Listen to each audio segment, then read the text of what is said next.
terkini dan lengkap. Layari laman rasmi MPL Malaysia sekarang. Ayo kita bersama menaikkan mutu MLBB di Malaysia. Jangan terlepas kemas kini Liga Academy rasmi MLBB Malaysia, MAL Malaysia. Ikuti semua platform rasmi kami. Ayo sokong MAL Malaysia musim pertama. Ikuti semua platform rasmi.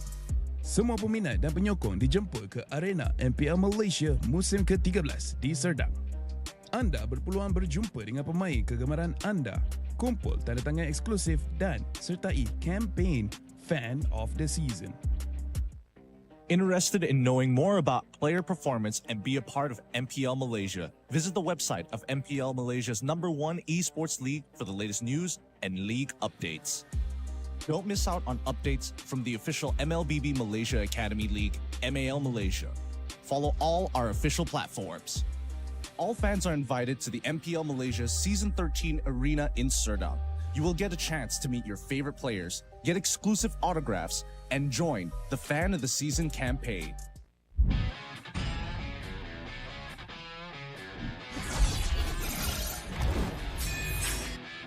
Versus satu skala Kenji Tuin dan Alvar di sana. Ternyata harus hilang. Avalanche fight as Long gets instantly shot down by the Blazing Duet, as well as the Electro final blow. This is going to be easy cleanup for Todak as most of the... Apat yun, pero nasipa din siya. Yung ninakaw na sipa. Buhay pa rin. Ang 4v1! Backline already, and they're running for the lives. Gunning it. David trying to drag the members of RG right underneath the turret. It's not enough though. Gray coming all the way, and he cleans it all the way up. Just nowhere for him to run. Kita kata ada satu buah reward pun Malaysia membuat pergerakan dari Liga ke lalu benar-benar slow. Harapannya sudah tumpah.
Menang, kalah, pressure, harapan, skill, mistake, dah ready.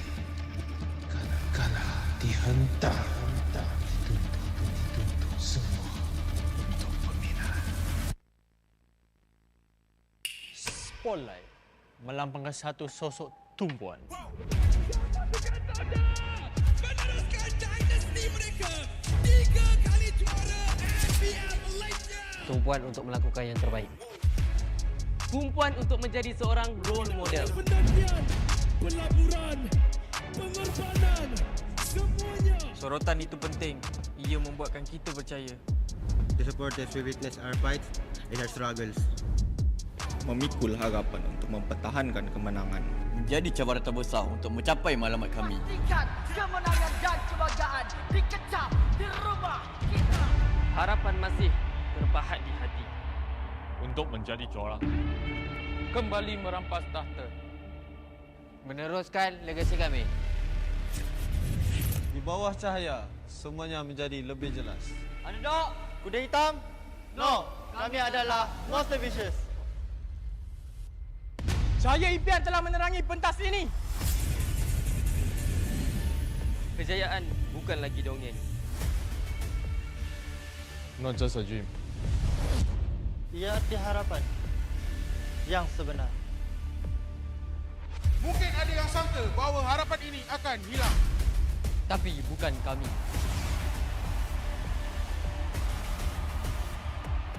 Ini harapan kami. Ini semangat kami. Bersama kami, mencapai hati tujuan. Menjadi sinar yang paling terang.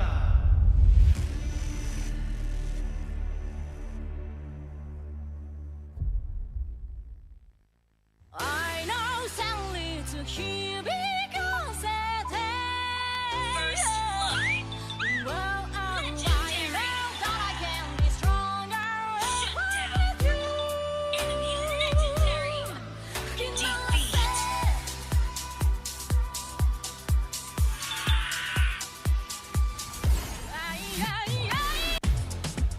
Hotlink Prepaid 5G serba baharu.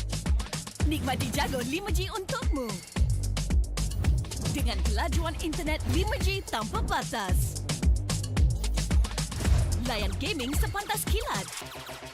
Dan stream video paling lancar. Nikmati juga lebih nilai dengan 20% cashback hanya RM32 sebulan. Dapatkan sekarang.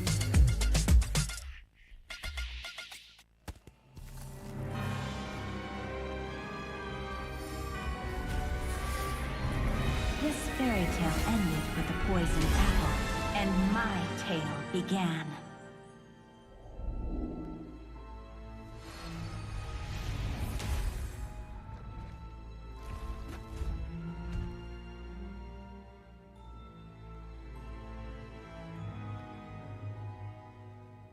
A princess in a tower is just a bird in a cage.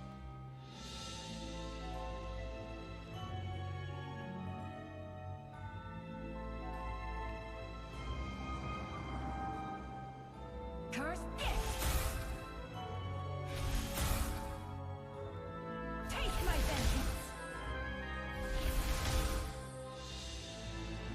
Protect your queen!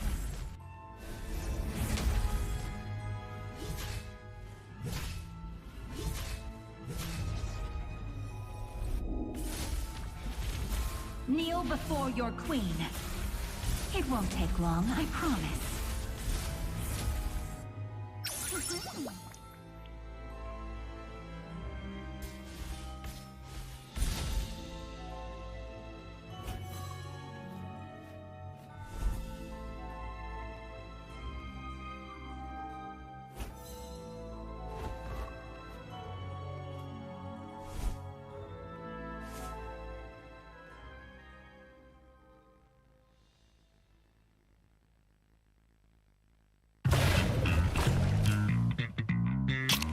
Confirm mantap, confirm lah Nescafe.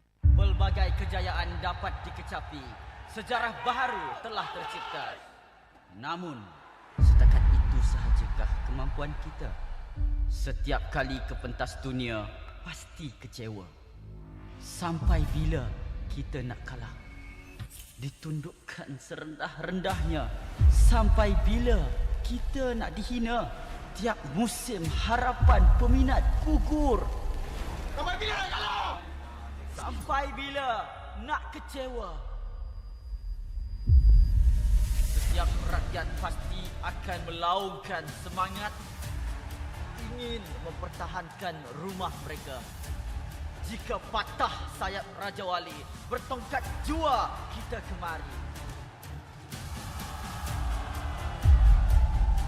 Tahun ini pastinya kemenangan semakin dicita demi menjulang nama Malaysia di pesada dunia. Di mana bumi dipijak, disitulah langit dijunjung.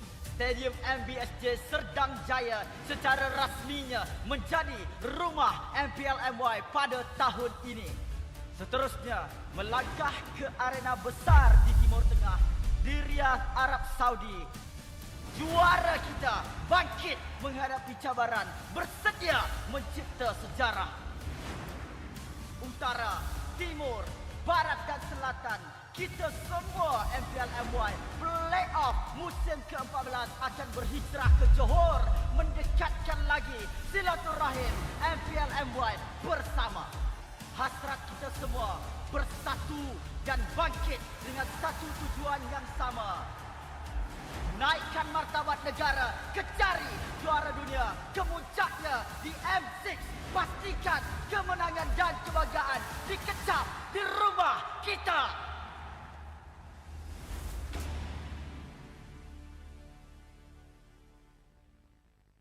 I know sadly to hear because First blood. Well, I know that I can be stronger with you.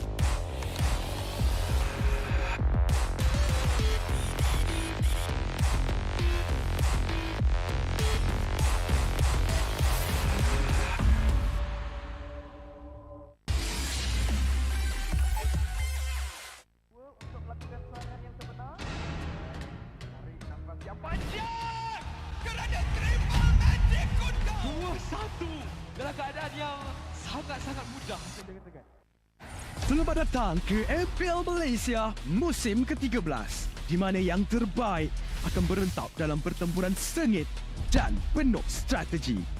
Seperti pada musim yang lepas, 10 pasukan profesional akan bersaing selama 6 minggu dalam arena yang penuh aksi di regular season. Namun, bermula pada musim ini, cuma 6 pasukan akan layak ke play-off dan pasukan di tempat ke-7 dan ke-8 hanya dapat stay untuk musim seterusnya.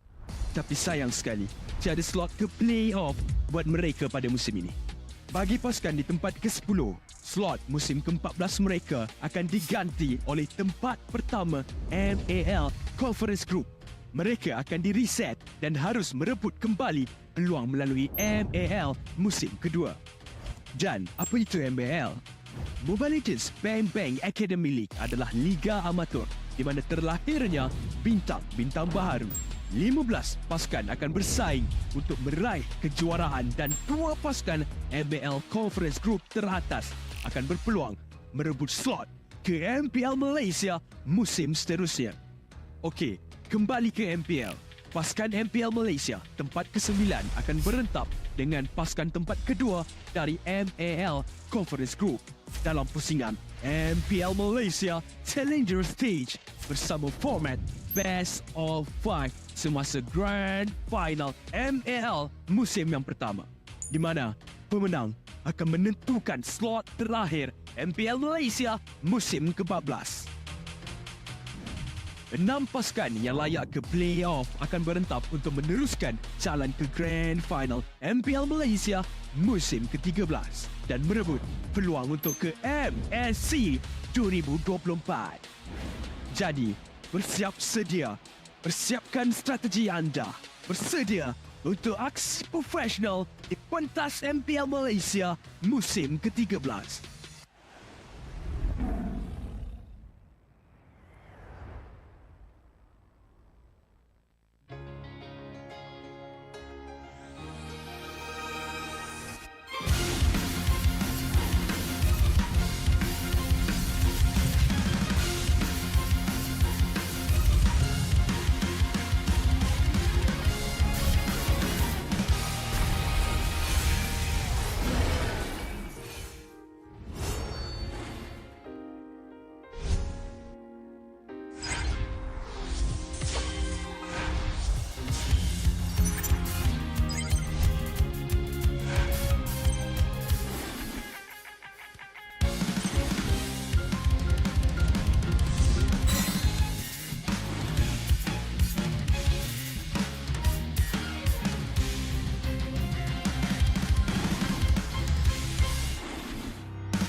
Berminat untuk mengetahui info lanjut mengenai prestasi pemain dan jadi sebahagian daripada MPL Malaysia? Layari laman rasmi Liga E-Sukan nombor 1 Malaysia untuk dapatkan maklumat terkini dan lengkap. Layari laman rasmi MPL Malaysia sekarang. Ayo kita bersama menaikkan mutu MLBB di Malaysia. Jangan terlepas kemas kini Liga Academy rasmi MLBB Malaysia, MAL Malaysia. Ikuti semua platform rasmi kami. Ayo sokong MAL Malaysia musim pertama. Ikuti semua platform rasmi. Semua peminat dan penyokong dijemput ke arena MPL Malaysia musim ke-13 di Serdang. Anda berpeluang berjumpa dengan pemain kegemaran anda, kumpul tanda tangan eksklusif dan sertai kempen Fan of the Season. Interested in knowing more about player performance and be a part of MPL Malaysia? Visit the website of MPL Malaysia's #1 esports league for the latest news and league updates. Don't miss out on updates from the official MLBB Malaysia Academy League, MAL Malaysia. Follow all our official platforms. all fans are invited to the MPL Malaysia Season 13 Arena in Serdang. You will get a chance to meet your favorite players, get exclusive autographs, and join the Fan of the Season campaign.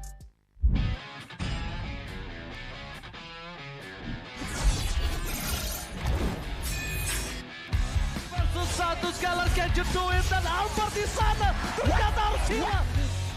Avalanche fight as Long gets instantly shot down by the Blazing Duet, as well as the Electo final blow. This is going to be easy cleanup for Todak as most of the... Apat yun, pero nasipa din siya. Yung ninakaw na sipa. Buhay pa rin. Ang 4v1! Backline already, and they're running for the lives. Gunning it. David trying to drag the members of RG right underneath the turret. It's not enough though. Gray coming all the way, and he cleans it all the way up. Just nowhere for him to run. Just... Kita kata ada satu buah reward point Malaysia membuat pergerakan dari Liga terlalu benar-benar slow. Rafanya sudah tumbang.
I'm a rock star.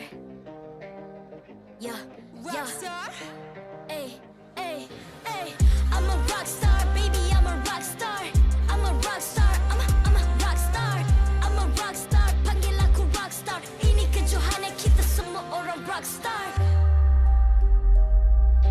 Kita rock star, kita buat saja gaya kita. Makin panas apinya sudah membara. Macam mana pun kau menempuh segala. Demi negara kau buat semua bangga.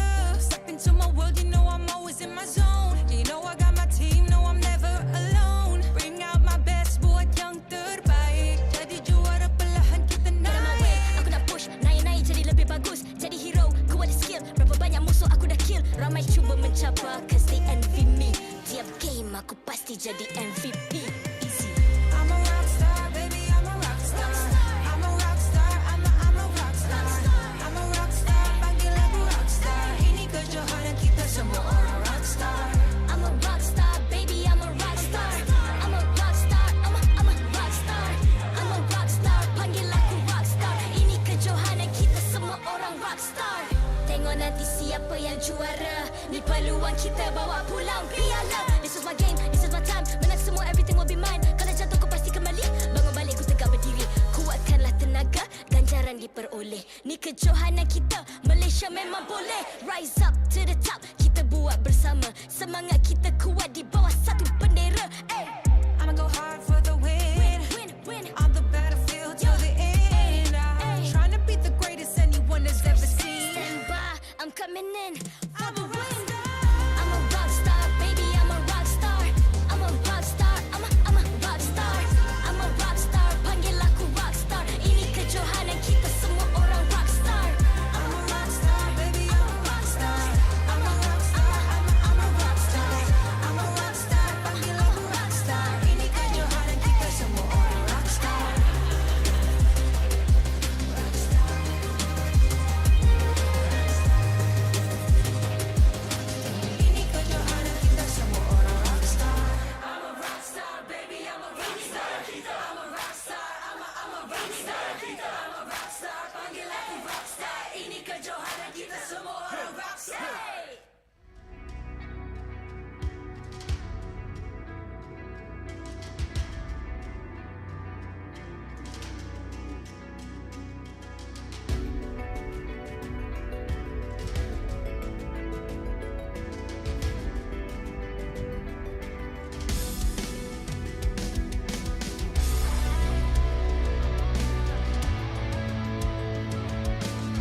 I'm a rock star. Yeah, Rockstar? Ay, ay, ay. I'm a rock star, baby, I'm a rock star. I'm a rock star, I'm a rock star. I'm a rock star, panggil aku rock star. Ini kejohanan kita semua orang rock star. Kita rockstar, kita buat saja gaya kita. Makin panas apinya sudah membara. Macam mana pun kau menempuh segala. Demi negara kau buat semua bangga. Step into my world, you know I'm always in my zone. You know I got my team, no I'm never alone. Bring out my best, buat yang terbaik. Jadi juara perlahan kita naik. Aku nak push, naik-naik jadi lebih bagus. Jadi hero, ku ada skill. Berapa banyak musuh aku dah kill. Ramai cuba mencapai, cause they envy me. Tiap game aku pasti jadi MVP. Easy. I'm a rockstar, baby, I'm a rockstar. I'm a rockstar, I'm a rockstar. I'm a rockstar, panggil aku rockstar. Ini kejohanan kita semua orang rockstar. I'm a rockstar, baby, I'm a rockstar. I'm a rockstar, I'm a rockstar. I'm a rockstar, panggil aku rockstar. Ini kejohanan kita semua orang rockstar. Tengok nanti siapa yang juara. Ni peluang kita bawa pulang piala. This is my game, this is my time. Menang semua, everything will be mine. Kalau jatuh kau pasti kembali. Bangun balik ku tegak berdiri. Kuatkanlah tenaga, ganjaran diperoleh. Ni kejohanan kita, Malaysia memang boleh. Rise up to the top, kita buat bersama. Semangat kita kuat di bawah satu bendera. Ay. I'ma go hard for the win. Win. On the battlefield till the end. I'm trying to be the greatest anyone has ever seen. Stand by, I'm coming in for the win. I'm a rock star, baby, I'm a rock star. I'm a rock star, I'm a rock star. I'm a rock star, panggil aku rock star. Ini kejohanan kita semua orang rock star. I'm a rockstar, baby, I'm a rockstar. I'm a rockstar, I'm a rockstar. I'm a rockstar, panggil aku rockstar. Ini kejohanan kita semua orang rockstar.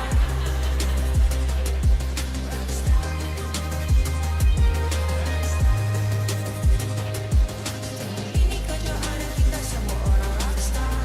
I'm a rockstar, baby, I'm a rockstar. I'm a rockstar, I'm a rockstar. I'm a rockstar, panggil aku rockstar. Ini kejohanan kita semua orang rockstar.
Ay.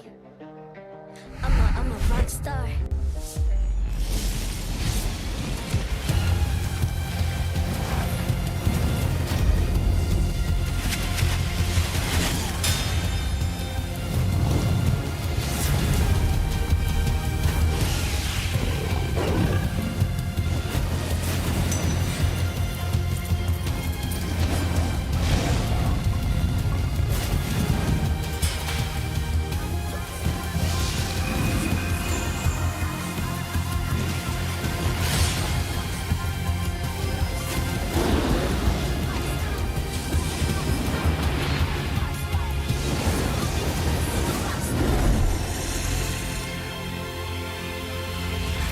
MPL Malaysia Season 13 is powered by Moontalk. Enjoy a superior 5G network and lightning-fast gaming experience only with our official mobile internet hotlink. A big shout out to ROG Phone 8, the official gaming phone, for keeping our players at the top of their game. Grind on with Nescafe to keep your gaming spirit going. Thank you to all of our sponsors and partners for your support in MPL Malaysia Season 13. Welcome one, welcome all. This is Seru Saturday for MPL Malaysia Season 13 on the English desk. So today we got 3 people here, 3 pips. My name is Afel, this is Tafa, and this is IC Baby 1-2. How are you feeling? I'm feeling really, really good here, and I'm really excited to have English desk to have 3 people. Yeah, it's a very, very good thing. I've been asking for this right now, and finally we get to work with the one and only Ayman Lafel. Yes, I am. In fact, just one person. How about you, Stafa? I am, in fact, also one person. As much as I wish I could be more people, it would make life a lot easier. But no, we're going to have to deal with that for today. And that's the whole reason why we have 5 players up on stage as well, so that everyone can fulfill their own responsibilities. But I'm looking forward to some good games today. We got to catch up. We only have 3 people here on the Malay desk. They got 5. Wow, I know, right? That's a little bit, unfair. They can be on stage now. Not gonna lie, I prefer 3. 5 is too much. 5 is too much. Honestly, because right now they have a desk host, they have a guest and everything like that. It's fun. It's chaotic, but there's a lot going on. Speaking of which, today we got a lot going on. Later on, we will be looking at the schedule for today, where even the opening here, Bounty Esports going up against King Empire, where King Empire so far has been making a reputation for themselves. To be honest, when we talk about King Empire, they have made this trend, of a 2-1 progression every single week. Even today as well. Behind the scenes, we were predicting like, hey, 2-0, 2-0. But to be honest, I feel like it might be 2-1 just because of how shaky they kind of are compared to the previous seasons. Hey, I want to book up Wasa early, man. What about you? I do want to be able to. You want to not book up Wasa. I want to get off the stage a little bit earlier. It's gonna. What? What's buka puasa? For the English crowd, right? So fasting, you cannot eat. Buka means breaking your fast. So by that time, you can eat. That's not what I meant, but all right. Huh? Thank you for covering that. I mean, that is buka puasa, right? Yeah, correct. You're right. Is that not what you were asking? No. I know. Just what we meant is like I've never done that before, so I wouldn't. Oh, I see. Okay. Well, we're gonna look at today's schedule for now, where again we'll be discussing the opening match between Bounty Esports going up against King Empire. Afterwards, around 1:30 p.m. is going to be Homeboys going up against Team Hawk. And the closing match for the day on 4 p.m. Selangor Red Giants going up against Toda, which is, I feel like, personally for me, should be the most intense match today, Stafa. Yeah, I think clearly Red Giants versus Todak is going to be the highlight match. Like, that's going to be the one everyone has their eyes on. That's the one all the viewers want to see, considering it's basically the 2 titans of MPL in recent seasons. So, yeah, but I think we definitely can't put off the other 2 matches either. To be honest, this is about today, right? I feel like when it comes to Seru Saturday, especially on this Season 13, I feel like it's very difficult because we are looking about the new era, new teams, etc. But with the introduction of chips, just based on yesterday's games itself, we can see a very big change in dynamics and play styles. And I'm genuinely worried for teams who are not prepared to play against a chips composition or the previous patch as well. Personally, I've been talking to the players and they said almost auto-ban for now is Masha as well as chips. And for you guys can secure lightning fast 5G connection for your MLBB games with Hotlink. Trust me, it's not fun playing with lag. Get Hotlink. Don't stress yourself. I think that's Don't be a burden to everyone else. Use Hotlink. Use Hotlink! I think that's the reason why we lost our games just now. Because, our friends were lagging, they weren't using Hotlink. Maybe they should have gotten. I don't want to talk about it. Really? I don't want to talk about it. Why? I don't want to party with this guy anymore. Understandable. It's pretty understandable. It's because he's not using Hotlink. I feel like there's more to that. But anyway, we got to talk about Bounty going up against King Empire. You still believe it's going to be a 2-1? Yes, I still believe it's 2-1. Just because it's very, very shaky. And with the introduction of chips, if they decide to let chips go, or they're not used to playing chips themselves, it can get things a little bit messy, especially now where every single team is still trying to find their own fitting. Like, you think about this, right? Every single season, it's pretty apparent like this team kind of bad, this team is really, really dominant. But so far, since week 1 until now, almost every single game feels very even. I feel like Chips is a team-centric kind of hero. If the Yeah. team is good with it, it's good. If not, nah. I'm sorry, I can't focus because you guys keep saying chips. His name does not have the S at the back. I keep thinking of I don't potato care. chips. I don't care. I'm getting hungry on the desk. Dude, we're casters. We get to set the trend. We get to set the. We can say Chipses. If we say What? Chipses. Chipses? Yeah. That's the plural of chips. Is Chipses. If you have, if you go to the classic game, So one chip on your team, another chip on the other team, Chipses. So CHIPES. And then SES. SES. All right. Interesting. Chipses. Either ways, we got to talk about Bounty Esport here. The King's Bounty. Can KGE continue its winning streak? And the thing is, can they continue losing the first game and then winning the other 2 games after that, Stafa? Are you asking me if they can? If I were, I would answer that yes. They definitely can. Is that like, I don't know, they are capable of it, but do I want them to do it? No. You know, to be honest, when we talk about this matchup, right, when it comes to King's Bounty, I personally felt like Bounty Esports had a very, very strong chance previous weeks.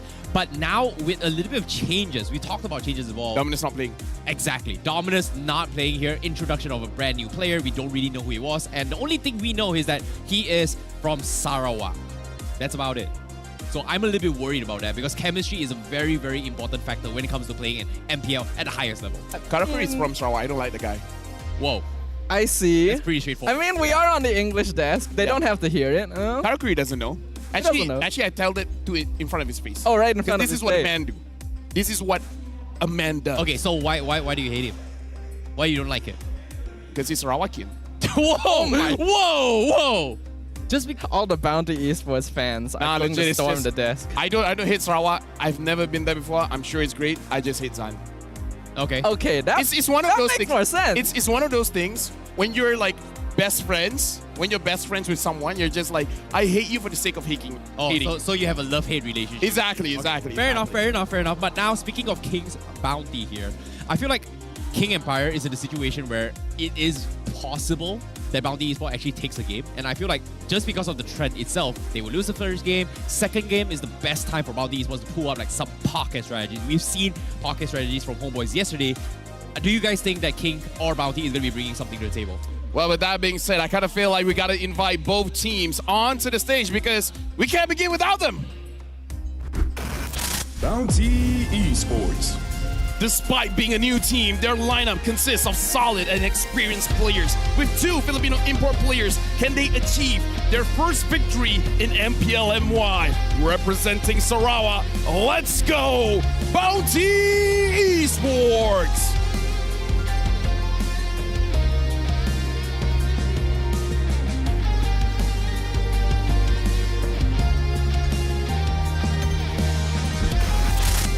Empire Esports. A fairly good start to the new beginning as a new empire is being built. Can the combination of legendary players prove effective for KGE to continue their path of conquest? Here comes the Kings. Let's cheer for King Empire.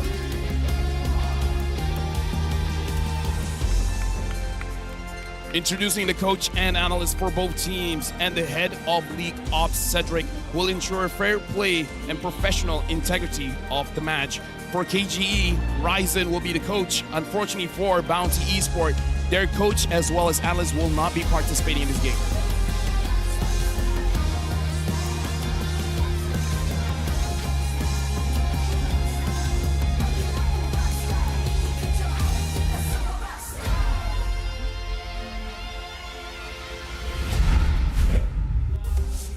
And now we got to talk about it.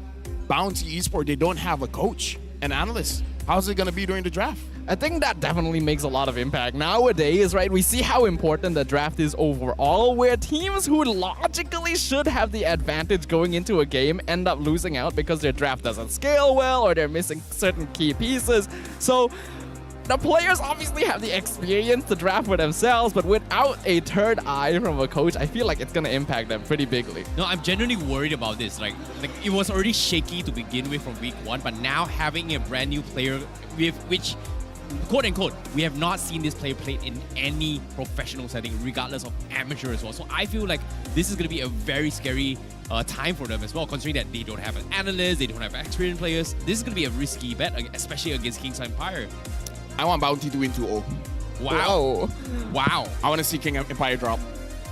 Today, I just want to create chaos. You want... Say things that I shouldn't say. Who in KGE should Bounty target in the draft? Ooh, Smooth? It's a good question because lots of teams have tried to target heroes on the side of King Empire, but they have such clean like signature picks. Smooth on the Benedetta, Sasa on heroes like the Brody. We've seen like exactly what all the other players are capable of bringing. X-Win on the Grok. It's very difficult to target anyone specifically.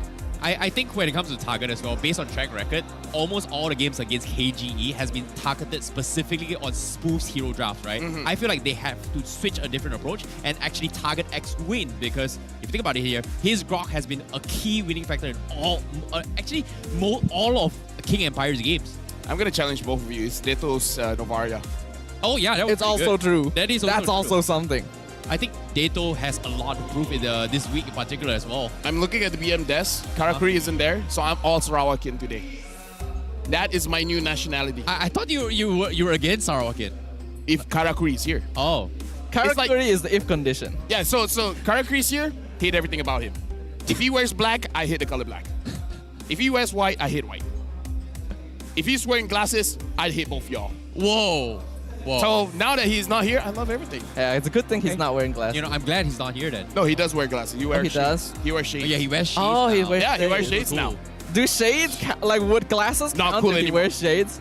Yeah! No, because legit, he wears the glasses and then the shades. Ah, okay.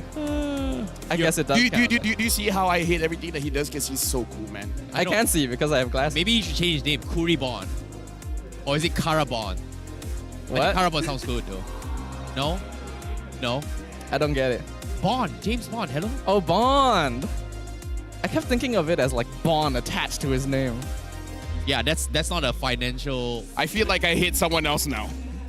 I don't blame you. I feel like I'm crazy. Great. Now let's get back into the game here. Bounty Esports. We have Aziz, Xbox, Panda, Yuna, as well as Young Lord, where I think it's pronounced as Habos here for Xbox, even though it's spelled like that. Habos, he's the in-game leader for this game. That is quite surprising. I actually didn't think that Havos would be the in-game leader here. You would normally expect that to be more of a position that's more centralized, like the jungler or the roam more commonly. So the EXP lane typically kind of separated from things. Interested to see how that affects dynamics. Now, as for their opponents here, this is going to be, the stats here, I'm curious to see whether or not are they going to prioritize the Paquito now, because we've seen a little bit of succession in the Paquito in general, and so far, I feel like it's just a good pick to be flex overall. I feel like Habos plays very well in the side lane. The only problem is when he has the Paquito, the team doesn't have enough damage. Not that the Paquito doesn't have damage, but he doesn't join the fight a lot. I think that's fine personally because EXP lane does have other responsibilities. It's kind of up to the rest of the team to pick up the slack. I think he's the only XP in-game leader in this league, right? If I'm not mistaken, majority is like gold lane. But never mind that. Let's talk about their opponents right now. We have Dato, Sasa, Smooth, X-Win, as well as Sutsujin coming in from King Empire Esports with Sasa as the in-game leader. I mean, he's been the in-game leader for a lot of teams where his shot call has been very solid for the team. I think he's mostly shot calling for the fight. Like, I feel like Lord, sometimes he can give it to someone else, but mainly I can fight, I cannot fight. He's the one that you gotta rely on. Yeah, he's a very reliable player to like bring things back when necessary. We can see his average GPM is pretty high overall. Now, don't get me wrong with what I'm about to say here. I do love Sasa as a player, but I feel like him as a person? No, I have not met him. But what I'm saying is King Empire has kind of pulled in some bad habits from Team SMG, taking the game a bit too safe and slow sometimes. Hey, man, you can't spell Kage without KGE, man. You're not wrong. You cannot. Yeah, that's Don't true. doubt the Kage, man. Yeah, now we're looking at Smooth here. And again, Smooth has been carrying the games a lot for the team, but I still feel like the Novaria has to be respected. X-Win, we've seen when you ban out the Grok, he's going to pick up something like the Kaja. So now we're going to jump straight into draft where KGE is going to be first pick and Bounty will be second pick. If King Empire is first pick, that means that the Novaria instantly becomes a big question. Detto was able to first pick it in 2 games last week, and KGE were able to win both of them in a comeback victory reverse sweep as well. So Bounty Esports has to be very wary of this. We are seeing the shift in bans now, with the Masha being removed in the first priority, and the Exborg as well. So some of that's move targeting right off the bat. This is a little bit interesting as well. I was expecting them to actually shift their focus on towards X-Wing as well as Smooth's priority ban. Benedetta is still kind of in the pool, but at the same time, they've not really shifted from yesterday's trend or even last week's trend as well. Chips is just completely being ignored, and this is kind of surprising. I wouldn't be surprised to see Kage kind of bring into the table, because just because of the fact of how X-Wing has been doing so well in both his heroes, which is the Grok, and I think he brought in a Masha as well, if I'm not mistaken. No, the Minotaur. Well, the chip could be picked up because the Matilda has been banned. Rarely do we see Matilda as a first pick ban here. And now Bounty, they don't have a choice. They have to ban on the Nolan. So chip is open here for KGE if they want to pick it up. Yeah, chip is open. We do see the Joy being banged out already. So yeah, King Empire, this Novaria worked very well for them last week. Like mentioned, Detto was able to basically secure both games for them. This does leave the chip open now for Bounty Esports, and might open up the map a little bit for macro play if they decide to go for that angle. Well, do they have enough training with it? Because again, Chip is a team-oriented kind of hero. I think it's more focused on towards his game sense, just because of the fact that they have to take advantage of the portals on 4 different spots, which is very, very unorthodox based on usual formations when it comes to holding jungles, etc. So it gives you a different angle to work with. It feels like if you're not comfortable with it, you are going to get messed up. But all things considered here, CC as well as Bharat's being prioritized coming from best, instantly showing their jungler as well as the XP lane. This is pretty ballsy, to be honest. Like, I feel like King Empire is in a situation where they can just pick whatever they want for Smooth right now. Yeah, but here's the thing. Bharat has been a priority pick here, but again, can be countered by the likes of Carry as well as Dyrov if KG has it in them. But I kind of feel like having the Fredrin is a little bit more solid here, especially comboing with the Novaria should be pretty good. I'm looking at Fredrin here. If not the Fredrin, maybe even the Baxia. Yeah, I think I would personally prefer the Baxia. I definitely am not feeling Fredrin quite as much these days, because overall the Bharat is a pretty good matchup into him. Still safe if they want to go for it, and it looks like they will lock that in, but we also see Smooth getting that Benedetta. So instantly 2 signature heroes from the side of King Empire, and really good macro opportunities with the Benedetta and the Astral Echo, which we've already seen in the past CC cannot match up against. Yeah, Benedetta is a shadow counter towards CC, just because CC cannot counter the win condition of the Benedetta. The Benedetta, the moment she feels like I can't win the lane, I don't have to stay in lane. Well, CC doesn't really have a choice. And at the same time, the wave clear on CC is really terrible as well. It's really good for ganking I and team fights, but way. you know, split pushing, Benedetta just one-ups that. But I like the safe choice coming from Bounty Esports as well. They're going for the Vexana. But personally, I feel like the biggest threat here is going to be who is going to be the roamers, because both sides, they haven't really done it, picked it up, and as well, I wouldn't be surprised to see the chips.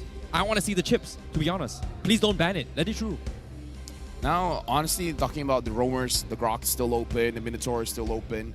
We haven't seen a lot of Tigreal for this season, but I'm thinking either both of those heroes should be banned out, because X-Men has been showing quite a lot of good Grok plays. Yeah, Grok definitely needs to go. He's gotta go. If you don't ban the Grok here, you are disrespecting the man. As for, I think Minotaur is also worth considering, but I think Bounty might want to lock that in for themselves since they have first pick, second phase here. Tigreal, probably not the best matchup into the Bharat, so I don't think they mind that too much. But unfortunately for you, Terrence, chips are gone. I hate this game. Like, I feel like this is the worst possible time to work with. But at the same time, you know, I'm glad. You know, they're respecting this. You know, they don't really want to deal with it here. I feel like the next ban is either going to be the Grok or Carry, just because of the fact that Bharats do need, like, you know, I think you talked about this as well, Rafael, yesterday, about the true damage meta, which is, you know, the X-Ball, the Carry, etc. I feel like these are ways to actually deal against the Bharats very, very easily. So I'm just curious, are they going to prioritize the Carry ban, or are they going to just straight up X-Win, I'm done with your Grok, play something else? Yeah, I kind of feel like Bounty is in a premium spot here where they can pick their roamer first and then see what Sasa picks up and then try to counter it. Because if they pick up something like the Carry, then they can fight back with either an Atan or a Harif. Yeah, I agree. I don't think Carry needs to be a big Ooh, they banned. They banned the 0% win rate Arlet here. Okay. They want to keep it at 0%. Yes, they do. I feel like this means they want to grab the Grok for themselves, right? Wait, it's like, do they know something I don't? Is this potentially like them expecting X-Win to bring in an Arlord roam? I mean, to be fair, outside of the region of Malaysia, it has been performing very well. It's just that, I don't know, something about us. But his Grok has been a menace for the past few days, so I'm really surprised. Oh, wait, what? Huh? KGE banned the Grok themselves? I mean, this is smart. If Bounty Esports lets the Grok out of everything true, it's obvious they want it for themselves. So King Empire is going to put a stop to that, say, no, we're not going to allow this. This does limit the roam pool quite a bit. We've seen X-Win play the Kaja. The Ruby is still open. Yeah, I'm thinking of the Ruby before Bounty. 0% win rate as well, but Rafaela is pretty solid here, making sure that the Barats has a lot of speed ups and slowing the enemy down, so they will get stomped by the Barats. I'm not a big fan of the Rafa. Like, I understand the mechanics behind the Rafaela as well as the Barats, but I'm just not a big fan because of the fact that if you miss those timings with ult, you're pretty much it. Yeah, it's a pretty easy one, but if you were compared to outscaling in terms of range compared to zoning as well, etc., he's not exactly the best to work with. So we haven't I'm not a big talked fan about about it. I'm swimming. Okay, you're still keeping it open. All right, you're going for the Natan instead. I think this is very smart here. I don't want to see Sasa picking out the Claude just because it is 0%. Please no Claude, yeah. I think I would much prefer carry in this position. Now that the Natan is gone, King Empire might want to grab that. They do lock in the Guinevere. So this is excellent Guinevere. Yeah, probably. Oh yeah, we've seen a lot of Guineveres last week as well, and so far he has won a lot of games. And Roger. This is something I really like. So this is a jungle Roger? No. Gold lead Roger. Gold lead. Yeah. Jungle Frederick. Yeah. Okay. This is not bad. Sasa has brought Hellcrit before, like years and years ago, so he's pretty good with the melee heroes as well. Yeah, I think it's a great position to be in because there's not a lot of ways for them to catch up to the Roger as long as he times his entry correctly. But the Tigreal may counter that here. The Tigreal's not so good against Bounty's lineup, but it's pretty solid against King Empire's lineup. So I do quite like it as a last pick here. So, going into the game, Terrence, what are your initial thoughts? You know, to be honest, I really like the drafts coming from both sides. Like, they have clear counters and ways to initiate the fight as well. But personally, I do like King Empires a little bit more just because of how terrifying Roger can be. Oh yeah, Roger's terrifying. The Benedetta coming in from Smooth is terrifying. X-Win on the Guinevere, a little bit of a head scratcher for me because it's a good pick, but I've never seen him on it. Yeah, it's a switch up. He's only played Grok, Kaja, now Guinevere. I'm interested to see what will happen on the Land of Dawn. Agreed. And without that further ado as well, to start things off on Saturday for Game 1, we are going to go into King Empire versus Bounty Esports. You know, I've never heard anyone refer to it as Saturday Sarude. You know, it's not bad, actually. Yeah, let's jump into the game. Looks like the junglers are starting on opposite paths here. Wait, no. They're just starting. I'm trying to figure out. I think they're starting on the EXP. So maybe the goal lane is where they're gonna have a little bit more of a skirmish later. Yeah, EXP lane is generally going to be kind of uninteractive because, like we mentioned before, Havos may not necessarily win against moves, Move may not necessarily win against Havos, and they're both kind of okay with that overall because they can cut lane and roam. Gold lane is where most of the impact is going to be because if you're able to get farm and kills on Sasa very early on, he instantly outscales Natan until like the 8th minute. Yeah, X-Win right now trying to figure out where Yuna is and trying to slow him down. When it comes to slowing him down, it looks like it is quite effective because we see Susujin already invading the jungle of Bounty Esports. Yeah, this is really nice as well. I like what X-Win is just doing just because of the fact that it's only level 2, right? Like, it's got level 2, it's got 2 spells, it's got a lot of mobility, and there's nothing really much Bounty Esports can do. Yanlor, he's trying to kind of mirror this, but it's just not working out. And Yuna, he's already level 3, you know, he's taking a little bit too much damage, and a lot of harassment if you think about it. Yuna is level 3 while Susujin is level 4. That by itself already shows the effectiveness of the rotation coming in from King Empire. And the thing is, Young Lord, I feel like if he wants to mirror, he should find the Frederick, but he was not looking for the Frederick just now. Yeah, I think Yan Lord did try. I think he arrived a little bit too late to actually get the buff, so I'm kind of wondering how his timing was. Did he try to leash for Yuna or before that? because of that, he ends up being a little bit slower, and because of Guinevere overall has a bit more flexibility and damage as a roamer, like before level 4. You can see how that would impact how fast their respective junglers are farming. Well, bottom lane here, we do see Exis, providing a little bit of cover, Smooth taking a little bit of chip damage, but the turtle already down towards half HP. Great out here coming from Dato. Win. Oh my god, just outside the hitbox as well. He's gonna connect on Yanlord, and you do get the kill. That's gonna be first blood in hands of King Empire. I'm gonna say if that were me, I would be furious right now. That did not look fair. Literally the edge, like Yanlord was touched by Guinevere's like pinky toenail or something. Hey, you know what? That's what happens when you have the Astral Echo, man. It makes the game true. a little bit unfair, yeah. Yeah. It makes you faster. Honestly, it looked like it was at the edge, but there's actually more range that he can work with. Well, hold on though for now. Implosion being committed onto his X-Win. Everything has been duked out just for a roamer. A very, very big commitment coming from Bounty Esports, which is kind of surprising. And now Yanlord, he doesn't have anything to work with. He's going to get dived on. Now, King Empire, they're not too happy about this, but somehow he manages to survive. He's going to get out. Yeah, but Yanlord, seriously, he was overextending there. Even though you're in your own jungle, but it's still very dangerous going up against King Empire, where they have a 1,200 goal lead. Bounty Esports, they kind of have to group up a little bit faster here around the Barats. Use the advantage where once the Barats is big enough, you can tank basically anyone, right? They gotta find a way to get some kind of early advantage around Yuna, because right now they're not really playing around him. Yeah, I'm noticing that as well. Bounty Esports, in the past, we've seen them to be quite an aggressive early game team. I think they're trying to take a step back because they've been punished for overextension in the past. But this is creating some weird miscommunications in terms of their positioning, where Yanlord thinks, as long as I'm in my jungle, I can provide some vision. But he's not... Oh, hold on. Okay, Havas is taking a little bit too much damage. Appraisal trap to connect the dot. King Empire, they will get the kill. But now Yanlord, he's going to get pinned up as well. X with chain stunts. Buys enough time. Force move to get the kill. And just like that, Bounty Esports, they just walk out and do absolutely nothing for that. Talk about miscommunication, because we saw Yuna was in the jungle, and then we saw Habas trying to back him up. Yuna already left, and Habas was still there. Yeah, the movements from Bounty Esports are feeling kind of sluggish. King Empire definitely looking a lot more coordinated here. They have good catch with X-Win, and their heroes definitely can do a good amount of damage and roam much faster with examples like the Benedetta. So Bounty Esports are just kind of falling one step behind every step of the way. And now with a 2K net worth lead right before the 5-minute mark, King Empire Esports are looking very comfortable.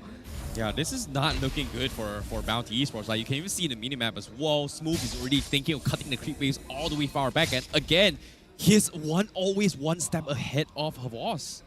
And right now, King Empire, they're giving a lot of farm over to Sasa because he's basically clearing the gold lane as well as the mid lane. And now even Smooth is rotating a lot. So King Empire, they're having a lot of freedom here to move all around the map. And it looks like Bounty Esports, they're in a position where they can just respond. They can't really move proactively. Like, even Yuna, like, his movement hasn't been changing a lot here. Yes. Speaking of movement as well, he's only level 7 as compared to Susuji's level 9. This is a big, big problem. However, King Empire, they are going to go for a jump as well. X-Wing goes for the bounce. The follow-up is not going to be good because now they have to kind of respect this implosion being used, but it's going to completely whiff. And now, Best, they have to back out. King Empire, Smooth gets a kill onto the Barats, and now another kill as well as Havas tries to trade off a little bit more. X-Wing trades a little bit, but he won't die to the tower damage. I will personally say King Empire did not need to trade for 2 for 2 in that fight. They could have actually backed off a little bit earlier and be quite content with the trade that they got. Though they will maintain their net worth lead because they were able to pick off some higher value targets. Once again, Panda going to be picked off in that situation. We can see that Bounty Esports overall is the stronger team when they are 5v5. King Empire has a lot of ways to split up the map. Looking at the itemization as well. Yeah, this is full damage Benedetta coming out from Smooth. Yeah, and it looks like for Sasa here, he's going more of a crit build because he's starting with the Haskell and now having Windtalker as well. A lot of different builds coming in from multiple players playing the Roger.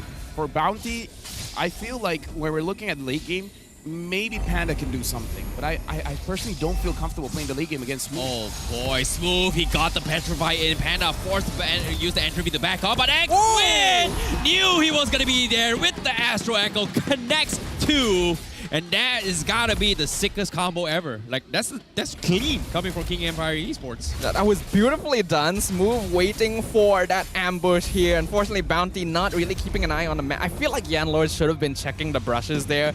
Not like making sure of that before allowing Panda to push up that far. Set them up for Valor in that situation. That is big as well, but now Sasa, they do get the dive onto his boss behind turret as well.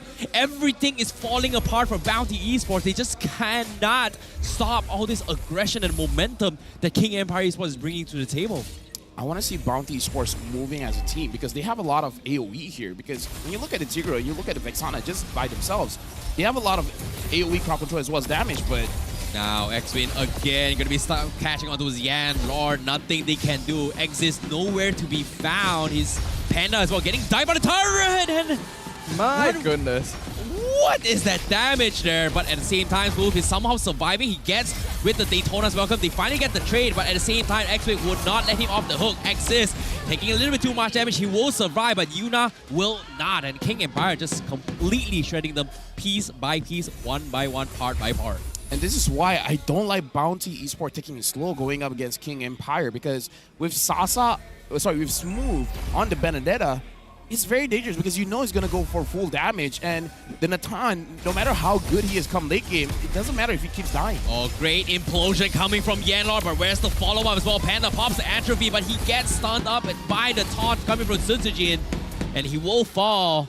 Great opening, but again, slow with the follow-up. Aziz a little bit too slow in terms of tempo. Top side, Havos seems like he is going to trade, but you know, what can they do at this point? I feel like this is the advantage of King Empire, having multiple ways to die. Yeah, basically, right.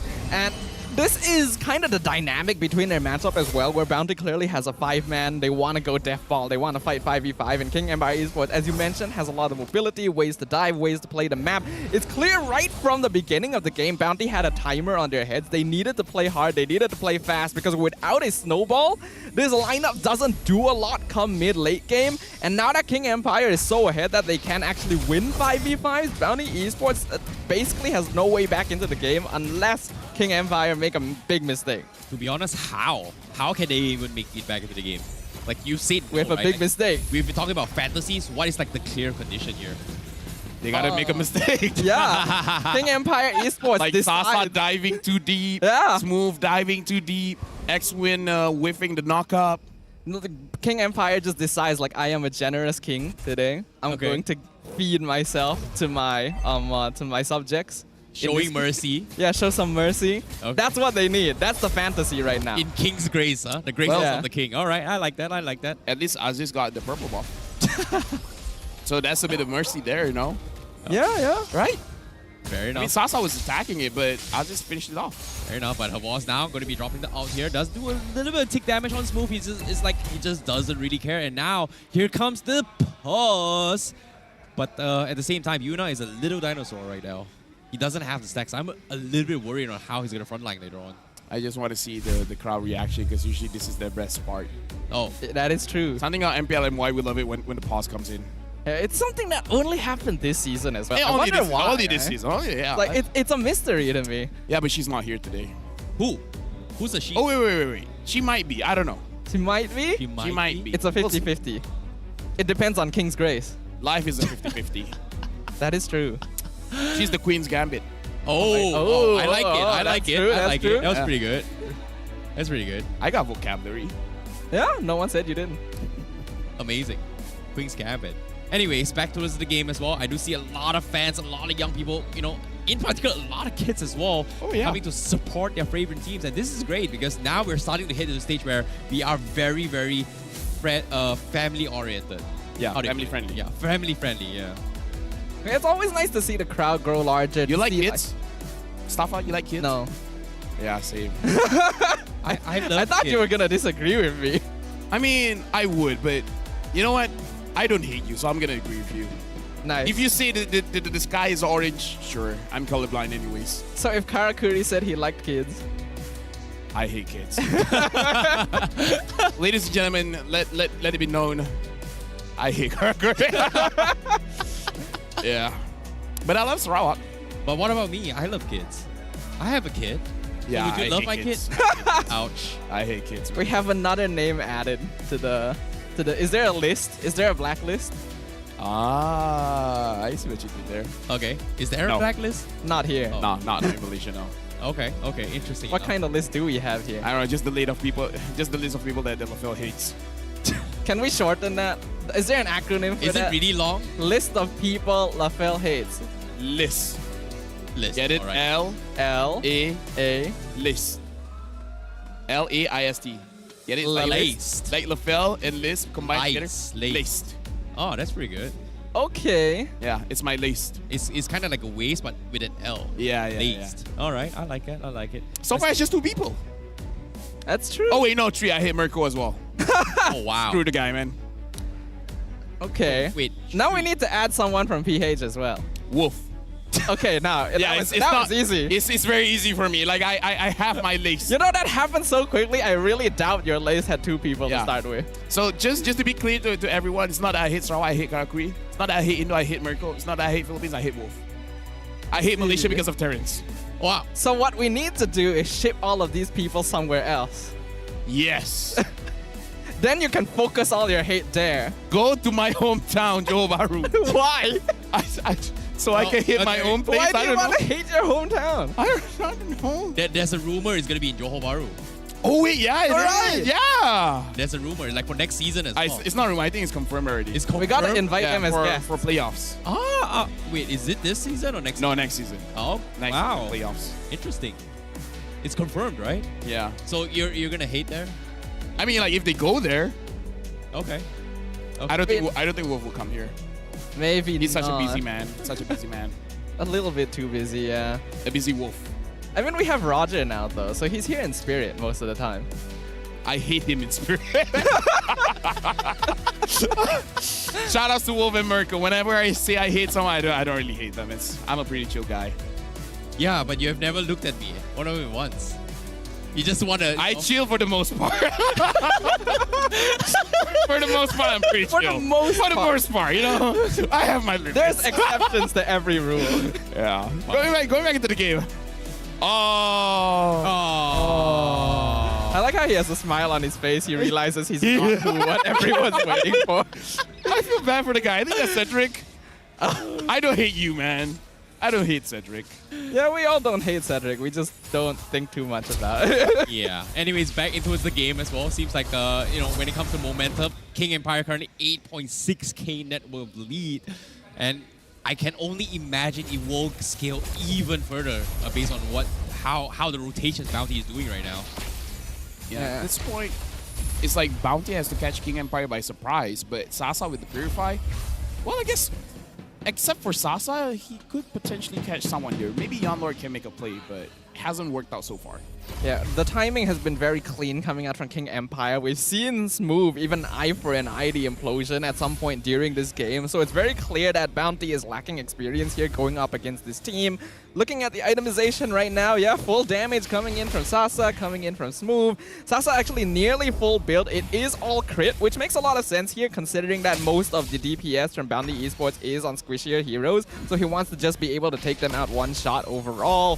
The itemization on Bounty Esports not looking to be very solid in comparison. I see Yuna did actually go for War Axe first item as well, so this Barat is less tanky than you'd normally expect. Yeah, honestly, if I was Panda playing the Natan, I'd be so tilted going up against this Roger, I'll just build full defense. Yeah, it is just tank Natan. Blade armor, dominance eyes, all the way through. Yeah, it's going to be a little bit difficult. But now seems like Havosi is going to try and make some space for the team here, but he's taking a little bit too much damage. He is going to get picked off because right now, that's going to be the play that Bounty Esports says that, you know what? Let's take advantage of this. Let's take the Lord. Let's snipe it off because right now, Yanlord is going to be there with the implosion. He's going to buy time and win. And the dude sniped the Lord away. And now, Yanlord is going to try and make a run for it. The Great Escape, can he get out? Yes, they do. They do get the Lord, but X-Men says, I am going to catch Yuna instead. He will fall. They lose 2 for a Lord. Ooh, X-Wing continuing to move up in terms of my top roamers this season, but that definitely should not have happened. I think King Empire may have overinvested. It's fine to send like Smooth and Sasa to chase down Havos, but the fact that no one else is in position to at least provide some vision over the Lord is kind of questionable. It's the philosophy of the king. The king doesn't bow down to anyone. That's true. You already have a king. Why do you need the Lord? Exactly. Well, in this case, I didn't thought of that, but that was good. Thanks. It's more like a sacrificial pawn play coming from Bounty Esports if you think about it. I don't think they wanted to, but when you're at this stage, you kind of need to. It's like how you play chess, right? If you're too far behind, you have to sacrifice a pawn. I only play in this magic case, it chess. was a knight. Oh, okay. You both talked at the same time. I didn't know who to listen He to. said he played magic chess. Oh. But he understands the Queen's Gambit. That is, yeah. How do I do that? How do I know that? I wonder. But at the same time, Bounty Esports, nothing much they can do. They only can just wait for time here. And especially because of the Lord steal coming from Bounty Esports, this is great. Just because of the fact that it is going to buy them like a 2-3 more minutes item to actually progress into those items. And I'm a little bit worried. Is that going to be enough against King Empire? Considering the amount of damage they're dealing right now. No. No, I don't think so. Again, we do kind of need that King's Mercy.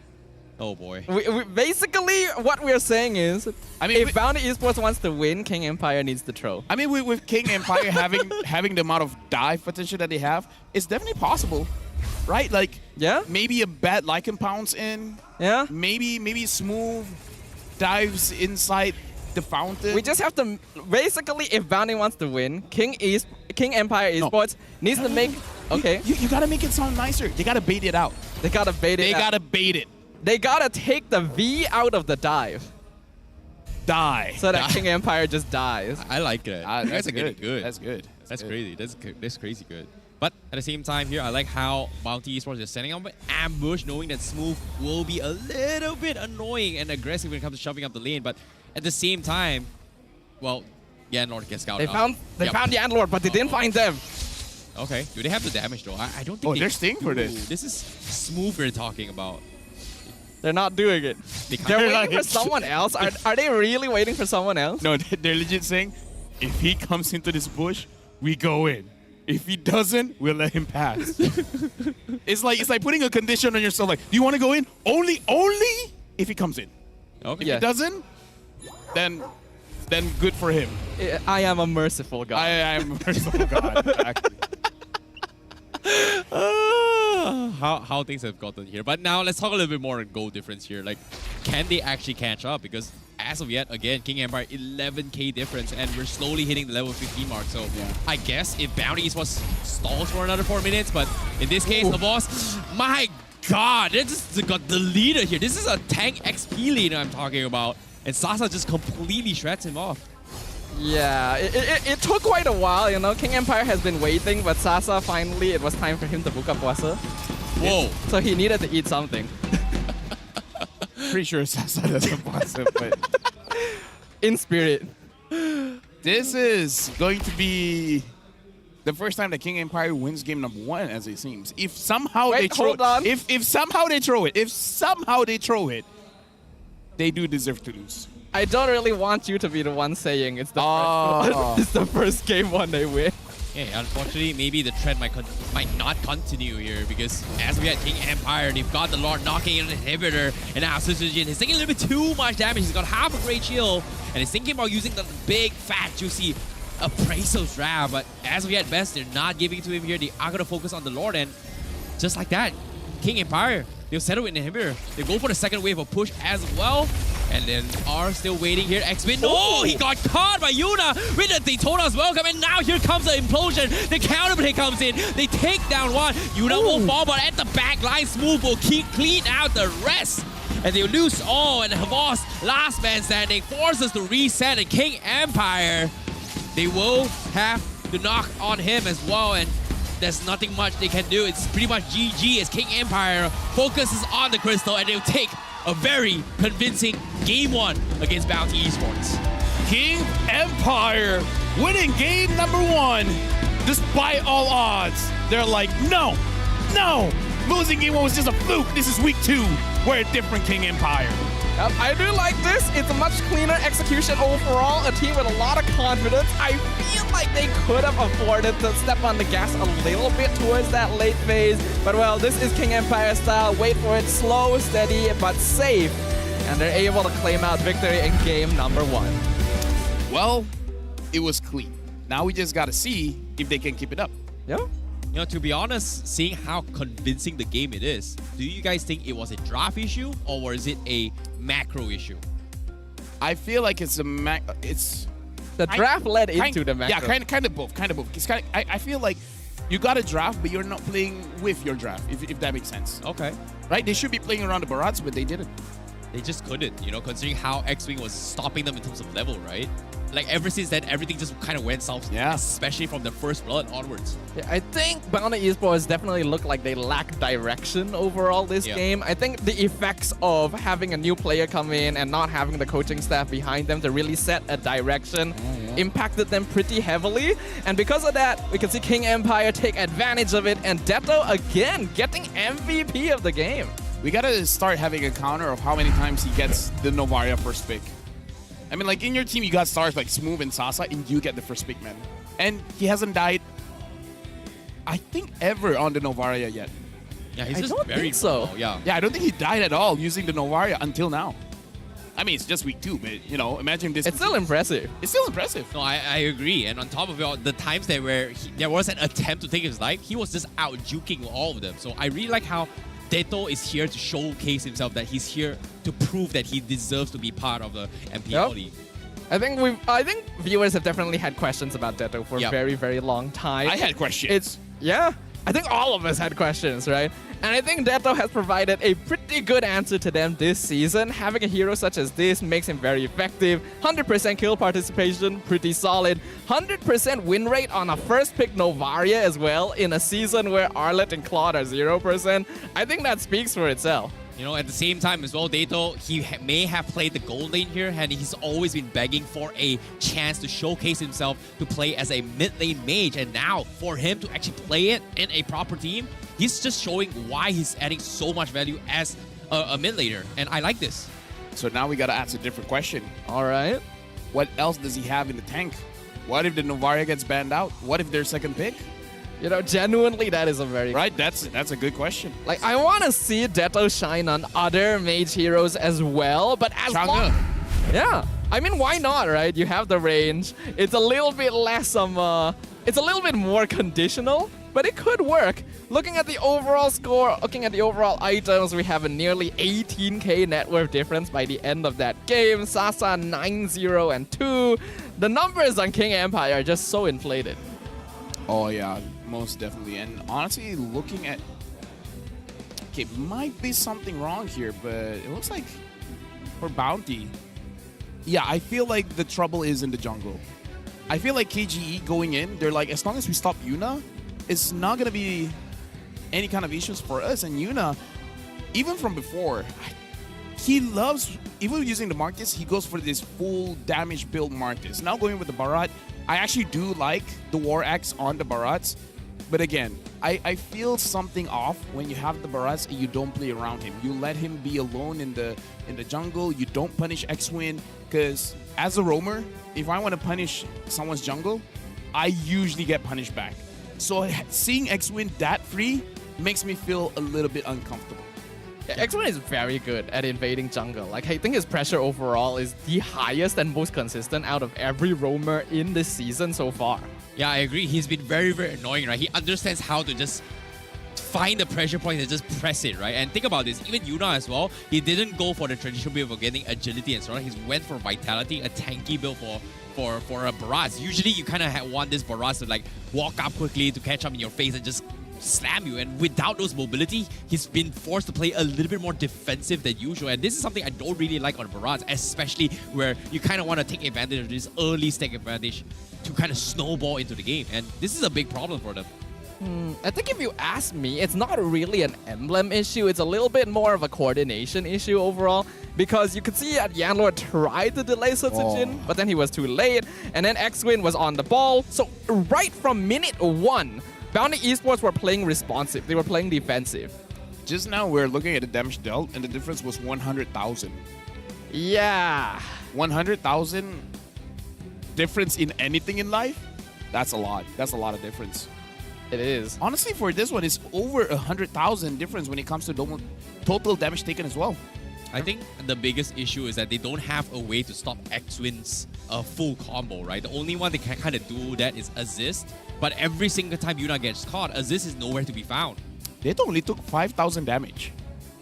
Honestly, I'm surprised he even took 5,000 damage. He basically didn't have to be near any of the team fights like the entire game. I kind of wonder if that damage came from the Lord or something. Oh yeah, probably. Right? Eternal God, right? Yeah. So now we're gonna look at it. Okay, so Habos has been able to dish out a little bit of damage, but this shows how Panda was not winning the lane at all. Like, he did not touch any turrets at all. And as a gold leader, that's kind of maybe your tertiary, but that's one of your objectives. I think the priority moves higher when you're on a hero like Natan, because you pick that hero specifically to try and have more early lane presence against like Claude or Carry or so on. But the Roger pick just completely denied him out, and the rotation of King Empire to start on the opposite side of the gold lane really messed with how Bounty Esports wanted to scale this game. Yeah, it was very, very difficult for them to actually play that game, considering the fact that, you know, Panda arguably did not get the space he needed from the mid lane at all. It was just like so much open area for King Empire, just constantly invade, and he has no choice but to, you know, join the fight or stay in the lane. If he stays in the lane, your teammate is gonna die. If he joins the fight and not win the fight, you are still gonna lose out. So it was a very, very difficult situation for him, and I felt like, based on what I'm seeing here, Havos tried his best as a CC, but again, when you lose at least 2 out of 3 lanes, you're pretty much done for, including the jungle. That's 4, I guess. Yeah, so I think we're in agreement. It is about their movement coming in. I feel like the draft, even though without a coach and such, it's not that bad. It's a serviceable draft, right? By no means it's a bad draft. It's just about how they execute it. So now Lich Guy, 812 gold per minute. Sasa, the carry Dero with 83,000 damage, and Sandbag Yuna taking 116,000 damage, and Dero the best wingman as well, 17 total assists. We're seeing the trend continue where the mid laner is both the carry and his own wingman. I mean, he has 100% kill participation. Yeah. He's everywhere. He's everywhere at once. The Astral Echo catching people out, making people fatter so that you can knock him up with just like your toenail. Oh, so that's why I've been hit by the Astral Echo too many times. Yes. Yeah, you know, at the same time, that's the reason why X-Wing looks so good in all those catches, right? Like, it's very difficult to actually kind of actually catch people because of the hitbox itself, but when you have the Astral Echo, it's easier to hit. Think about this, right? Guinevere is not an easy hero to play. No, it looks like it's cheating. It really... Actually, now I have a question. Like, does the Astral Echo make the opponents fatter, or does it make your teammates fatter? Your opponents fatter? Yeah, We're in agreement? Okay. Yeah. Why would you think it makes your teammates? Yeah, because if they're fatter, then their abilities land easier. Nah, it makes the opponents If fat. Guinevere is fat, she lands on people. She has more surface area. Where are you going with this? I don't know. Where? Let's look at the highlights. What? Anyways, you know, speaking of the highlights, I think we kind of missed the earlier part as well. I think it all started with X-Wing just constantly stopping you. Oh, that's a good play. And this is a really, really sick play, though. Yeah, I feel like Guinevere as Rome having that flicker unlock is great. And we're going to see a highlight later on where Yan Lord was actually able to catch Sasa. I think, was it around here? Okay. Sasa, I think, was caught with something, and then he was able to purify out of it. No, it's not this one. It's a little bit later on. But the thing is, even though the implosion hit onto Sasa, Sasa was still able to kill Panda. So if we're trying to make a comparison between Sasa against Panda, right now it's really no comparison. Yeah, it's very difficult. Like, Sasa's It's very one-sided. has been very, very on point as well. There's nothing really much the implosion could have done here. So I really like, you know, how King Empire just played in general, overall, macroly as well as microly as well. Do you still feel like it could go all the way? I still want Bounty to win, by the way. Like, I want to follow the trend, but based on what I'm seeing here, just because of the fact that Bounty has a substitution, it's very difficult. It's very, very unlikely it's going to be a 2-1. Yeah, we've seen this season in week 1, a lot of the teams were shaky overall. So it's clear that around here especially, teams need a little bit of time to get that coordination going when they're up on that MPL stage. So now that we're in week 2 and Bounty has shifted their mid laner, we can see that they're having trouble building that foundation up from the ground again. And it's clear that the communication coordination here is not quite as good, especially when they're lacking the direction of a third voice during the drafting phase. Like you mentioned, it's still very serviceable, but it makes it a lot more difficult compared to their peers. I think serviceable is an understatement, right? Like, foundation is everything. You know, fine tuning is. I thought you said serviceable. Well, you said serviceable. I say All-Star event is still ongoing. Get ready for a plethora of All-Star exclusive skins, a new special skin, mega sale with discounts up to 50% off, and a variety of deluxe rewards and bonuses. This is what's in store for you. From the 9th of April all the way to the 16th of April, mega sale, hero skins, and all kinds of items in shop are up to 50% off. Use All-Star promo diamonds in your purchases, and you can get the items you like for as low as 1 diamond. Ooh, it sounds pretty nice to me. That's serviceable. I've been waiting for this for a while, yeah. I think in this case, serviceable is an understatement. That's the King's Mercy right there. Agreed. You know, I I want to myself, see the king fall, man. The what? I want to see the king fall, but really, you want to slay the king? You want to overthrow the aristocracy. What he said. Okay, I like that. You know, isn't it minor aristocracy? That's the correct pronunciation. Isn't that monarchy? It's the same thing, I think. No, people are going to call me out for saying it's the same thing. Aristocracy is royalties, you know, and such. Sounds like monarchy a lot of like a king. What? You know, you're not completely wrong. Why does English have to be hard? I'm a Malay caster. It's easier there. No, it's fun. What do you mean? We gotta learn everything. We gotta improve our vocabulary. We have a lot of vocabulary as well. I think Worcestershire sauce.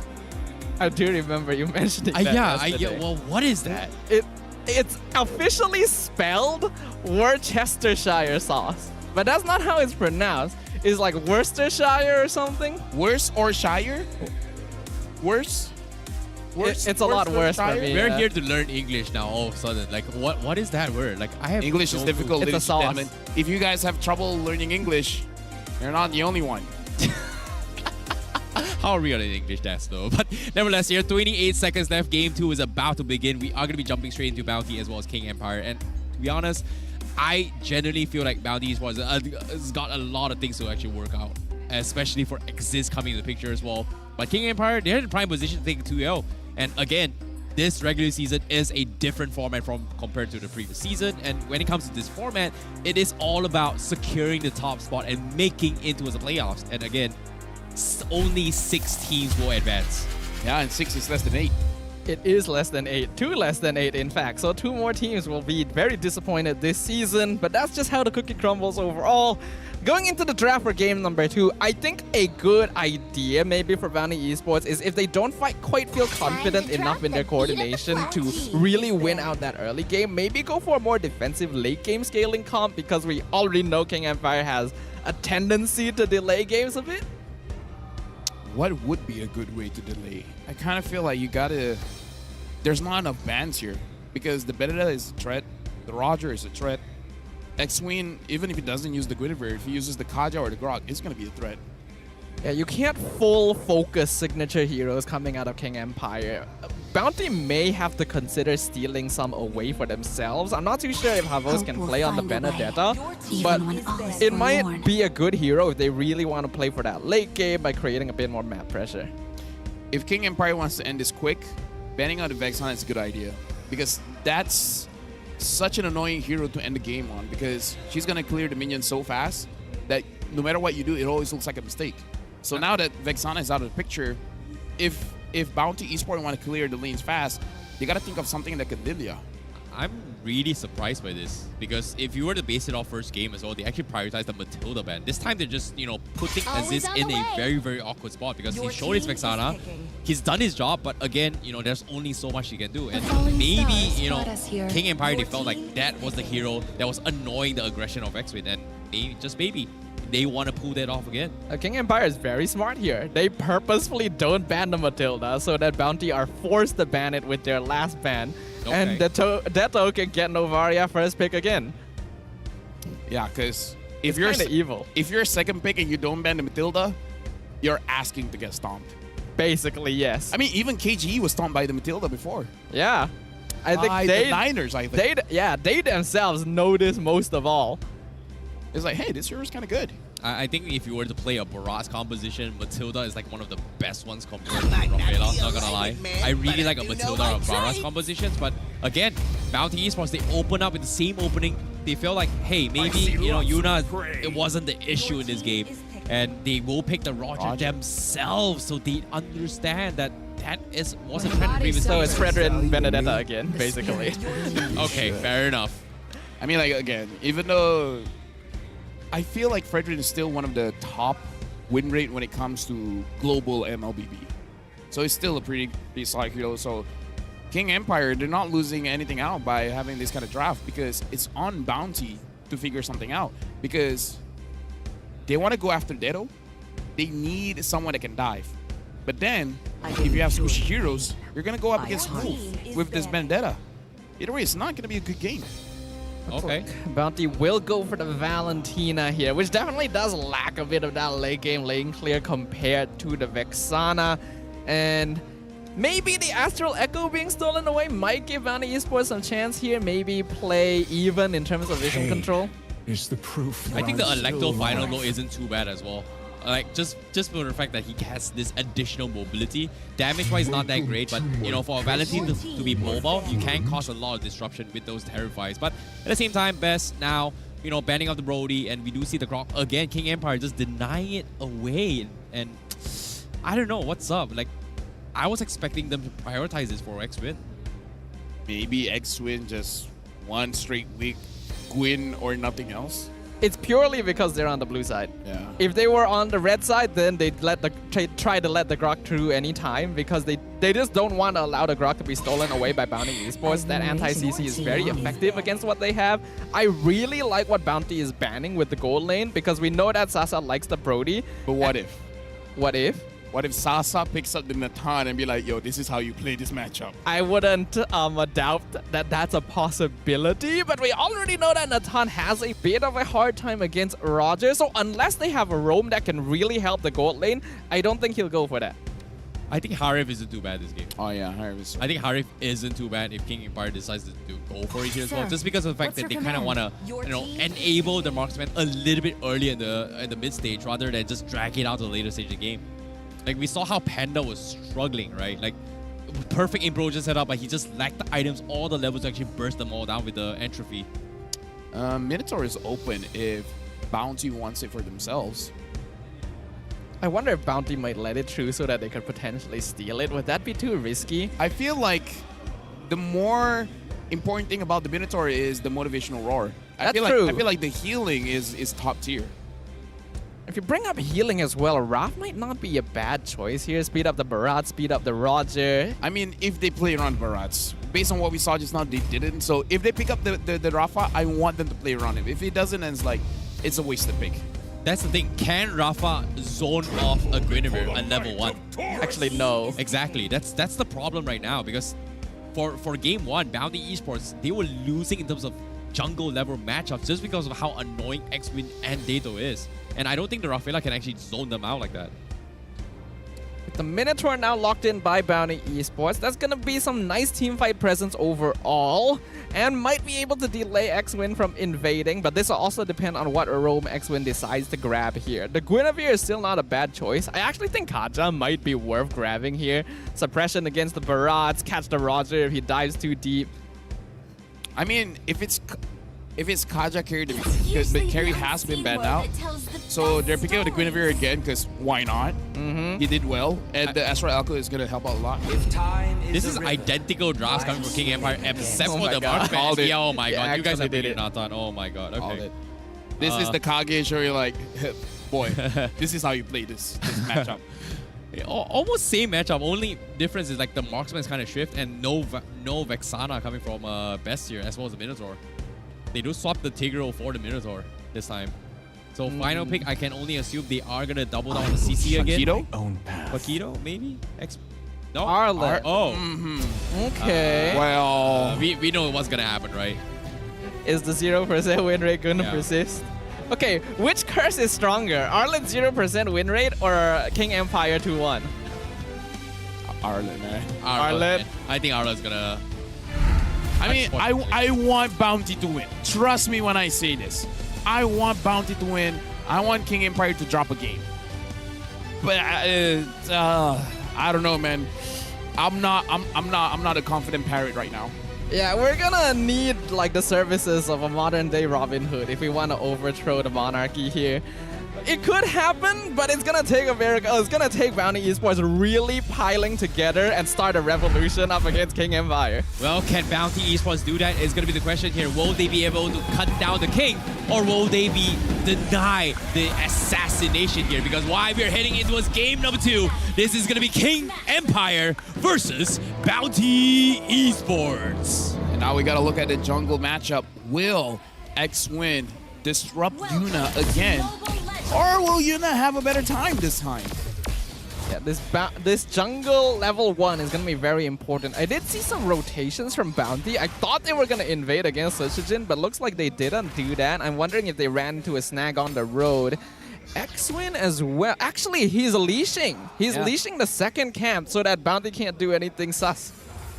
Wait a minute. This is a little bit different here coming from King Empire. I was expecting, X-Wing to get a little bit more aggressive, but this time Bounty Esports is the one putting up the aggression, and X-Wing decides to pressure the gold lane instead. So a little bit of a different opening here for King Empire. Yeah, they got to switch it out because they're like, for sure they're gonna see it coming, right? So we gotta make sure we're not predictable, because I feel like that's how you lose. You become predictable. Yeah, I like this play overall. Ooh. Oh my goodness, that's so much value harassments here. Panda, he's going to be forced to recall really, really soon as well. But at the same time, Dato, gets harassed by Exist. I like the little bit of trades here and there. But again, nothing super crazy has happened. So as of yet, it is pretty 50-50. I like that Yunlord has 2 mobility emblems here because he knows he's going to be running around all over the map. He actually has 3 because Quantum Charge. Oh yeah, 3. 2, yeah. His emblems are literally 4 shoes. Because unfortunately he's not a centaur, so it doesn't quite work. He is a minotaur, so he only needs 2 of them. Well, is Minotaur's arms considered a leg? If you consider that Minotaur is a bull? I feel like that's a philosophical question. Corner Shop technically has 2 shoes though. What is a minotaur but a bipedal centaur? A satyr. Oh yeah, that's actually a thing. Anyways, back to the Central fight here. Now Echo comes in. Sun Sujin wins the trade-off as well, but Smooth with the big Electro final blow alongside X-Win. Now, Yenlord 1 HP. He is going to be running for his life here. He needs to recall real soon, but he is getting stumped up. He will fortunately heal himself back up a little bit here, but King Empire, they say, you know what? We're going to let him live for now. We'll trade 1 instead. You saw that, right? Smooth is too good. I don't know if it's... I can't give him this hero. I mean, like... He avoided the final slash. How do you eye for an eye final slash into the tower in that situation? How do you even predict that? Well, game sense. Dude, small like animation. this is beyond game sense. I'm Ultra Instinct. Yeah. Yeah. You know, that's the right explanation. That's the one. That's the one. Smooth is just on fire, man. Like, think about this, right? Like, he is? Oh no, he's fine. Well, once upon a time, he was the Lord. No, he's still a Lord. He's still now he's the Lord from the top. Yeah. In this case, he is part royalty here. Because as of yet, now, Astro Echo does scout out the members from Bounty Esports, and Dato is thinking about a little harassment here. He doesn't really have the mana to actually work with, so fortunately for them, 50 seconds with Turtle on the sidelines. He's got a lot of time to farm some items. Yeah, this is already not looking good for Bounty Esports. Like, we're losing out that first turtle is okay ordinarily, but the amount of pressure King Empire put on them as well just shows to the difference in terms of their confidence and momentum going into this. We can also see just how easily Smooth can leave his lane, because unfortunately Havos doesn't have very good wave clear overall, which means that Bounty Esports is going to be fighting at a disadvantage most of the time. Yeah, it always feels like King Empire has the option to play as 5, while Bounty, they mostly have to play as 4. Because the moment Arlet leaves his lane, it's going to be vulnerable. Because look at this. Smooth is not leaving. He's like, I'm going to get a lot of damage onto the turrets. Doing a lane swap here. Actually sending Havos down to the bot lane, giving Panda some space to farm up top, maybe.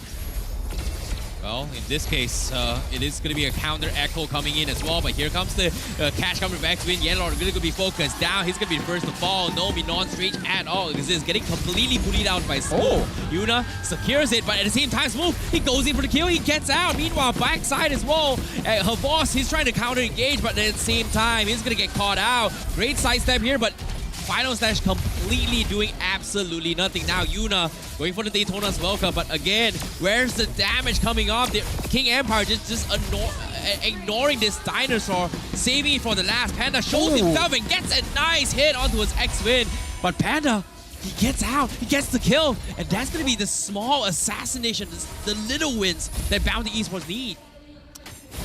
I'm surprised that Panda survived that, because I kind of feel like that was a position for King Empire to fight back, but King Empire understood the situation and be like, either Smooth or Sasa, doesn't matter. Someone gets some kind of objective on the map. Yeah, and Sasa was able to get that tower, get a good amount of gold shield from it as well. Yes, Panda was able to get that kill onto X-Win right at the end, but I'm not sure if it's quite worth it in terms of how much gold that he's trading from leaving that lane. This is tough. Like, this is very, very difficult. And again, King Empire, you know, just slowly taking advantage of the lead here. X-Win, you know, he's going to get scouted out by Panda for a little bit. They know exactly what's up as well. The minions are just drawing aggro towards King Empire's favor. Bounty Esports again put in this awkward defensive position. But look at King Empire. There's just two of them. I mean, sure, Bounty doesn't know there's just two of them, but just the two of them. They're zoning out 4 members of Bounty. That's how oppressive it is right now. Yeah, Bounty doesn't have the tools to actually catch anyone, right? You do kind of need the combo of the Flicker with either Minuin, Fury, or the Final Slash, because King Empire is spacing very well and they have good ways to get out, like with Guinevere's anti-CC and the Eye for an Eye. So they need to make sure that they're in a winning position before they actually commit to fights. Unfortunately, it means that they have to rotate together quite often, and King Empire is just pushing every single lane at once. Yeah, and in this case now, Turtle again contention coming in as well. Panda not going to be, joining the fight as well. He showed himself up top, and I don't think they want to fight this as well. Astro Echo being commended. Turtle, easy one, easily secured by King Empire. Right now, 4,000 gold lead, and it looks like King Empire, they're not forcing things out, but still, Bounty, they haven't really seemed like they're responding. This is one of those mental things where they're not like, they're playing not to lose, basically. Yes. And I feel like it's not a good idea to do that against King Empire. But I think Bounty was the inexperienced. Oh my God, X-Win out of nowhere, flickers forward, catches her boss under turret. So quick, so fast. That's got to be a play right there. Because that is difficult to pull off. Just straight up saying this town ain't big enough for 2 people whose names start with X. Well, you had to check it for a moment. Yeah, I had to check it. Yeah. I was caught off by LaFell. Just what? Oh. Even though it's English is difficult for me. Havos. English is difficult for me. Okay, how can X Havos be Russian pronunciation? And Russian is not English, right? No. Yes, I think so. Yeah. The last time I checked, yes. Wait, what? Yes or no? No. Yes. Oh. Okay, this is confusing. Even yes and no means something different. Haha is H-A-H-A, right? Yeah. In Russian is X-A-X-A. But it's still haha. Anyways, speaking of which here, X-Wing getting caught off from the top. He is going to be damaged out a little bit more as well. But now they told us welcome catches the one, but Smooth from the back lines completely shredding them off as well. Meanwhile, Aziz and Panda decide to go in forward. They do trade one, but Panda is going to lose his life eventually. Smooth still single-handedly fighting off the entire Bounty Esports at the back lines. Havos is going to be the last man standing for Bounty Esports. Where Bounty got some kills, so that's a good start, right? Death funny died. Yeah. Is it because we were talking about it? I think it is. Oh, I'm sorry, man. We gotta stop talking. I'm sorry, but this is our job, so we have no choice. Sorry, everyone. That is unfortunately gonna be end of 0 death streak from Detto. Honestly, if not for Smooth, King Empire would have actually lost that fight. That Minuin Fury was good. If Smooth didn't cut off the backline completely with the Electro Final Blow, then the rest of the team could have followed up. Panda could have actually dished out a lot of damage because he took out Sasa and Detto first. So King Empire still can make mistakes, but their players are really firing on all cylinders. I mean, like, Smooth is putting on a masterclass right now, because I kind of feel like even if everyone else fails, he will make a play. I mean, he's been doing this since Season 8 or Season 9, where even if the mid lane doesn't work, if the jungler is having a hard time, even using a Uranus, he'll find a way to control the map. And now, with a lead, easier for him. Absolutely. You can see that his rotations are very clean. He's played this hero plenty of times. It's his signature. He knows exactly where he needs to be at what time. He has the biggest net worth difference compared to his opponent in lane as well. Going full damage, Malefic Roar already completed to really wear down the tankier heroes on the side of Bounty Esports. With the Lord now pushing down bottom, unfortunately Wave's not going to be quite as synced up as King Empire wants, but they just want to get every external tower they can. Yeah, in this case, they will get it for absolutely free. Nothing much Bounty can do as well. 8k lead seems like a similar trend from game number 1. And again, in 1 week's time, King Empire has fine-tuned themselves and no more dropping a first game right now. Never again. I guess that's going to be the idea here from King Empire. Well, let's hope it continues, because now King Empire, they're pushing up mid and the bottom side. The Lord is still marching in. Smooth has the Petrify, so if they make a decision to go for it, this could be a devastating fight, especially if they can get Young Lord first. Yep, Astro Echo already expended as well. Bounty is just waiting for him to go down, but Boss is taking a little bit too much damage. Great jump coming in from X-Win. He will disengage safely here, but the entropy from Sasa almost taking Panda and Yuna down as well. The Lord will knock in. Second wave coming in towards the mid lane as well. Bounty Esports, they do get the reset. X-Win makes an attempt. He's gonna miss. Havos catching the final slash, connects with the Minon's rage as well. X-Win somehow survives the longest time as well. Panda gets a kill, but he eventually gets chain stunned and taunted out by Sutsujin. Will lose his life as King Empire, they trade 2 for 1. And now, what can Yuna do? Because as of yet, this dinosaur is just a lizard right now. Yeah, it's really not working out. King Empire, they're continuing pushing mid now. Mid inhibitors down. Young Lord gets pulled in with a taunt. Trying their best to defense against this as well, but Sasa's damage is ridiculous. Young Lord will fall. Smooth will finish up the kill, and now Crystal's exposed. It is going to be a clean 2-0. The assassination has been denied, and the Kings will reign over Bounty.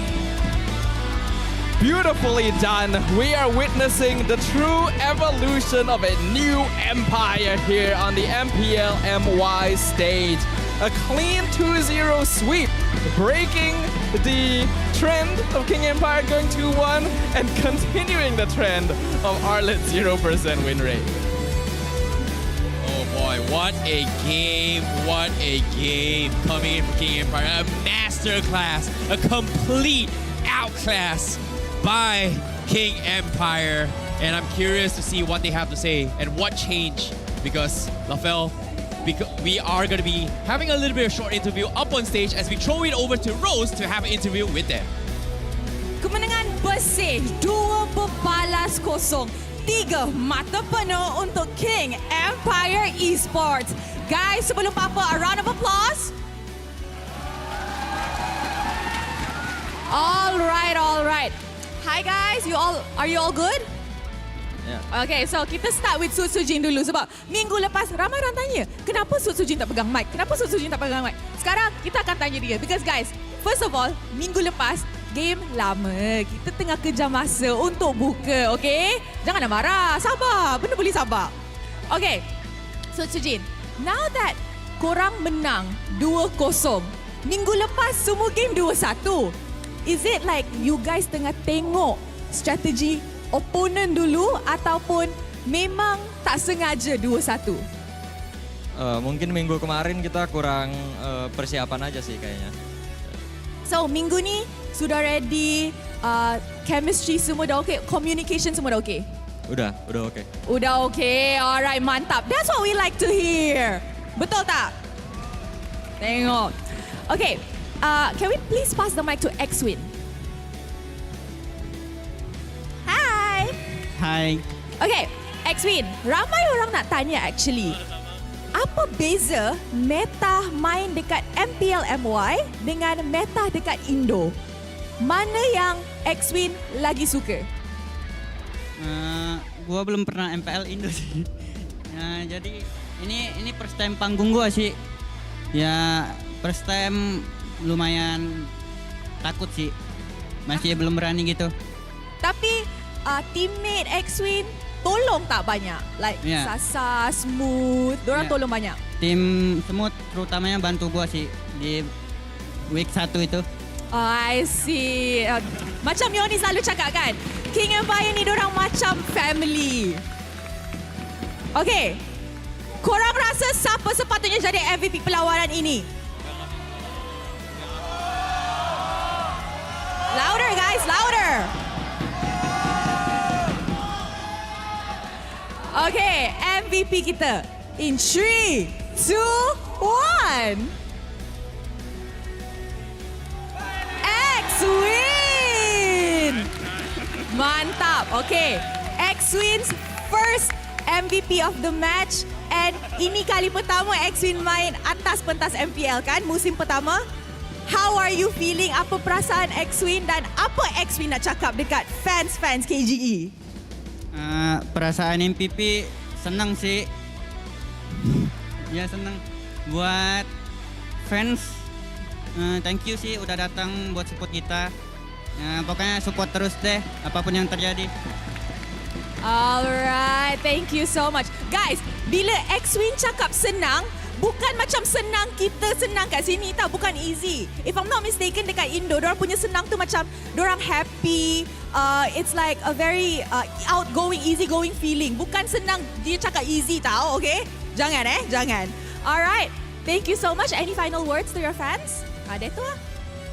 Deto. Final words to the fans that came? Okay. No. Come on, guys. Okay. Thank you for all KG fans yang udah datang. Thank you yang udah percayalah sama kita. Ya, thank you lah semuanya. All right, thank you so much to King Empire Esports and congratulations on your win. You guys may now celebrate your win with your fans. Congratulations. Seru Saturday. Perlawanan pertama habis 2-0, 3 mata penuh. Clean sweep. Adakah match kedua dengan match ketiga akan ada faith yang sama ataupun dia akan jadi lebih sengit dan lebih seru? So before kita dive in to second match of the day, mari let's throw it back to the casters untuk mendapat tahu apa yang jadi dalam game 2-0 ini. Casters, silakan. Well, King Empire did it. It's a 2-0 and X-Win 3-4-20. Never played in the MPL before, but he's looking pretty good. Yeah, I love his aggression overall. He clearly knows his limits in how far he can invade into the jungle, and he's able to read out what the enemy team might want to do as well to decide whether or not he wants to leash, whether he wants to play around the gold lane or the EXP lane. And then those flicker catches with the Guinevere were so clean. Yeah, and speaking of the tank build as well, I was never a fan of it just because of how difficult it's execute. But when you pair with Novaria, X-Win has been hitting some insane catches with his magic thumb, his thumb as well. And I feel like right now, the benchmark here is you gotta at least play the X-Win for the Guinevere. Yeah, honestly, he's been playing very well, but for KG, I would say, personally for me, it was hard to pick an MVP just because everyone's playing well. Yep, I agree. Sasa plays well, Smooth, I mean, God tier, right? Smooth is amazing. It was a debate between Smooth as well as X-Win for me. Like, I wanted to give X-Win, but Smooth was the reason why they kind of won most of the fights in game number 2. But still, it was a hard call, but eventually, X-Win definitely deserved it. It showed how good they are as a team, not as an individual, because we gotta say, having the patience of X-Win, waiting for the Astral Echo first and then go in, that's also something, right? Yeah. That shows the chemistry between X-Win and Dato. Yeah, you can see up on stage that he's definitely very grateful with his teammates for helping him out coming into a new region, into the MPL for the first time. And it is really showing in his performance in the Land of Dawn. We can see game 2 ended in less than 12 minutes. I'm not too sure what the quickest game we've had this season is, but this is definitely in contention. Yeah. Bounty just had no chance. This is pretty close as well. And I really want to talk a little bit more on the itemization that Dato brought to the table as well. He actually adapted his itemizations from game 1. Game 1, he actually bought the Enchanted Talisman for a little bit more cooldown. But this game, ignored the Enchanted Talisman, went for a Necklace of Endurance to deal with the heals coming from Minotaur. And I feel like he may have been a factor where why the heals didn't exactly allow Best to survive the additional take in a lot of instances. Stuff I want to talk to you about. You were talking about what is the quickest game in MPL. I think let's just make it a bit smaller. This is the quickest game for KGE. Yes. Oh, yeah. Fair enough. That's the quick game for them. That's for sure. I want to see more of this going forward. Oh, because yeah, definitely. This was great execution. Love it. It's clear they knew what they were doing. Of course. I'm excited. I'll be a fan if they keep this up. I'm excited. Really? 2-0 all the way, fast games? Oh, yeah. That would be great. Oh, yeah. Why? Dude. They're playing good. Amazing. Oh. Like international ready? No, not Okay, so not there yet. Is King Empire there yet? No, no. Where would you put them at? I would say even in the MPL, maybe 4. Oh. Yeah. Who's number 1? SRG. Okay. Yeah. All right.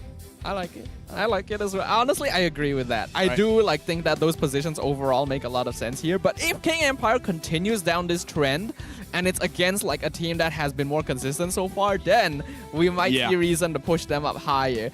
Though in this game itself, they really pushed those numbers up in terms of statistics. They did double the damage of Bounty Esports. They took half the damage of Bounty Esports. It was a clear one-sided, basically trashing coming in from King Empire right from the beginning.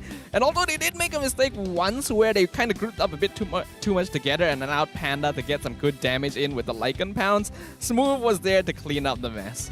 Not gonna lie, not a big fan of this Barats at all. No War-X, no Brute Force Split, no mobility is gonna set you apart in a situation where you are gonna play defensive all the time. And this is something that I really don't like this build. But, that's the thing. Based on how the King Empire's rotation so far, they're just completely shutting down everyone. Like, Sasa's just getting all the space of farm he wants. Smooth is just annoying the heck out of Xbox rotations. And again, macro-wise, 2 games in a row, they're just getting out-macroed. Yeah, I feel like even when we change the draft coming in from Bounty, it doesn't do much. I feel like it's more about it. After this, we're going to go for a long break. I hope they use it well to reorganize their own system, because it looks like in their games, they don't have a system of what do we want to prioritize. It looks like they're a little bit lost. Do we want to go gold lane? Do we want to go EXP? Do we want to back up the jungle? Almost like they're playing on autopilot. So I hope they use the break wisely. Yeah, I think that's very, very important as well, especially when there's a lot of new integrations coming. Cool Chips is, pretty much auto banned right now. But, of course, even the heals, did the healing actually matter at all this game? I don't think it mattered at all. Yeah, not really. When you're taking double the damage of your opponent, no, not really. It's a tough spot to be in, because when you draft the Barats, the Arlet, the Minotaur, basically every single game this series, Bounty Esports went in with a teamfight composition. They want to go 5v5, which is fine. But when you go 5v5, you got to identify those timings and make sure you're able to reach that point. And without tools to out-macro Smooth and letting the Benedetta through both times, yeah, it's just not going to work out. I think the biggest threat here was Smooth in general, right? His Benedetta was one of the key winning factors every single game. So it makes a lot of sense why, in the previous week, everyone says when you play against King Empire, you gotta respect Smooth's hero. Respect the Benedetta. And this is just a masterclass coming from him. And now we can see why Best just looks like, well, a bot. Not gonna lie. Yeah, and now Dedo the carry as well as the best wingman, almost 50,000 damage dealt, 11 total assists. Sandbag Yuna, 88,000 damage taken, and 909 gold per minute for Sasa. This is a pretty one-sided victory for KGE, and I hope they use the break well to make sure that this is consistent, right? Yeah. If they can do this to every single team, then perhaps international level. Yeah, we want to see every single team here in Season 13 grow overall and evolve so that Malaysia as a whole grows as a region on that international stage. Looking at the highlights here, very clean from King Empire. Smooth is just too much of a threat even in these early engagements. My god, that was a perfect opening coming from Smooth. And alongside with the Astro Echo, everything just went south for Bounty Esports. And even here, I really like how they started this fight, right? They understand that this Barats is not the biggest threat. You can just kind of ignore him and kill everyone else and then just, oh wait, let's leave the last for this Barats and this is nothing much you can do. Arlet again, 0% by the way. Yep. Yeah, that's... They made King Empire get a quick game. They did. Right? And with that being said, Bounty Esports is also 0 points. Ah, yes. -4 aggregate points, 0 points total. Right now, King Empire is at the #1 spot with 7 total points with 4 aggregate points. Sangre Giants, they only won 2, but they have the same aggregate points as King Empire. After this, Sangre Giants will be going up against Todak. If they get another clean 2-0, then they'll be #1. And I don't think Sangre Giants wants to be there. Yeah, I mean... In MPL MY, you don't want to be #1 in regular season. Wait. Oh, right. Oh, yeah, the curve. We have a long you want to be #2. But based on what I'm seeing here, King Empire might be first, even though you rank him before. No, I want Selangor Giants to be... No. You want Selangor Giants to be #1 to win it, so that's why you want them to be the second. Yes, I want Selangor Giants to be 2. Okay, I get it. Just lose a few games. It's not that hard. Experiment.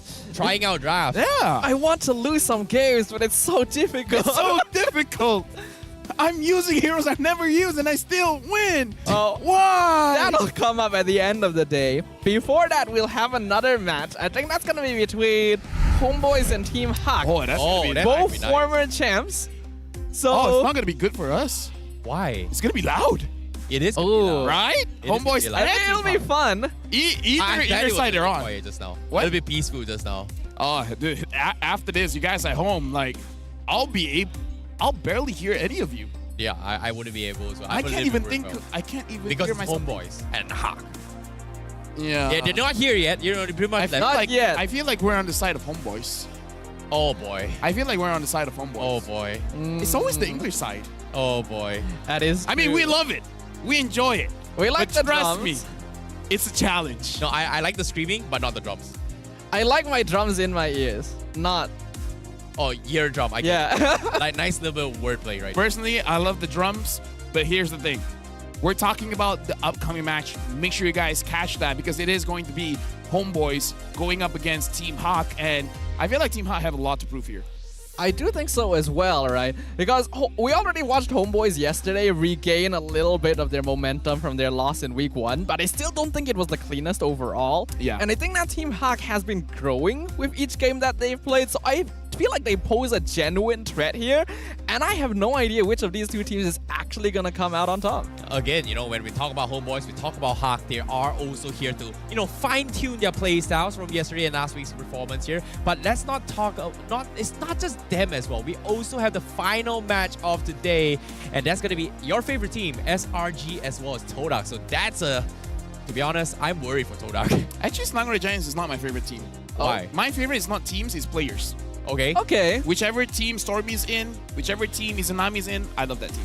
I do like watching Stormy a lot. I actually like both of them. Yeah. But again, you're mentioning mages. Mage Prodigy, Prince Prodigy. What about the King of Mage? Oh, I love him. Niners. I love him too. I'm actually a Niners fan just because of how Moon has been playing. I'm actually a bit torn because I like Stormy's playstyle a lot, but I also have a bias for Zyme Sempoi. So they're gonna be... Oh, boy. Zyme Sempoi on the mage row. He's back. Yeah. It's been a while.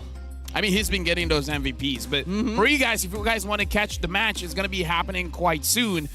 That match, honestly, for me, I don't think it's going to be 2-0. I feel like... 2-1. I do feel like it's going to be a 2-1. Yeah. We will see. And I kind of feel like who wins the first one is more likely to win the overall match. Okay. Fair enough. Fair enough. It is going to be a little That's the trend we saw yesterday. Exactly. Exactly. Yeah, I feel like Homeboys might be the one to actually win the first game.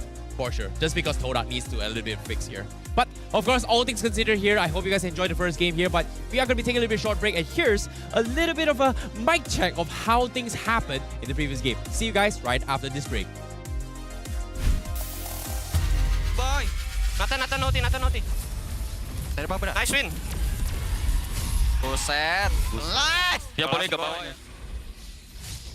Lip. Woi, kasih tahu dah Lip. Combo kita Lip.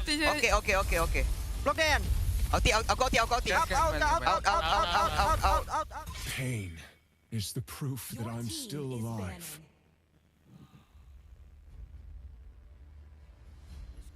Let's ban Fanny counter, bro.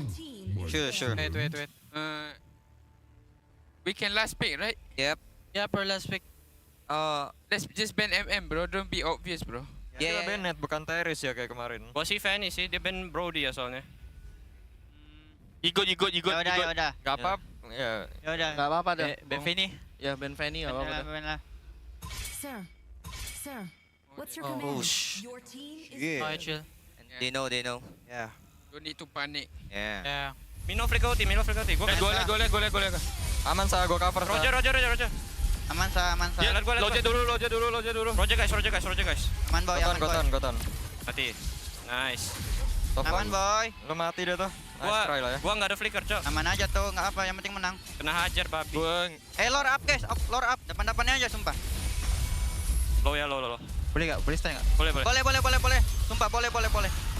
Terusin juga guys, sampein. Atas. Ada web bawah. Bawah. Enan. Nice. Alhamdulillah.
Selamat datang ke MPL Malaysia musim ke-13, di mana yang terbaik akan berentap dalam pertempuran sengit dan penuh strategi.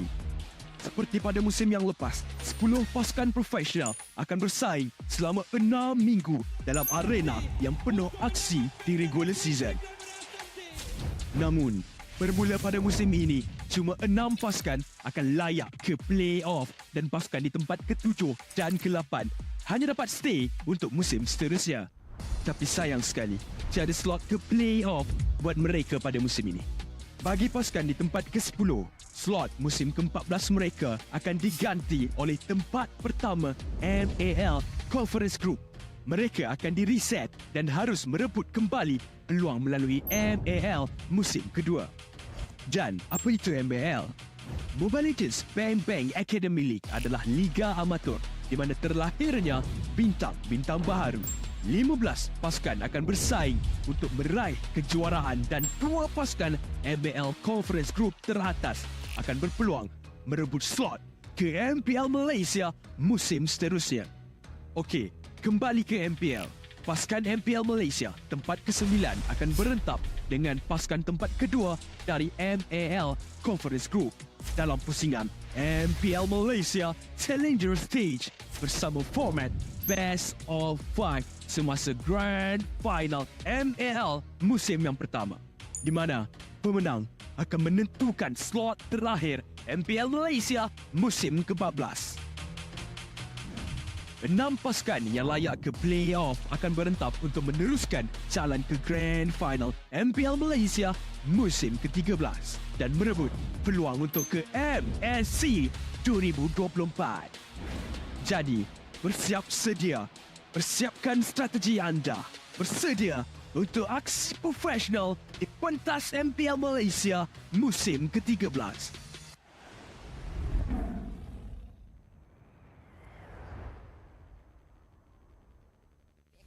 Masuk. Dari pada Rukun tapi Yuna cuba untuk menelankan dekat X-Win, tapi Yuna damage yang diterima cukup besar. Yuna hilang di tangan Sasa. Cuba lagi untuk masuk ke hadapan adanya semua cuba untuk mencari Panda, tapi Panda juga dah tak ada. Aziz juga telah pun ditumbangkan kali mereka cuba untuk masuk ke hadapan double kill yang kali Sasa. Yuna daripada arah belakang cuba untuk mencari Sasa, tapi Sasa untuk mencari ruang untuk melarikan diri semua masuk ke hadapan. Yuna hilang. Kali ini mereka cuba untuk memaksa lagi ke arah mencari mangsa seterusnya. dah hilang di tangan Panda. Aziz juga telah pun dijatuhkan oleh Susu Jin, tapi tengok bagaimana keadaan sekarang.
Berminat untuk mengetahui info lanjut mengenai prestasi pemain dan jadi sebahagian daripada MPL Malaysia?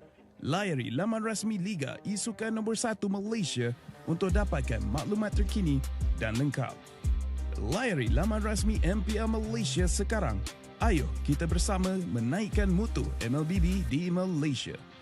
Jangan terlepas kemas kini Liga Academy rasmi MLBB Malaysia, MAL Malaysia. Ikuti semua platform rasmi kami. Ayo sokong MAL Malaysia musim pertama. Ikuti semua platform rasmi. Semua peminat dan penyokong dijemput ke arena MPL Malaysia musim ke-13 di Serdang. Anda berpeluang berjumpa dengan pemain kegemaran anda, kumpul tanda tangan eksklusif dan sertai kempen Fan of the Season. Interested in knowing more about player performance and be a part of MPL Malaysia? Visit the website of MPL Malaysia's #1 esports league for the latest news and league updates.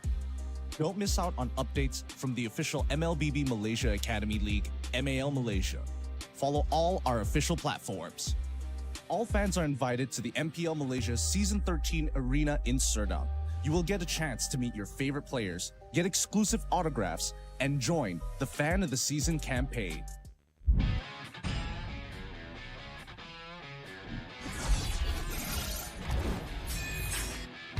Versus satu Skylar can you do it? Dan Albert di sana ternyata Arcadia. Avalanche fight as Long gets instantly shot down by the Blazing Duet, as well as the Electro final blow. This is going to be easy cleanup for Todak as most of the... Apat yun, pero nasipatin siya yung ninakaw na sipa. Buhay pa rin ang 4v1! Backline already, and they're running for the lines, gunning it. David trying to drag the members of RG right underneath the turret. It's not enough though. Gray coming all the way in, he cleans it all the way up. Just no way for him to run. Kita kata ada satu warrior manipulasi yang membuat pergerakan dari Liga terlalu benar-benar slow. Rafanya sudah tumbang.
Menang, kalah, pressure, harapan, skill, stay, dah ready. Kalah, dihentak, dituntut, semua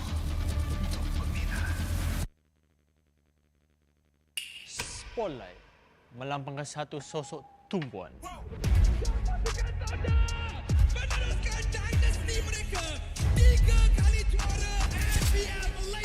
Tumpuan untuk melakukan yang terbaik. Tumpuan untuk menjadi seorang role model. Pelaburan, pengorbanan, semuanya. Sorotan itu penting. Ia membuatkan kita percaya. The supporters we witness our fights and our struggles. Memikul harapan untuk mempertahankan kemenangan. Menjadi cabaran terbesar untuk mencapai matlamat kami. Pastikan kemenangan dan kebanggaan. Dicorak. Kembali merampas tahta. Meneruskan legasi kami. Di bawah cahaya, semuanya menjadi lebih jelas. Underdog, kuda hitam? No, kami adalah Monster Vicious. Cahaya impian telah menerangi pentas ini. Kejayaan bukan lagi dongeng. Not just a dream. Ia arti harapan yang sebenar. Mungkin ada yang sangka bahawa harapan ini akan hilang. Tapi bukan kami.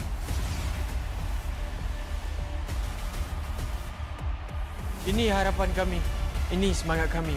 Bersama kami, mencapai hati tujuan. Menjadi sinar yang paling terang.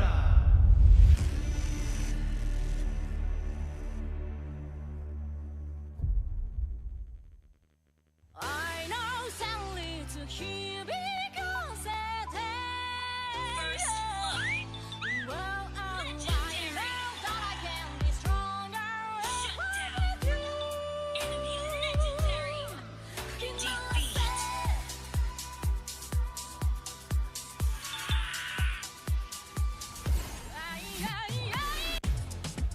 Hotlink Prepaid 5G serba baharu. Nikmati jago 5G untukmu. Dengan kelajuan internet 5G tanpa batas. Layan gaming sepantas kilat. Dan stream video paling lancar. Nikmati juga lebih nilai dengan 20% cashback. Hanya RM32 sebulan. Dapatkan sekarang.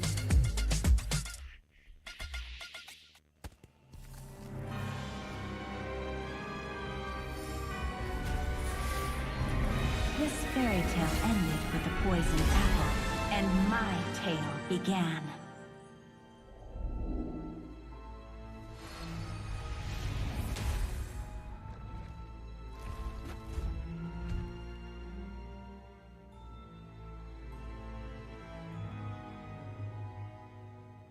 A princess in a tower is just a bird in a cage.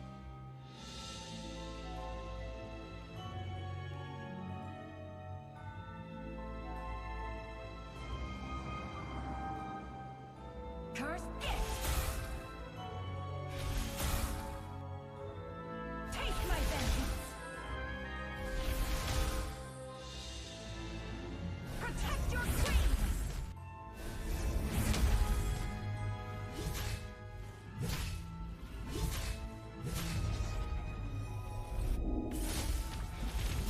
Kneel before your queen. It won't take long, I promise.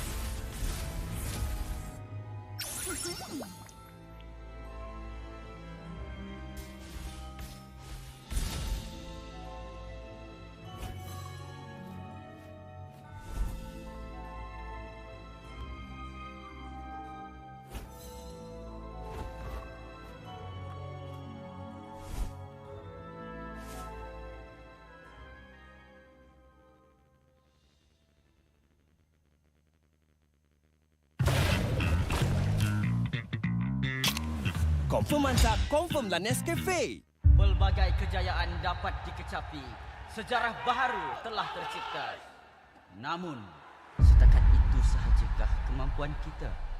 Setiap kali ke pentas dunia, pasti kecewa. Sampai bila kita nak kalah?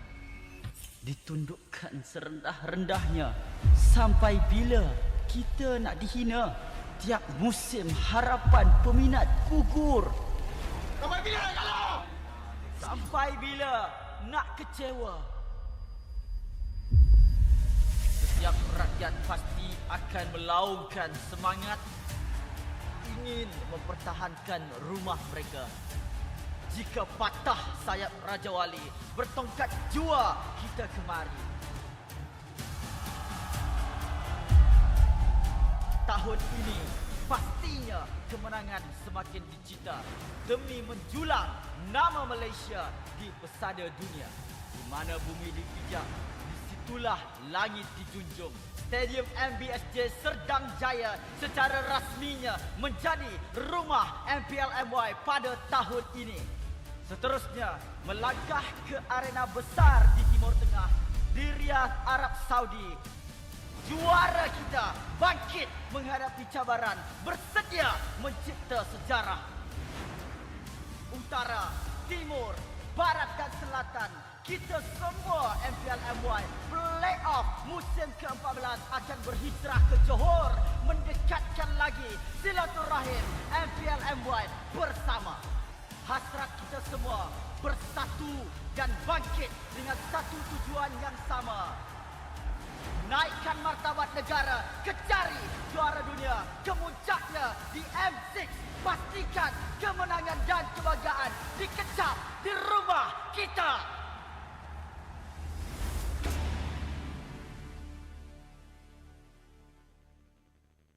I know sadly to hear because it is well, I know that I can be stronger with you.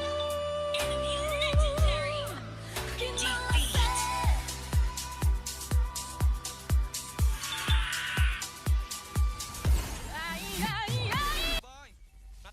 Nata. Dari bawah benar. Nice win. Buset. Nice. Dia boleh ke bawah ya. Lip. Woi, kasih tahu dah Lip. Combo kita Lip. Okey. Block Dan. Aku outi. Out. Pain is the proof that I'm still alive.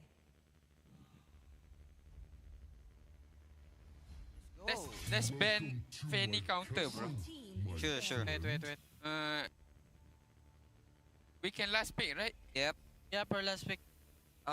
Let's just ban MM, bro. Don't be obvious, bro. Yeah. Malah kita ban net, bukan Teris ya kayak kemarin. Gua si Fanny sih, dia ban Brody ya soalnya. Ikut. Yaudah. Gak apa. Ya. Yaudah. Gak apa-apa dah. Ben Fanny. Ya, ban Fanny gak apa-apa. Ben lah. Sir, what's your Oh, command? sh- Your team is Yeah. Oh, chill. They know. Yeah. Don't need to panic. Yeah. Mino flick out. Gua Aman saya gua cover. Roger. Aman sa. Ya, gua Loja dulu. Roger guys. Aman boy. Goton. Mati. Nice. Aman boy. Lu mati dia tuh. Nice try lah ya. Gua enggak ada flicker, Cok. Aman aja tuh, nggak apa, yang penting menang. Kena hajar babi. Lore up guys, lore up. Depan-depannya aja sumpah. Lo. Boleh nggak? Boleh stay nggak? Boleh. Sumpah boleh. Terusin juga guys sampein. Atas. Ada web bawah. Wave. En. Nice. Alhamdulillah.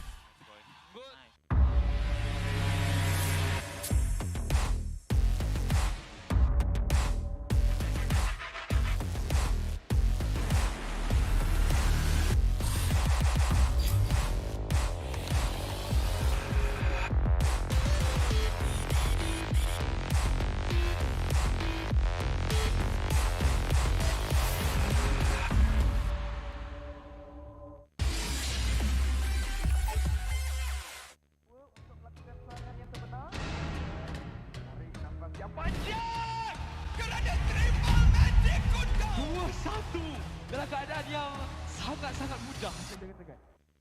Selamat datang ke MPL Malaysia musim ke-13, di mana yang terbaik akan berentap dalam pertempuran sengit dan penuh strategi. Seperti pada musim yang lepas, 10 pasukan profesional akan bersaing selama 6 minggu dalam arena yang penuh aksi di regular season. Namun, bermula pada musim ini, cuma 6 pasukan akan layak ke play-off dan pasukan di tempat ke-7 dan ke-8 hanya dapat stay untuk musim seterusnya. Tapi sayang sekali, tiada slot ke play-off buat mereka pada musim ini. Bagi pasukan di tempat ke-10, slot musim ke-14 mereka akan diganti oleh tempat pertama MAL Conference Group. Mereka akan di-reset dan harus merebut kembali peluang melalui MPL musim kedua. Dan apa itu MPL? Mobile Legends Bang Bang Academy League adalah liga amatur di mana terlahirnya bintang-bintang baharu.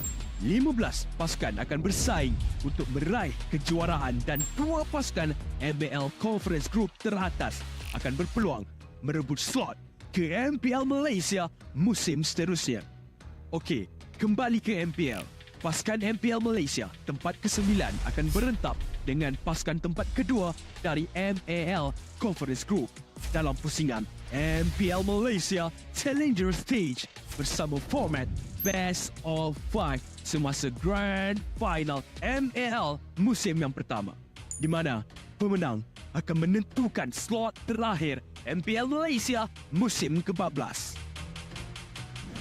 6 pasukan yang layak ke playoff akan berentap untuk meneruskan jalan ke Grand Final MPL Malaysia musim ke-13 dan merebut peluang untuk ke MSC 2024.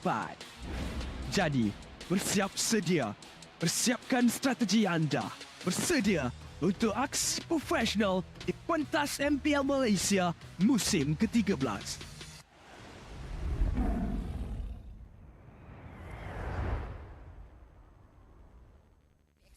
Masuk. Negara Pasir Q tapi Yuna cuba untuk menelan dekat X-Win tapi Yuna damage yang diterima cukup besar. Yuna hilang di tangan Sasa. Cuba lagi untuk masuk ke hadapan ada Yes Move cuba untuk mencari Panda tapi Panda juga dah tak ada. Aziz juga telah pun ditumbangkan kali mereka cuba untuk masuk ke hadapan double kill yang kali Sasa. Yuna daripada arah belakang cuba untuk mencari Sasa tapi Sasa untuk mencari ruang untuk melarikan diri semua masuk ke hadapan. Yuna hilang. Kali ini mereka cuba untuk memaksa lagi ke arah mencari mangsa seterusnya. Yang juga dah tak ada. Tetapi Sasa terpacikan mangsa dia itu juga dah hilang di tangan Panda. Aziz juga telah pun dijatuhkan oleh Susuji tapi untuk bagaimana keadaan sekarang.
Berminat untuk mengetahui info lanjut mengenai prestasi pemain dan jadi sebahagian daripada MPL Malaysia? Layari laman rasmi Liga E-Sukan nombor 1 Malaysia untuk dapatkan maklumat terkini dan lengkap. Layari laman rasmi MPL Malaysia sekarang. Ayo kita bersama menaikkan mutu MLBB di Malaysia. Jangan terlepas kemas kini Liga Academy rasmi MLBB Malaysia, MAL Malaysia. Ikuti semua platform rasmi kami. Ayo sokong MAL Malaysia musim pertama. Ikuti semua platform rasmi.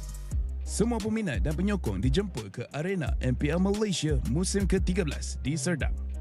Anda berpeluang berjumpa dengan pemain kegemaran anda, kumpul tanda tangan eksklusif dan sertai kempen Fan of the Season. Interested in knowing more about player performance and be a part of MPL Malaysia? Visit the website of MPL Malaysia's #1 esports league for the latest news and league updates. Don't miss out on updates from the official MLBB Malaysia Academy League, MAL Malaysia. Follow all our official platforms. All fans are invited to the MPL Malaysia Season 13 Arena in Serdang. You will get a chance to meet your favorite players, get exclusive autographs, and join the Fan of the Season campaign.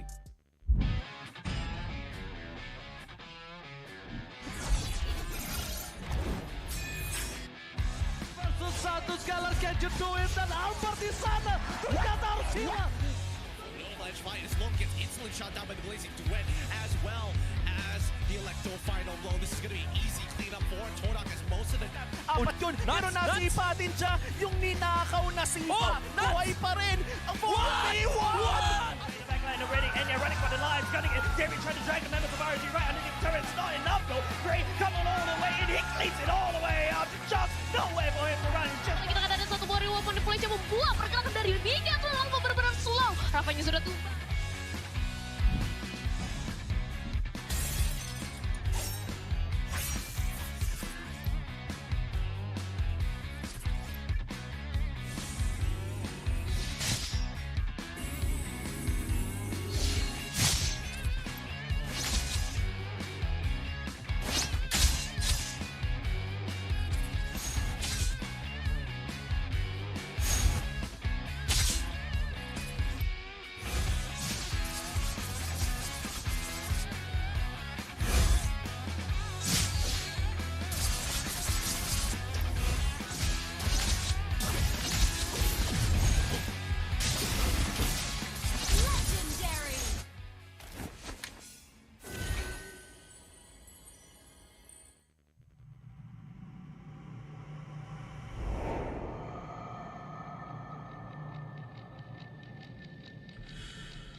Menang, kalah, pressure, harapan, skill, mistake, dah ready.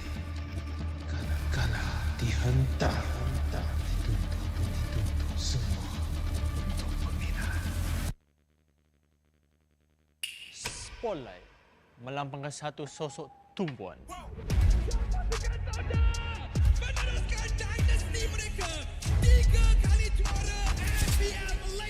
Tumpuan untuk melakukan yang terbaik. Tumpuan untuk menjadi seorang role model. Pelaburan, pengorbanan, semuanya. Sorotan itu penting. Ia membuatkan kita percaya. The supporters we witness our fights and our struggles. Memikul harapan untuk mempertahankan kemenangan. Menjadi cabaran terbesar untuk mencapai matlamat kami. Pastikan kemenangan dan kebanggaan dikecap di rumah kita.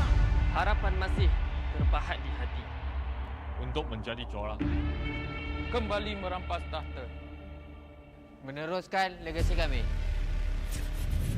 Di bawah cahaya, semuanya menjadi lebih jelas. Underdog, kuda hitam? No, kami adalah Monster Vicious. Cahaya impian telah menerangi pentas ini. Kejayaan bukan lagi dongeng. Not just a dream. Ia arti harapan yang sebenar. Mungkin ada yang sangka bahawa harapan ini akan hilang. Tapi bukan kami.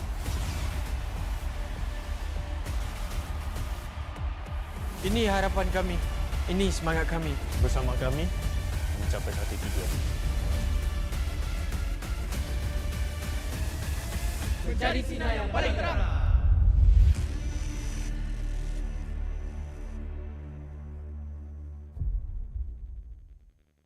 I know sadly to hear because it is. Well, I know that I can be stronger with you.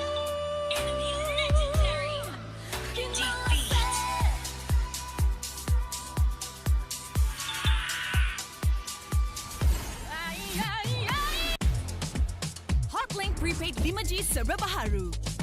Nikmati jago 5G untukmu.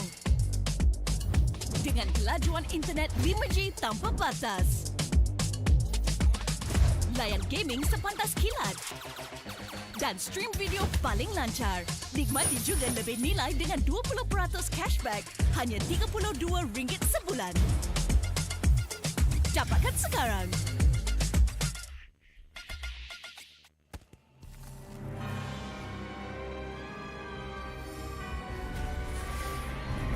This fairy tale ended with a poisoned apple, and my tale began.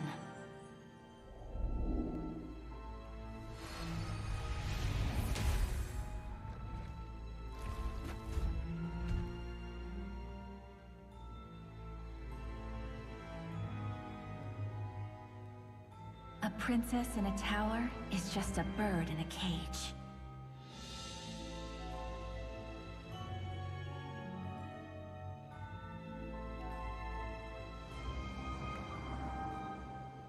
Curse it! Take my vengeance! Protect your queen!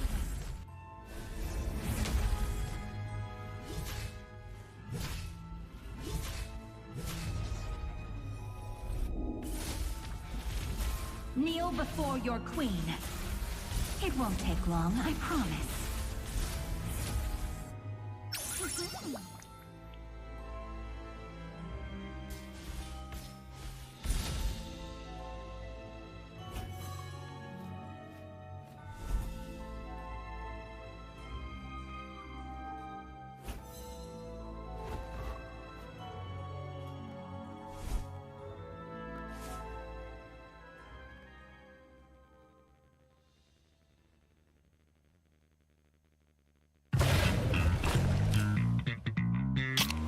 Confirm mantap, confirm lah Nescafe. Pelbagai kejayaan dapat dikecapi. Sejarah baharu telah tercipta. Namun, setakat itu sahajakah kemampuan kita? Setiap kali ke pentas dunia, pasti kecewa. Sampai bila kita nak kalah? Ditundukkan serendah-rendahnya. Sampai bila kita nak dihina? Tiap musim harapan peminat gugur. Sampai bila nak kalah? Sampai bila nak kecewa? Setiap rakyat pasti akan melaungkan semangat ingin mempertahankan rumah mereka. Jika patah sayap Raja Wali, bertongkat jua kita kemari. Tahun ini pastinya kemenangan semakin dicita demi menjulang nama Malaysia di pesada dunia. Di mana bumi dipijak, disitulah langit dijunjung. Stadium MBSJ Serdang Jaya secara rasminya menjadi rumah MPL MY pada tahun ini. Seterusnya, melangkah ke arena besar di Timur Tengah, di Riyadh, Arab Saudi. Juara kita bangkit menghadapi cabaran, bersedia mencipta sejarah. Utara, Timur, Barat dan Selatan, kita semua MPL MY Playoff musim ke-14 akan berhijrah ke Johor, mendekatkan lagi silaturahim MPL MY bersama. Hasrat kita semua bersatu dan bangkit dengan satu tujuan yang sama. Naikkan martabat negara, kecari juara dunia, kemuncaknya di M6. Pastikan kemenangan dan kebanggaan dikecap di rumah kita.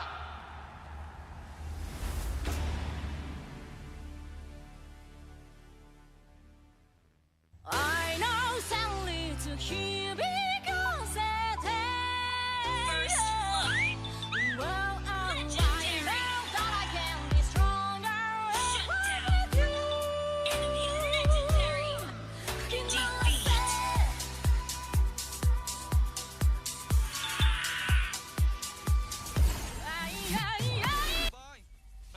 Nathan Noti.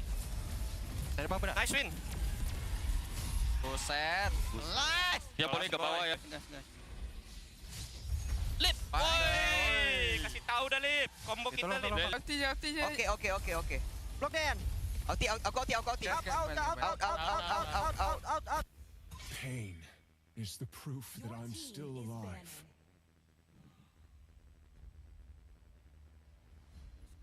Let's ban Fanny counter, bro. Sure. Wait. We can last pick, right? Yep. Yeah, per last pick. Let's just ban MM, bro. Don't be obvious, bro. Yeah. Malah kita ban net bukan Teris ya kayak kemarin. Buat si Fanny sih, dia ban Brody ya soalnya. Ikut. Yaudah. Gak apa. Ya. Yaudah. Gak apa-apa dah. Ben Fanny. Ya, Ben Fanny gak apa-apa. Ben lah. Sir, what's your command? Your team Yeah. Oh, chill. They know. Yeah. Don't need to panic. Yeah. Yeah. Mino flick out. Go. Go. Aman sa, go cover sa. Roger. Aman sa. Ya, let go. Roger dulu. Roger guys. Aman boy, aman boy. Goton. Mati. Nice. Aman boy. Lo mati dia tuh. Nice try lah ya. Gua nggak ada flicker, Cok. Aman aja tuh, nggak apa, yang penting menang. Kena hajar babi. Lore up guys, lore up. Depan-depannya aja sumpah. Low. Boleh nggak? Boleh stay nggak? Boleh. Sumpah boleh. Terusin juga guys sampein. Atas. Ada web bawah. Wave. N. Nice. Alhamdulillah.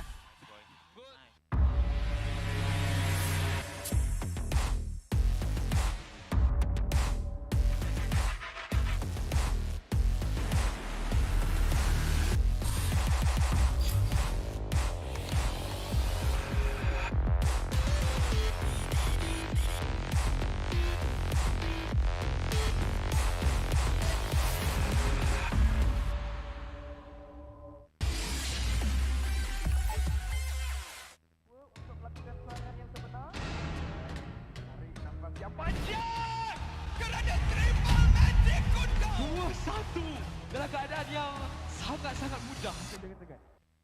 Selamat datang ke MPL Malaysia musim ke-13 di mana yang terbaik akan berentap dalam pertempuran sengit dan penuh strategi. Seperti pada musim yang lepas, 10 pasukan profesional akan bersaing selama 6 minggu dalam arena yang penuh aksi di regular season. Namun, bermula pada musim ini, cuma 6 pasukan akan layak ke play-off dan pasukan di tempat ke-7 dan ke-8 hanya dapat stay untuk musim seterusnya.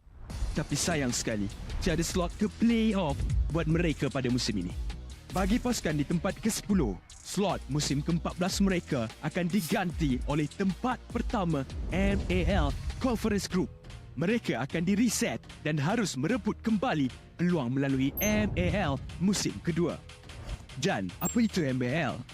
Mobile Legends Bang Bang Academy League adalah liga amatur di mana terlahirnya bintang-bintang baharu.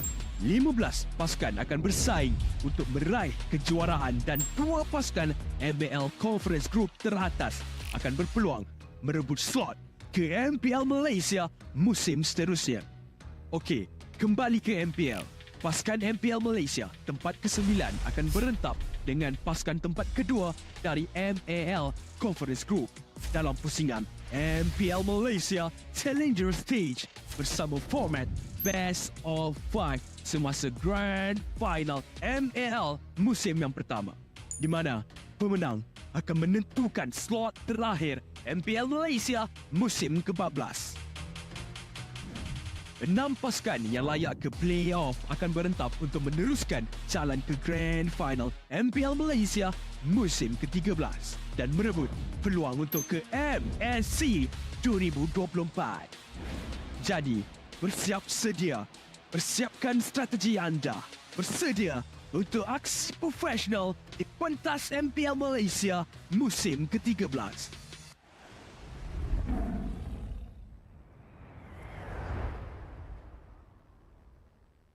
Kali ini masuk daripada Rukun tapi Yuna cuba untuk menelankan dekat X-Win, tapi Yuna damage yang diterima cukup besar. Yuna hilang di tangan Sasa. Cuba lagi untuk masuk ke hadapan adanya semua cuba untuk mencari Panda, tapi Panda juga dah tak ada. Aziz juga telah pun ditumbangkan. Kali mereka cuba untuk masuk ke hadapan double kill yang kali Sasa. Yuna daripada arah belakang cuba untuk mencari Sasa, tapi Sasa untuk mencari ruang untuk melarikan diri semua masuk ke hadapan. Yuna hilang. Kali ini mereka cuba untuk memaksa lagi ke arah mencari mangsa seterusnya. Yang juga dah tak ada. Tetapi Sasa terpacikan mangsa dia itu juga dah hilang di tangan Panda. Aziz juga telah pun dijatuhkan oleh Susuji, tapi untuk kembali kepada keadaan sekarang.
Berminat untuk mengetahui info lanjut mengenai prestasi pemain dan jadi sebahagian daripada MPL Malaysia?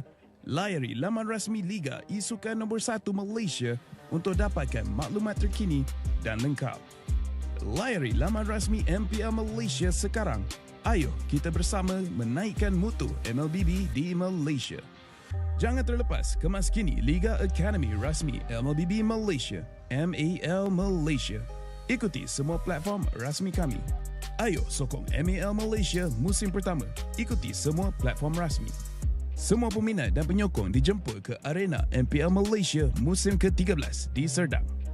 Anda berpeluang berjumpa dengan pemain kegemaran anda, kumpul tanda tangan eksklusif dan sertai kempen Fan of the Season. Interested in knowing more about player performance and be a part of MPL Malaysia? Visit the website of MPL Malaysia's #1 esports league for the latest news and league updates. Don't miss out on updates from the official MLBB Malaysia Academy League, MAL Malaysia. Follow all our official platforms. All fans are invited to the MPL Malaysia Season 13 Arena in Serdang. You will get a chance to meet your favorite players, get exclusive autographs, and join the Fan of the Season campaign.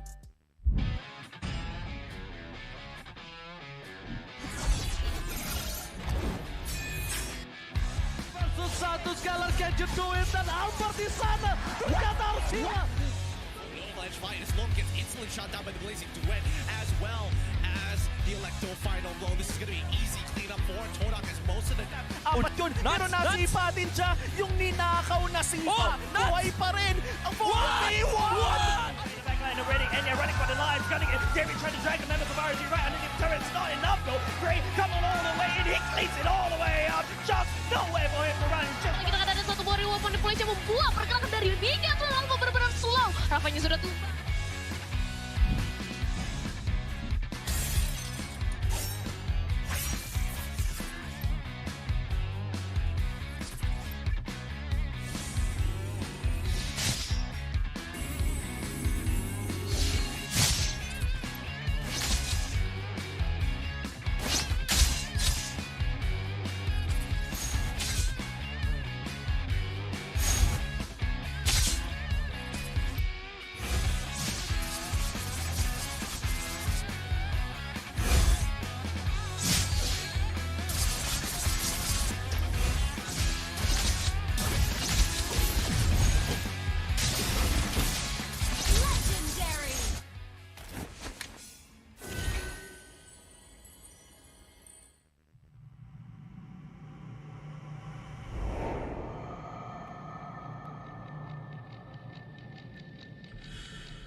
Menang, kalah, pressure, harapan, skill, mistake, dah ready.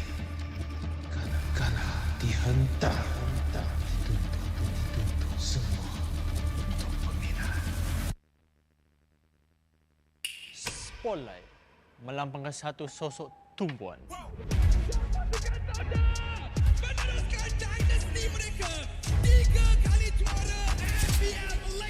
Tumpuan untuk melakukan yang terbaik.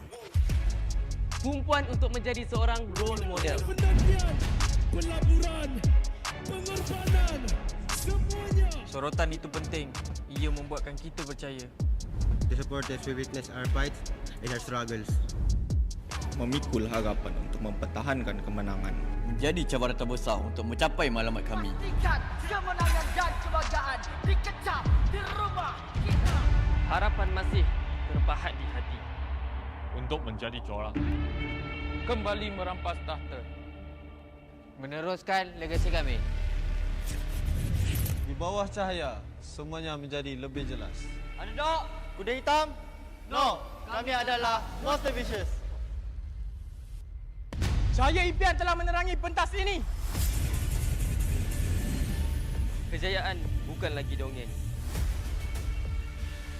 Not just a dream. Ia arti harapan yang sebenar. Mungkin ada yang sangka bahawa harapan ini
I'm a rock star.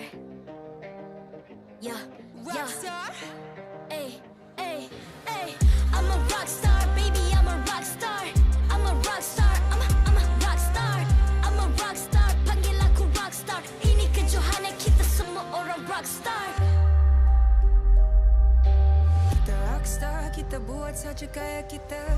Makin panas apinya sudah membara. Macam mana pun ku menempuh segala.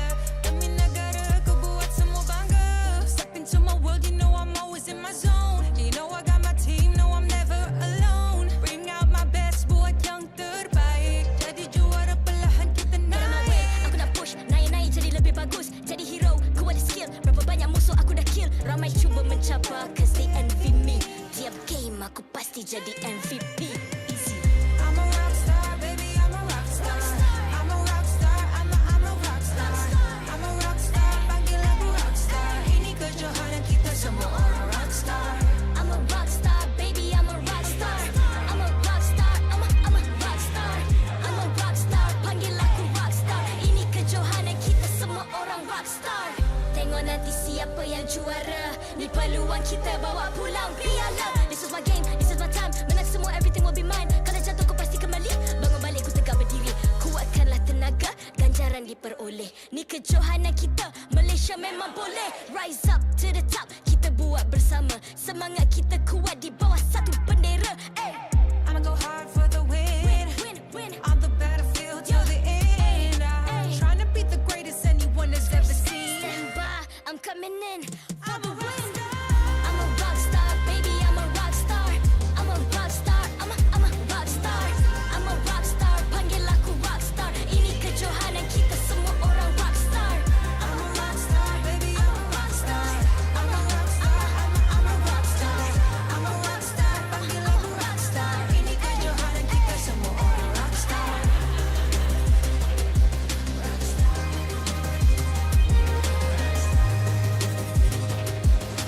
Ini kejohanan kita semua orang rock star. I'm a rock star, baby, I'm a rock star. I'm a rock star, I'm a rock star. I'm a rock star, panggil aku rock star. Ini kejohanan kita semua orang rock star.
I'm a rock star.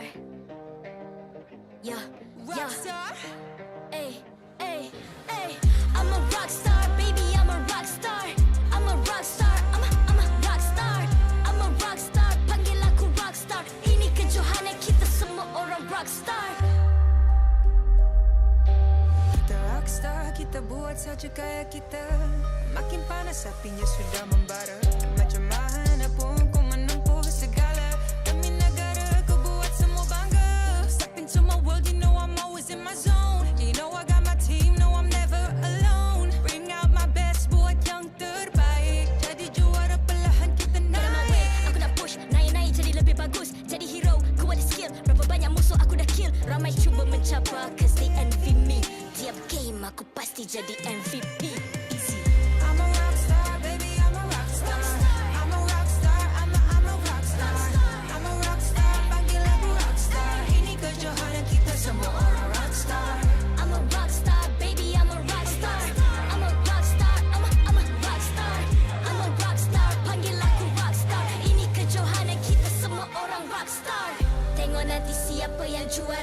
Ni peluang kita bawa pulang piala. This is my game, this is my time. Menang semua, everything will be mine. Kalau jatuh kau pasti kembali. Bangun balik ku tegak berdiri.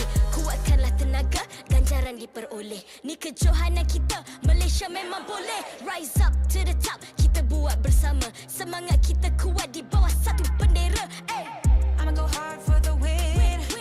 On the battlefield till the end. I'm trying to beat the greatest anyone has ever seen. Stand by, I'm coming in for the win. I'm a rock star, baby, I'm a rock star. I'm a rock star, I'm a rock star. I'm a rock star, panggil aku rock star. Ini kejohanan kita semua orang rock star. I'm a rock star, baby, I'm a rock star. I'm a rock star, I'm a rock star. I'm a rock star, panggil aku rock star. Ini kejohanan kita semua orang rock star.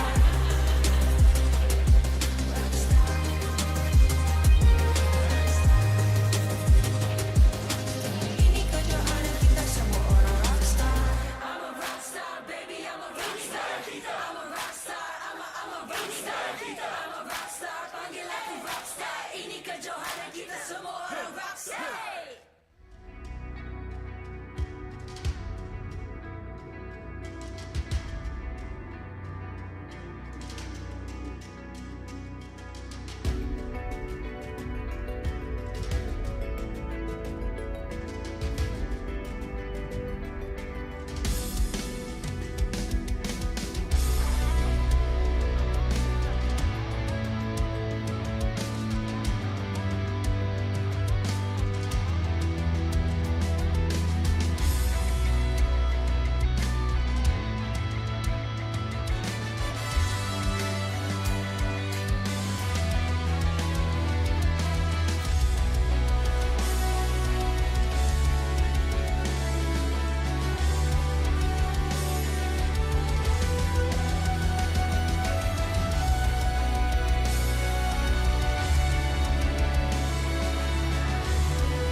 MPL Malaysia Season 13 is powered by Muntal. Enjoy a superior 5G network and lightning-fast gaming experience only with our official mobile internet hotlink. A big shout out to ROG Phone 8, the official gaming phone, for keeping our players at the top of their game. Grind on with Nescafe to keep your gaming spirit going. Thank you to all of our sponsors and partners for your support in MPL Malaysia Season 13. Hello. Welcome back. Are you okay? Are you fine? Is the world treating you unfairly? Don't worry. We got you. Welcome to the MPL Malaysia Season 13, where we'll be watching Homeboys going up against Team Hawk. If you're not feeling good, well, come on board and have some fun. My name is Afel. Alongside with me is ICB12 as well as Stafa. Your intro really gave the, hey, get some help energy. Exactly.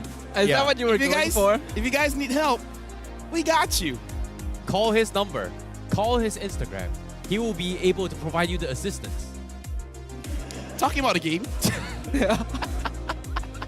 Do you need help? Do you need help? I definitely do. Yeah, if you need help. When Lafel was here, I definitely do need help. If you need help, you just have to rearrange the letters of Lafel's name and you get help lah. Help lah? Oh, help lah. Now welcome home as well, because Homeboys, they're going up against Team Hawk here, where I feel like Homeboys, as the defending champions, the pressure is on their shoulders. They need some kind of masseuse to handle that.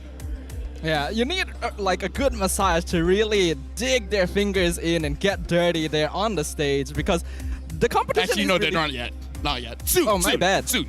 They're enjoying a massage. Walk in first. Yeah, they gotta walk in, but basically... I got a script here. Competition is heating up here. We already saw our first match of the day went very one-sided in King Empire's favor. I think this is going to be much more even considering Team Park Homeboys are both previous champions. Yeah, at the same time, I feel like anything can change, right? Considering they've shown the first chip ever in MPL and why they made it work as well. It became first ever MPL in general. Really? Yes, in all MPL. Really? Yeah. Wow, that's interesting. You know, we've seen a couple of games in MAL, but you know, for him to pull it that good, I really want to see more of it as well. Because now, this is going to be a question here. Did they do their homework or not? Especially for Hawk. I mean, like, here's the thing. Will he get banned out? It is very effective when you have a roamer that knows how to play around with it. And Zorn and Homeboys have already shown exactly how strong they are with a hero such as this. Like we mentioned, this is the clash of former champions. Homeboys being previous season's champion, the defending champs going into Season 13, and Team Hawk being the champions of Season 10. The clear difference though, Team Hawk doesn't have their champion roster. Agreed. But at the same time as well, speaking of a W to their match history, I remember Veki specifically calling out Lixia's match history. Do you think the Sylvana would be a thing for Team Hawk again? For Janus in particular. I mean, they did say work in scrims, but so far it's like scrims are like not all that reliable. Like, it does do well in theory, but in practice it's a whole different story. Yeah, theory and practicals are always going to be different things here. So no matter how well something works, you gotta really execute it correctly as well, especially in the Land of Dawn, especially against such notable opponents such as other MPL MY teams who are all definitely taking it up a notch this season, which I love to see. I want to see these teams continue to build and grow on themselves. And this is going to be a really big proving ground here because I'm pretty sure that both of these teams really want to bring themselves back up to their A game. Yeah, it's going to be tough here considering that, you know, I agree with you, Lafel. Like, scrims can be a little bit different as well. And even yesterday in the media interview with Udil, he specifically said that, you know what, they were doing good, everything's really fine here, but they just didn't know why when they were playing mage. It just didn't feel like they were playing at their best at all, which is weird. I mean, I don't know. Like, I don't think that Homeboys is a team that get pressured that much, you know? Like, I feel like if they play at home or they play on the stage, it should be the same, no? I mean, they've experienced this so many times by now. Yeah, I think it's not going to be a stage fright issue. It is just purely like a draft matchup kind of situation because their first match against a Red Giants went very one-sided as well. So it's kind of like a back and forth here. Yeah, either ways, you predicted that the teams will be on stage. Yes, I did. Well, the prediction is finally coming true.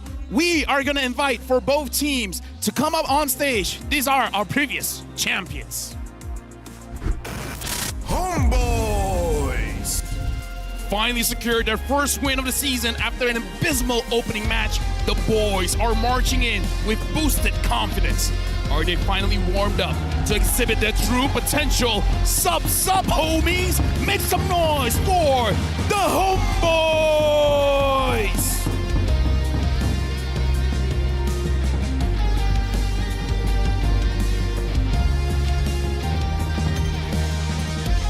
Team Hawk! With 0 original players that won the title in Season 10 in the roster, the new squad is here to prove that this version of the lineup is indeed a new era for the franchise. Can their tenacity cause an upset? Brace yourself, ye Bombay! It's Team Hawk! Now we're going to introduce the coach and analyst for both teams, as well as head of league ops, Cedric, who will ensure fair play and professional integrity of the match. Coaching for Homeboys, it's Coach Pops, as well as Nobody. For Team Hawk, it's Coach Wright.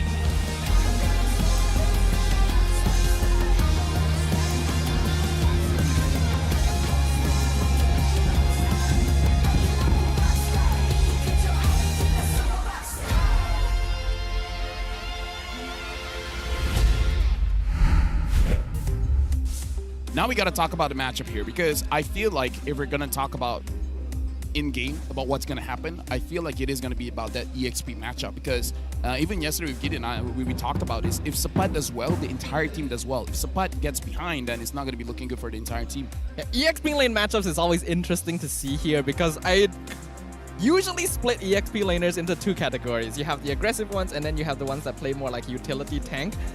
In this case, Sabat and Iris are both obviously aggressive EXP laners. They want to make things happen. While there are times when they play more of a setup role, they generally want an ego challenge. They want to jump in. They want to be the ones cutting off the back line. So when they're up against one another, I think it's going to be quite a sight to see. You know, to be honest, I'm curious to see how that matchup, especially from Iris in particular, because of the fact that he's so comfortable on Arlo, he's so comfortable with Ruby, but his opening matches hasn't been leaning on that role. It seems like everyone is still hanging on the fact that Bharat is the strongest meta hero right now, and forcing him to be put into an XP lane just because Janna says like, hey, maybe this is not a Bharat's game, and then it makes Iris feel very uncomfortable based on Team Huck's drafting patterns. Yeah, I do feel like that should be something that we watch out for. What kind of hero will Iris be using, and what kind of phone they're going to be using? Is the ROG phone a big shout out to ROG phone, an official gaming phone, to keeping our pros at the top of their game. Doesn't matter what kind of hero they're going to use, as long as they have the right device, everything will be good. If you're not feeling good, get yourself an ROG phone 8. So that's why we've been losing our ranked games just now. We weren't using the ROG phones.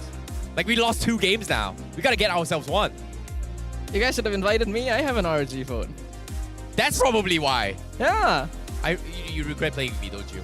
It's good therapy. Get a phone. Get yourself checked. Get some help. Shout out to mental health. Call up help. Also, quote unquote, help lah. Help lah, indeed. Hopefully these phones will be able to help our players achieve success here. I say hopefully, but it's pretty much guaranteed because of how powerful these devices are overall. What isn't guaranteed is whether these players are going to be able to execute on their game plans. Both Homeboys and Team Huck have a tendency to prefer earlier game lineups, but we have seen Homeboys kind of shift in their mentality and play lineups that are able to scale well into the late game as well, just to cover their bases. On the other hand, like you guys mentioned, I feel like Janus's hero pool has come into question a little bit, where he's played some strange options with the Sylvana jungle. Will we see this again? Yeah, it is going to be something that I'm curious to see here. But of course, now this is going to be something of a hot topic for this particular match here. How experimental can teams afford to go with draft? Especially all the way. Again, all the way. All the way. All the way. Okay. All the way. Name some. All of you out there, don't limit yourself. If you want something, go for it. Nothing's stopping you. I mean, sure, the law, it's stopping you, but still, other than that, don't limit yourself. If you see an opportunity, go for it. Play Masha. It's great. 5 marksmen? 5 marksmen. Don't go too far. Don't go too far. Not too far. That one breaks the law. That's limit. Yeah, that's breaking the law. That's breaking the law. He already said you don't break the law. You don't break the law. Fair enough. Fair enough. So what about the law of the jungle? The law of the jungle. Survival of the fittest. That's strongest true. of the strongest. Don't break the law. So this has been the message of MPL. Don't break the law. So which junglers are the top of the jungle, top of the food chain here? Fredrin.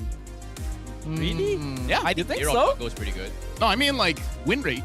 Okay. Okay. Numbers don't lie. Statistically, yeah, it's got pretty solid right now. I can say Mia is the top jungle, but if the numbers don't back it up, I'm lying. You are not wrong, yes. What about Arlon? Arlon and Claude? 0%. Yeah, but it's better in other regions though. If you average out, it's pretty good. It's a different jungle. Okay, fine. Yeah. That's not jungle, that's XP, you're right. XP, This is the Malaysian jungle. This is the law of our jungle. Okay, fair enough. Everyone has their own jungle. Respect your jungle. All right. Yeah, and if you feel like it, invade other people's jungle. Yeah, you know what? Speaking. Yeah. Yeah. Yeah. Speaking of invading jungles, I feel like Iris is known to be very, very aggressive here. But it seems like we've got a little bit of insider info to actually talk about. Yes, what is this video about? I don't know. It'll be great if you can hear it. Yeah. But they always say that like silence speaks for itself. You know, like being able to describe what it is you want to achieve without needing to say a single word can make a world of difference. He said, I'm gonna invade your jungle. Yeah, maybe he did. Yeah. Yeah, sometimes silence is golden. Yes. Maybe it's because it's silence, there is a high possibility they will actually blink the Hellcurt. We talked about how Janus is very, very unorthodox in terms of jungle pick. So I wouldn't be surprised that maybe that is the hit. You know what? Experimental, man. Go for it. I wouldn't mind. I've always been someone who enjoys it when teams are able to bring weirder heroes and drafts up into the land of Dawn.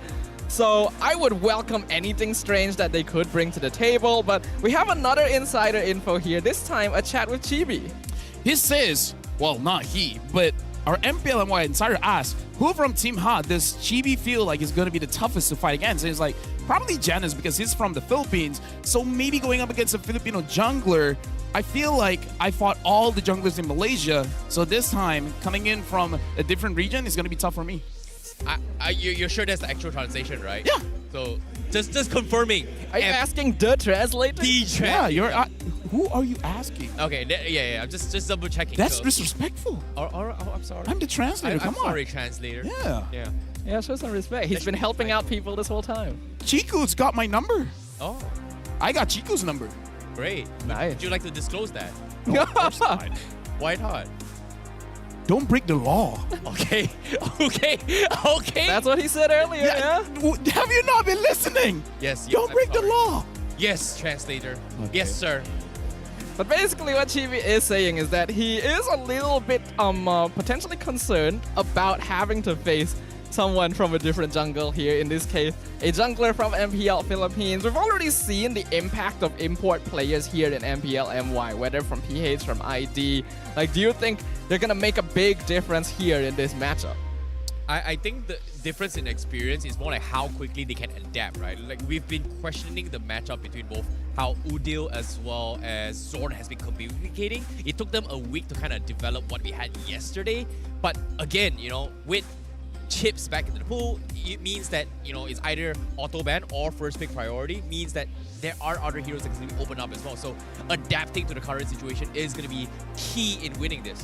I would say Zorn is a buff in the draft because it forces the opposing side to ban out Masha, to ban out the chip, opening a lot of other heroes. Nolan could potentially be open. Wait, no, they have to ban out the Matilda as well. There's so many heroes of Zorn that you have to respect. Yeah, but I think I also do have to agree that recently Zorn's performance hasn't been the most consistent overall. He was terrifying on the chip, but on other setup heroes, you can see that there are ways to outplay it. So we'll see whether or not that is the case here. The Barat's first ban from Homeboys. You know, to bring back to your point on Zorn as well, yesterday in the media interview, we asked Zorn whether or not, what do you think, what happened between the Cho as well as the Minotaur? He said that, oh, Cho, he will be spamming a lot of recalls just because it's like he's got a lot of escape mechanisms. Whereas the Minotaur, you don't really have that. That's why he's not spamming those recalls. So he said that if he's not spamming those recalls, means that he is not comfortable with that hero. This is based off yesterday's interview. Yeah, he was saying about how Minotaur can't run away like a Cho can. So if he spams the recalls, then he will be in a tough position.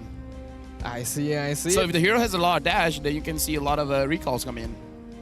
Makes sense. Like, yeah, so he's gonna play a roam Lancelot. Makes a lot of sense. That's a lot of dash. Okay. It is a lot of dash. Okay. Does anyone have more dash than Lancelot? Benedetta? The roam Benedetta? Actually, Rome Benedetta sounds better than Lancelot. What about Fanny? I mean, we did see Rome Fanny before, yeah? Yeah, that was by Yums, but he's not Yums. No, Zorn can play the Fanny as well. Yeah, he plays a scary Fanny, but I've not seen him play a Rome Fanny though. But team doesn't trust him enough. Zorn's like, yo, give me the Fanny. He's like, no. Fair enough. Respectfully, no. Maybe another day. Respect the jungle. Question, you talked about the Matilda, you talked about the Masha. Do they first ban the chip? I feel like they should, because if they don't, well, if you let go of the chip, that means that you have a countermeasure in the side lane, right? Yeah. The question is, what's the countermeasure? And at the same time, Zorn did specifically call out, if he plays the chip, he say it's just broken. I'm just gonna win games, and this is him specifically calling it out in his media interview. So, okay, never mind. Yeah, like I said, this is the Zorn buff. It's like when you're using a Joe, you force the opponents to use a Purify. It's the same thing. You can see his reaction from the screen just now as well. He was like, oh, come on. He's like, let the chip through. I'm like, oh, I don't want to play anyways. I feel like it's more like stretching. It's like, okay, coach, I've done the job for you. You know, I've leaked information during my interview, and I've made them ban all my heroes. You know? And Job's I've opened up the hero pool because now we do see the Faramis sticking in. This is an Indo special, you know, with Warlord not being played on his, Warlord as his signature hero. Now Udi replacing it. I guess he's gonna be living up to his predecessor. Do they want to give Team Hawk the Nolan? Like, is this the strat? Oh, yeah. Is this like asking Janice, like, yo, don't you want this spicy Nolan? I don't know if I want to hear that sound. All right. Fair enough, fair enough. I've heard his respect it. drinking voice. Now I've heard his His how do you do that again? slurping? Yeah, his slurping. Yeah. What's next, Lafayette? What's next? Okay, yeah. You know, that is the natural progression of things. Okay. What comes in must go out. Team Hawk gonna start things off with the Roger and the Lilia. So, looks like they're not gonna go for the Nolan here. Actually, They don't want to get baited. they're not getting baited, but that means that Chibi could play it. Going up against the Lily, I feel like it's fine. Going up against the Roger, I'm not so sure. But Chibi played a total of 30 unique heroes since MPL MY Season 7. Most pick hero, Lancelot 30 times with 17 wins. That's like 2 more than half. Yes, you're good at math. I'm excellent at math. Yeah, you are indeed. But at the same time here, instantly picking the Harif coming in from Homeboy. Seems like the goal lane is pretty much set and dusted as well. Fredrin, again, you talked about most consistent here. Total of 22 picks, but 45% win rate. It seems like Fredrin, despite all odds, is still very, very popular here. No, the losing teams keep picking it up. Oh. Bumblebee reporting So for this duty. is a sign, isn't it? Your team is banned. X-Borg here. Okay. So the Fredrin definitely goes up in terms of consistency when you don't have to play against something like a Barat, but the X-Borg is still a good counter. And as we can see on the opposite side, Iris has played a total of 21 games with Paquito in MPL MY since Season 8 and has won 17 of them. He only lost 4 times. You're good at math. I know, right? Wow. Amazing. What's 2 plus 2? 4. Oh, wow. You are indeed good. But at the same time here, you know, speaking of the drafts in total here, I'm curious to see whether or not if this is going to be Iris playing on X-Borg, because I've never seen him play this before, right? Like, most likely it's going to be Janice playing in the jungle. Yeah. Or could this be a Roger jungle? Unlikely, right? Like, considering that. Here's the thing. Team Hot should really ban out the Paquito just because Sapat also said during an interview, you're giving me the Paquitos, you're giving me a free win, and the Paquito is good against the X-Borg. Yeah, we did talk about how Iris won like 80% of his games as Paquito, but we're talking about Sep Paquito himself here. The man that made Paquito his namesake during his debut season. So that's something Team Hack really needs to respect, especially if they want to deny Homeboys the chance to dive those back lines. The X-Borg jungle is still possible, but I think leaving it as a flex here is a pretty good idea from Team Hack, since they could still pick up something like the Baxia as a counter to the Red Rin. You know, it seems like Homeboys, they are looking to try and close up early games very, very quickly here. And Team Hawk is in a situation where they just need to stall for time. And over time, I think Roger is going to be completely able to outscale the Harif in general. So I think that's going to be something that they may consider. But at the same time, again, like I said, the reason why I'm bringing in the Xbox in particular as a jungler is because that we might see an Esmeralda from Iris, even though it's kind of off meta, just to deal with the shields coming in with Homeboys. What about Roger jungle? Well, again, you know, Roger jungle is great for previous season, etc. But so far on the gold lane, it has good win rate thus far. You follow the stats, man. Like season 12, it's all about the numbers. It's all about the stats. I thought you were good with numbers. To ruination. Roger jungle. I think it kind of depends a bit on the Roman mid, right? Because when you have a Roger jungle, it's gonna be a lot more vulnerable to being invaded at level 1. Since he already has the Lily and X-Borg, that does provide some defense, but you also need to have a threatening enough frontline tank to really deny it. I still think I would prefer the X-Borg or the flex into like the Baxia jungle, but it's not impossible here. Yeah, I feel like the Baxia is still pretty solid here. Gonna be pretty good going up against the Faramis as well as Harit. But it really is about Janice's hero pool, because we saw him bringing out the Sylvana. Maybe he wants to bring something else as well. I think they can go down the... Dyrov actually not bad here. If you want to bring out Dyrov jungle, I think Homeboys might consider bringing that to the picture. No, for Team Hot. Team Hot getting the Dyrov jungle to go up against Fredrin. It's pretty good as well. But seems like they are going to go for Paquito. I was about to say the Paquito to deny it away from Sapat, considering that they will have first pick on the second phase, right? So that's going to be Iris on the Paquito, and it is going to be Janice playing the X-Borg. Yeah. I think this is pretty good. Team Hawk have denied Benedetta and Yuzong, and now they've stolen Paquito and Xborg, which really limits the hero pool for Sabat, especially now that even like the Barats has been banned out by Homeboys themselves. So what's up, like Lapu? No, I think, again, you called out the Dirov for Team Hawk, right? I feel like the Dirov is great for Homeboys just because of the fact that, oh great, we're not going up against Xborg is great, but even Xborg comes to my face, that Xborg is not going to be able to do much. Before he can actually pops a Firaga armor, boom, your shield's gone. You probably have to back off and lose the retry battle against a Frederick. But looks like that's not going to be the case, and we are going to see the Arlot again. Ooh, I don't know how to feel about this. Well, we have the Zorn signature Cho and then a 0% win rate Arlot.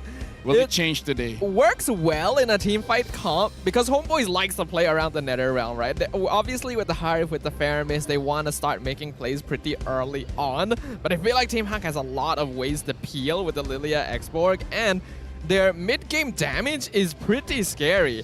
I honestly don't know if this draft from Homeboys is good enough. Is Kufra here okay for Team Hawk? Because what is going to be their roamer here? I think Kufra isn't too bad. Just because of the fact that there's just so many dash. But Ruby. Nope, looks like they are going to go for the Ruby instead. All right. That feels all right to me. I feel like if Team Hawk can stall this game into a later stage, they will have a significant better odds against Team Homeboys. Because of the draft, I'm leaning more towards Team Hawk. Something about the Arlot. Something about the Arlot. I do actually agree. I quite like Team Hawk's draft. I think they have more tools overall once you get to that mid-late game, but Homeboys are going to want to get out the gate running because when you have Nether Realm, when you have Harif, you want to really start taking team fights when you're around level 4. Look out for catches by Zorn. And if they're not able to get that early game, then Team Hawk scales. Well, we got to see, man. If anyone can do it, it's Homeboys. Can they turn things around for Arlot? Can they be the first team to get a W on this hero? Well, we have to find out right now because we are gonna go to the land of Dawn because it is gonna be Homeboys versus Team Hawk, a battle of former champions. Former champions. Will they be able to reclaim their throne? Yeah, looks like they're gonna start around the gold lane here, at least for. Welcome to Mobile Legends. Hold on, yeah, look, wait, no, they're starting on the same side. I kind of feel like they're starting on the gold path, and then they're gonna march onto the EXP. I feel for Homeboys it makes a lot of sense, and for Team Hawk it makes a lot of sense as well because you want to activate or deactivate Sapat here. Oh, this is tough. Considering that, Sapat has been the core winning factor, right? Like in this kind of scenarios here, I'm really surprised how respectable it's become where Iris and Sapat has kind of, stolen away each other's signature hero, right? Paquito for Sapat and Arlot for Iris. So this is going to be a little bit ironic, but I'm curious to see whether Sapat is able to pull it off because as of now, top side, Zorn, he's there giving a lot of information, but nothing much is happening across the map. They're just trading, getting information, taking space. Yeah, I don't think we're going to see a lot happen on the map until that first turtle fight, especially until the roamers hit that level 4 mark, because both teams are going to want to look for a play off of their respective roamer ultimates here. I do like the pathing of the junglers to go towards the EXP lane side because they know that there's going to be fighting at level 4, so they need to secure that EXP lane first before they're able to contest the turtle. I want to see the gold lane matchup here because Nats, ever since yesterday, he's been winning a lot of his individual lane. So I want to see if he can do the same against Saken here. If Saken can survive, then it's going to be pretty good coming in from Team Hawk because I feel like this is also an advantage of Homeboys. If Nats can handle any gold laner, then Homeboys is free to roam around the map. They don't have to babysit the gold lane. Well, I feel like this first turtle is going to be coming up as well. And if Homeboys loses this first turtle, they are going to lose that early to mid-game momentum that they need to actually outscale Team Hawk later on because eventually Nets is going to be shut down just because of the fact that they have not a lot of magic damage coming from Homeboys. Like, besides Faramis, besides Nets, what else? Where's the physical damage going to come from? Because as of yet, now, seeing how there is a fight here, Iris looking for the punch. Oh my god, Subpot just got deleted. The Nether Realm a little bit late, and they are going to be forced to disengage as well. Team Hawk seems like my prediction is going to come true because right now they are going to continue to extend this fight. Chibi gets pulled in. Bye-bye. Not a good start for Homeboys. All W's for Team Hawk. They got a kill. They got a big ult. They got a turtle. they're eating good. Yeah, that was excellently done. Udil unfortunately waiting a bit too long on that Nether Realm. He really wanted to edge it right at the end. What? Oh, wow. Iris getting a solo punch just like that. No chance. And now Sapat, he's gonna try and trade, but what can he do? And oh my goodness, this hero's gotta be nerfed, man. Like, the amount of shields and what, level 4, level 5? I feel like Iris. What? He has a lot of suppressed anger. I and, wouldn't be surprised. he's releasing it here. It's like, I have been patient with the tanks. Now just give me someone that can deal damage. Yeah, so he's gonna be like Mike Tyson, just gonna be biting off your ear. Yeah. He's already done enough biting on the Mirage. Now he's punching. Like, he wants to punch people in the face now. And he's doing it very well here. Like, the Paquito we already knew was going to be a pretty big threat if he started getting off the ground. Oh boy, Zorn forced the flicker out. He's got the mobility. He's going to kick Janus as well. Chibi dropping the Appraisal's draft. Not going to be able to do too much damage, but Team Hawk will settle with, hey, that's 2 major ultimates and a flicker. Let's back off. Yeah, in fact, now they can pressure the goal lane here because... I look at Noir. Here's the thing. Zorn is not going to be having a good time getting burned by the X-Borg. The X-Borg hurts a lot here, especially coming in from the jungle. Yeah, I'm going to be interested to see exactly what the item build here is for Janus, whether or not it's a little bit more semi-tank or if it's full damage. We've seen variations of both styles depending on draft. Oh boy, Iris, he's got to get out. He's down to 1 HP and Sapat right at the edge. Connects the dot, seals the deal, shuts him down. Iris is knocked out. Well, Iris apparently has to calm down here. So now Homeboys is getting a little bit of pressure on the map. And now the turtle is going to spawn on the gold lane. Zorn still trying to slow down. Oh my god! Oh. What a play by Zorn! And the crowd goes wild right away. What a chicken dough. Actually excellently done there. Yeah. Beautifully timed. I feel like Janus may have gotten a bit of cold feet there. Didn't manage to time it correctly. They will now contest the turtle. Chibi in control.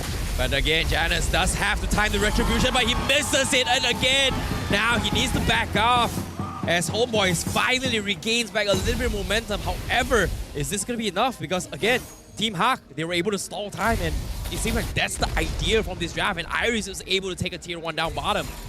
I feel like that's good for Team Ha because in the big scale of things, X-Borg doesn't really need the purple buff. And I kind of feel like the reason why Zorn was able to steal it away was because Janus doesn't want to use the retribution. He wants to save it for the turtle.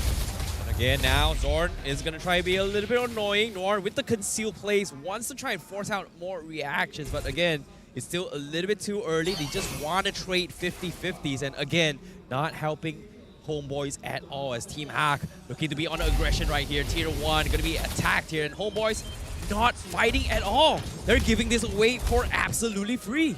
I think that is the smart choice. They saw Iris. They could see that Team Hack wanted to go for the 5v3 situation because Fredrin and Arlet were not there and try and get a split push for that bottom tier 1 the same way Team Hack did earlier. And looks like, yep, Sapat will be able to get that. So a trade onto the tower, but still pretty even here. Homeboys slowly narrowing that net worth difference. The question is, when is Homeboys going to start moving as a unit? I kind of feel like once Nats has 2 items, when that happens, I kind of feel like they can start winning the fights, but it looks like they want to fight now. Well, speaking of which, they're calling in Nats. Nats showed himself a little bit too early, but Team Hawk says, we're not fighting at all. And this is, again, just making so much time and space the Team Hawk needs. Conceal plays goes up. They're looking for a hunt, and Saket is going to be hiding here, but Homeboys, I don't think they see... Okay, they do have vision on him, but I guess the creep will give them away, as Saket is like, okay, nothing you can do about this. Noir and Lexia looking for the potential flank with Ango and Janus. Stealing the purple buff. GB, he may need to contest this. He needs to get out, but seems like he will steal it away. But on the back line, Zorn looks for an attempt as well. Gets shut down and stopped by Noir.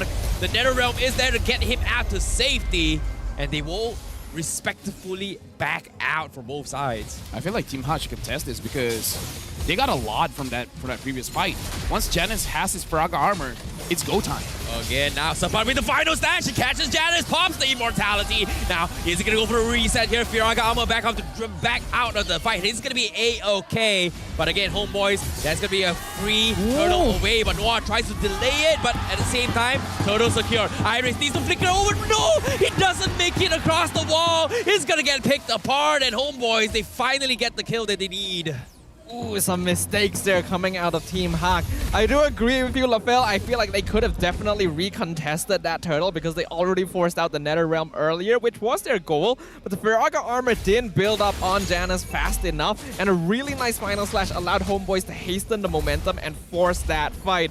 Although Iris tried doing his best, a bit of a mistaken flicker at the end did cost him there. Looking at the itemization, yep, Iris going full damage on the Paquito overall.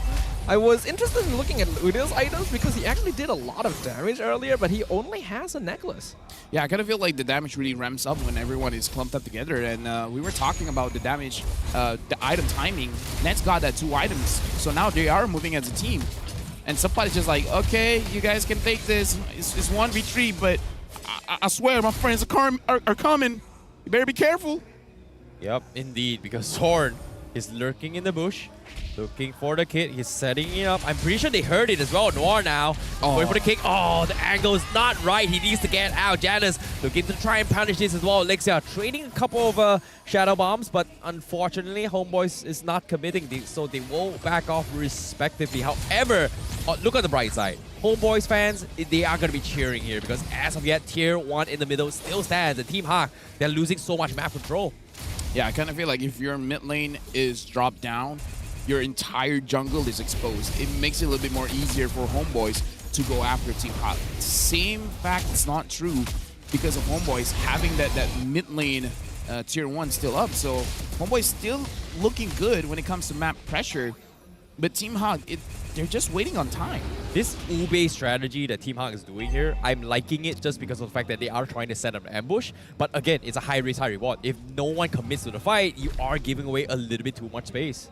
Yeah, Team Hawk is trying to get some pickoffs here because they do have a solid amount of damage. Their ideal is that Homeboys are the aggressors. They slow them down and dish damage with Janus as well as Lexia, and then finish off with Saken. Unfortunately, they do need Iris's presence in a lot of these team fights. So even though Team Hawk has a better split push comp, they actually need to challenge Homeboys in a 5v5, which kind of takes away their macro. Oh my god, Noir with the flicker catch as well. Zaman Force has been popped as well. Likewise for the Nether Realm, but Janus, he gets caught with the Wave of Dragon. He needs to get out. The final slash actually gives him a way out. He actually gets out. What a mistake by Sapan, but guess what? The bigger picture is to take the Lord, and Homeboys, they get it done. And at the same time, Team Hawk, they will have Iris pushing on the top side, and this time, he is going to be hunted down here. Can he get out? No, Zorn is here already. He needs to run. Iris, can he get out? Does he have the flickers to do so? No, he's going to get caught, and he's done for. Homeboys with a quick strike.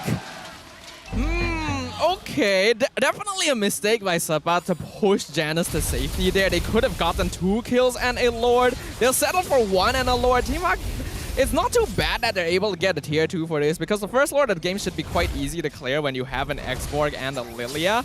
But we can definitely start to see how the team fight is leaning heavily in favor of the Homeboys because of their team fight damage and that Nether Realm.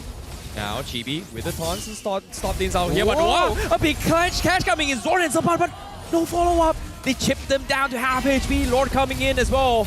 And it seems like the Homeboys, they have no choice but to let go of control with that play. I mean, let it go when you're 2,400 gold ahead. That's good. It should be 3,000, honestly. But because Iris was able to push 1 turret, it gave Team Hawk 500 gold. So I kind of feel like, oh, that's a good dodge. That's a good Shumpo. Out of that, I'm offended. I am very offended by that.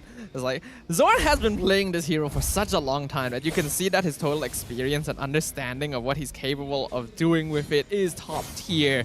We see that bottom tier 2 eventually fall to the hands of Nets. Currently, the Hari very far ahead in terms of gold and itemization. You can see Saken going for a more classic Roger build, not the crit build we saw. Udil going for the pull. They do force Nix here on the black shoes here. Zorn down towards half HP, but again, they will trade for objectives. Homeboys being very, very aggressive with this, and I'm liking this. And again, back to your point, Nets pretty much ahead right now. He's got the concentrated energy.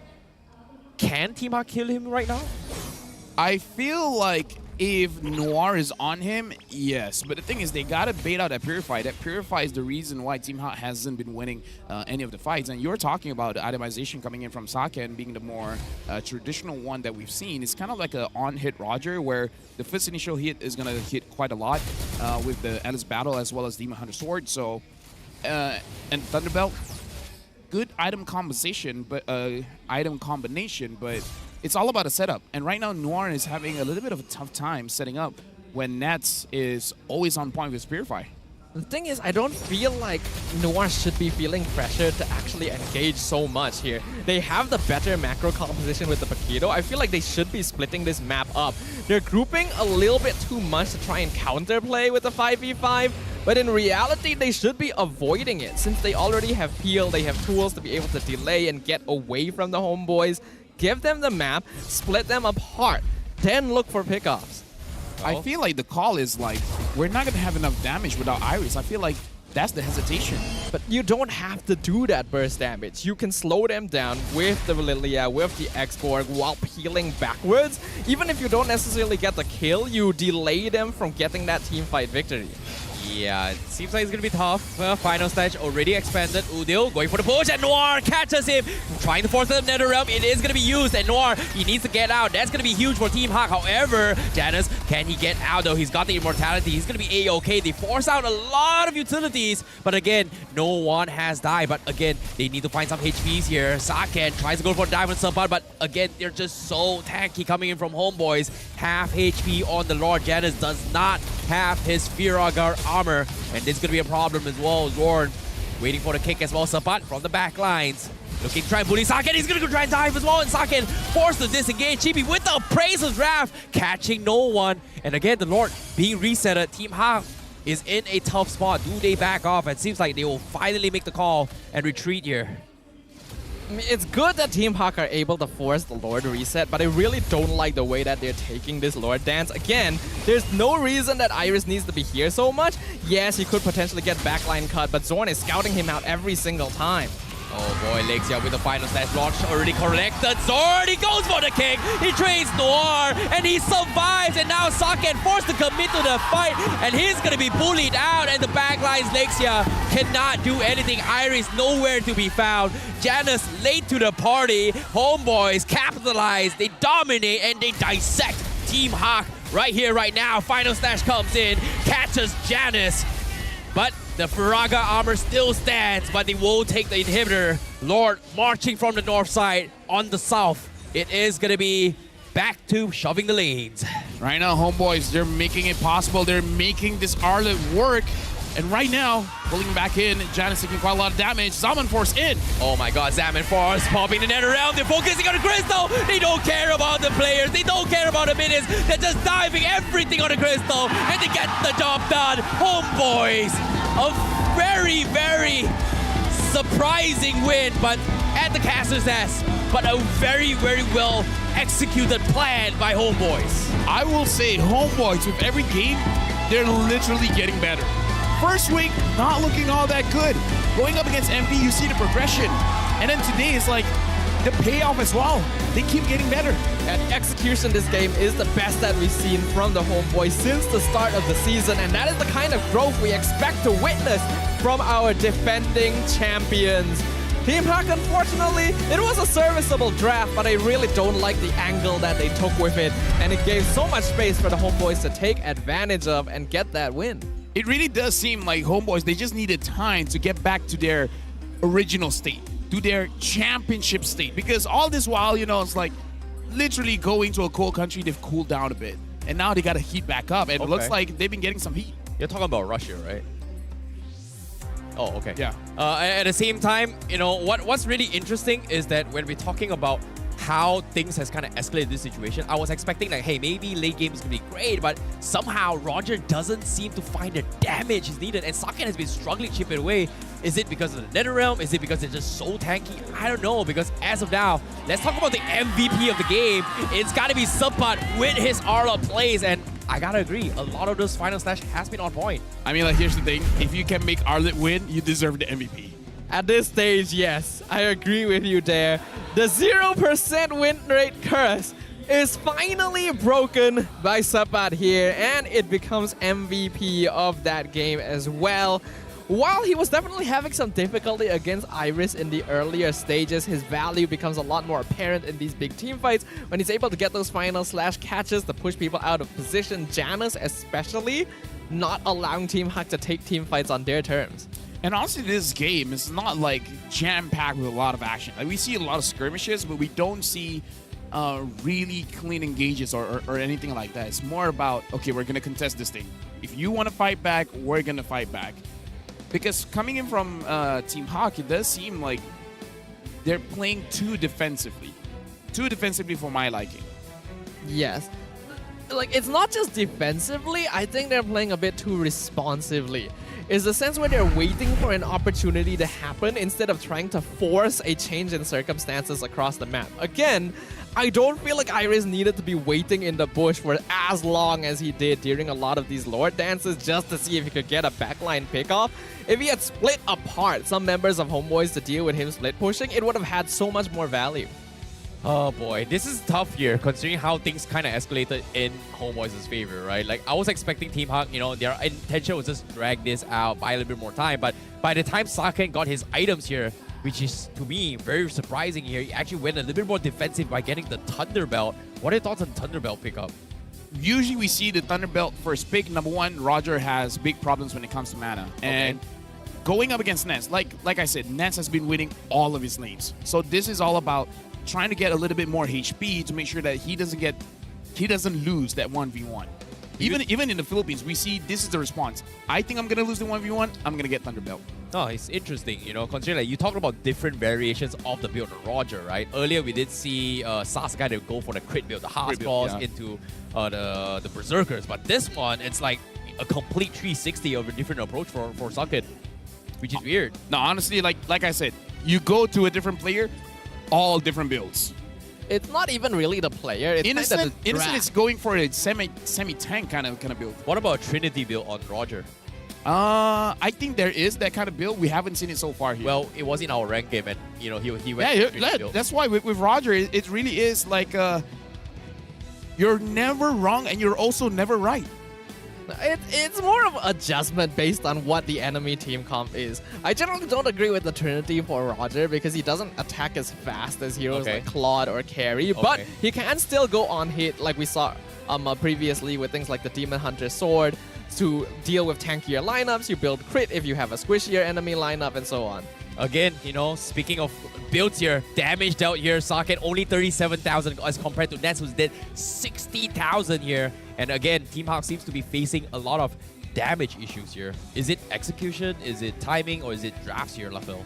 I really do feel like Nats is a big problem. Even though the MVP goes to Sapai, but Nats is doing a lot. He's doing the most amount of damage, and he's the hardest to catch, even though he's in the mid-range when it comes to the fights. I feel like Team Hak, they just couldn't win the fights because of Nats. I legitimately feel that. Chibi is doing his thing, Udil's doing his thing, but it's all about Nats. Seriously. The thing is, Nets does way more damage over time than the lineup of Team Hak. Because Team Hak needs to really slow down these fights, right? Lilia and Xborg are very slow, very consistent DPS dealers. And while Roger does do a lot of damage, you typically want him to go in to be the finisher because otherwise he's a bit too vulnerable for the rest of the fight. Whereas because of the Netherrealm and Zorn and Chibi frontlining, Nets can do whatever he wants. That's why I don't like the approach Team Hak took to this. Would you say that the changes on the attack speed animation for all marksmen, as well as every single, I think, item in general, has affected the marksman meta? I think that's one of the reasons why Roger can come in. Because his attack range is pretty long, but now your animation is a bit quicker. Now you can actually chase as well as run away because his attacks has a slowdown. So I feel like that's the reason why Roger can actually enter this meta. I think besides that as well, Roger acts as a bit of a pseudo carry kind of situation where you trade a little bit of her late game scaling and damage potential for more overall utility in the sense that you have like iframes to avoid being caught out and you have built-in like percentage health depending on which form you're in. One thing that I do have to say, this is more about my personal opinion. I haven't clarified it with the players or coaches, but Roger is actually good at the Lord dance. Because when you're dancing around the Lord, your HP is just gonna get chunked down lower and lower because of the Lord. And then once it's low enough, the Roger doesn't have to think that much. It's like you're low enough, you're in execute range, he can just go in. Yeah, I agree. Yeah. It gives him the additional movement speed as well. Yeah. And that I think that's something that they were considering as well. But based on what I'm seeing, based on the total healing here, Chibi is pretty much doubled Janus's. And in this case, you know, flexing the Janus hero pool with the X-Proc didn't really do too well because of the fact that, you know, when it comes to Lord Dance, you kind of want this guy in front, and Janus, you know, keeps getting his armor shredded so quick that he can't actually contest against the Lord. I mean, Janus has said in the interview that he's an assassin player.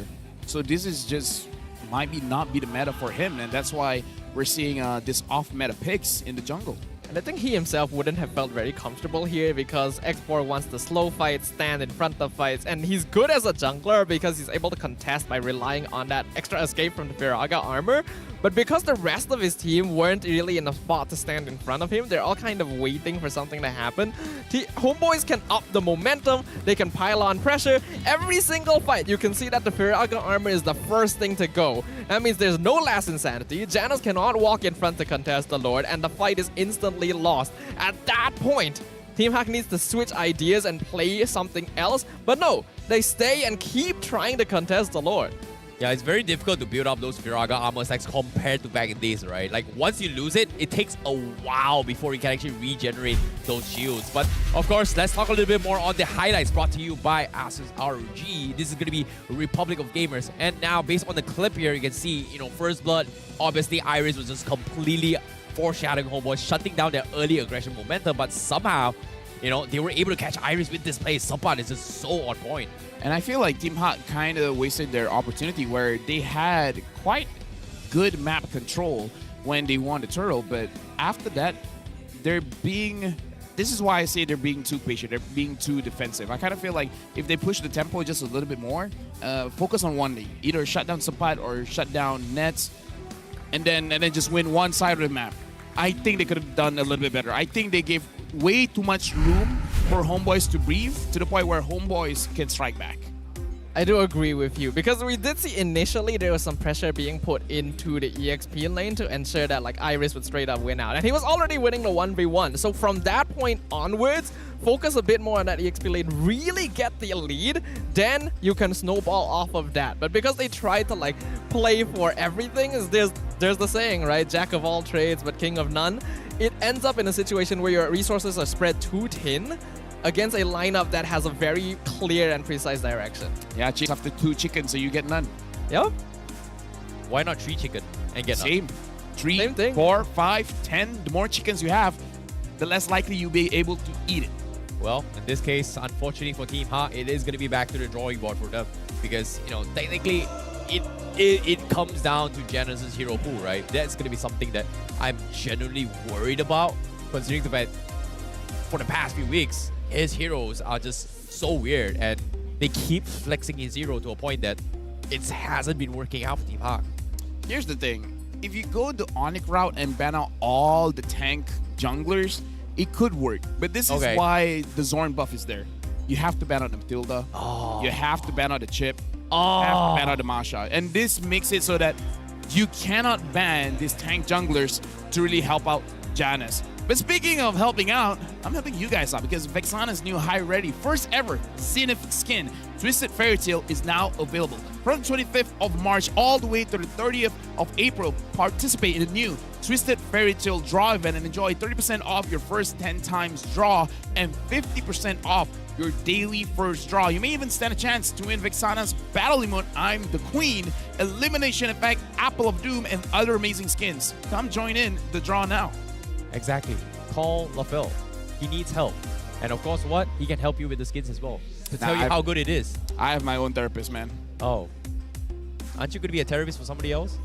I'm not qualified. All right. Yeah. I understand. Okay. I can just be a You're just the spokesperson. We got to ban Vexana too. Yeah. Because Vexana is, to be honest, should be very, very popular here. And I'm very surprised that he was completely ignored in the previous game. Yeah, it was completely ignored.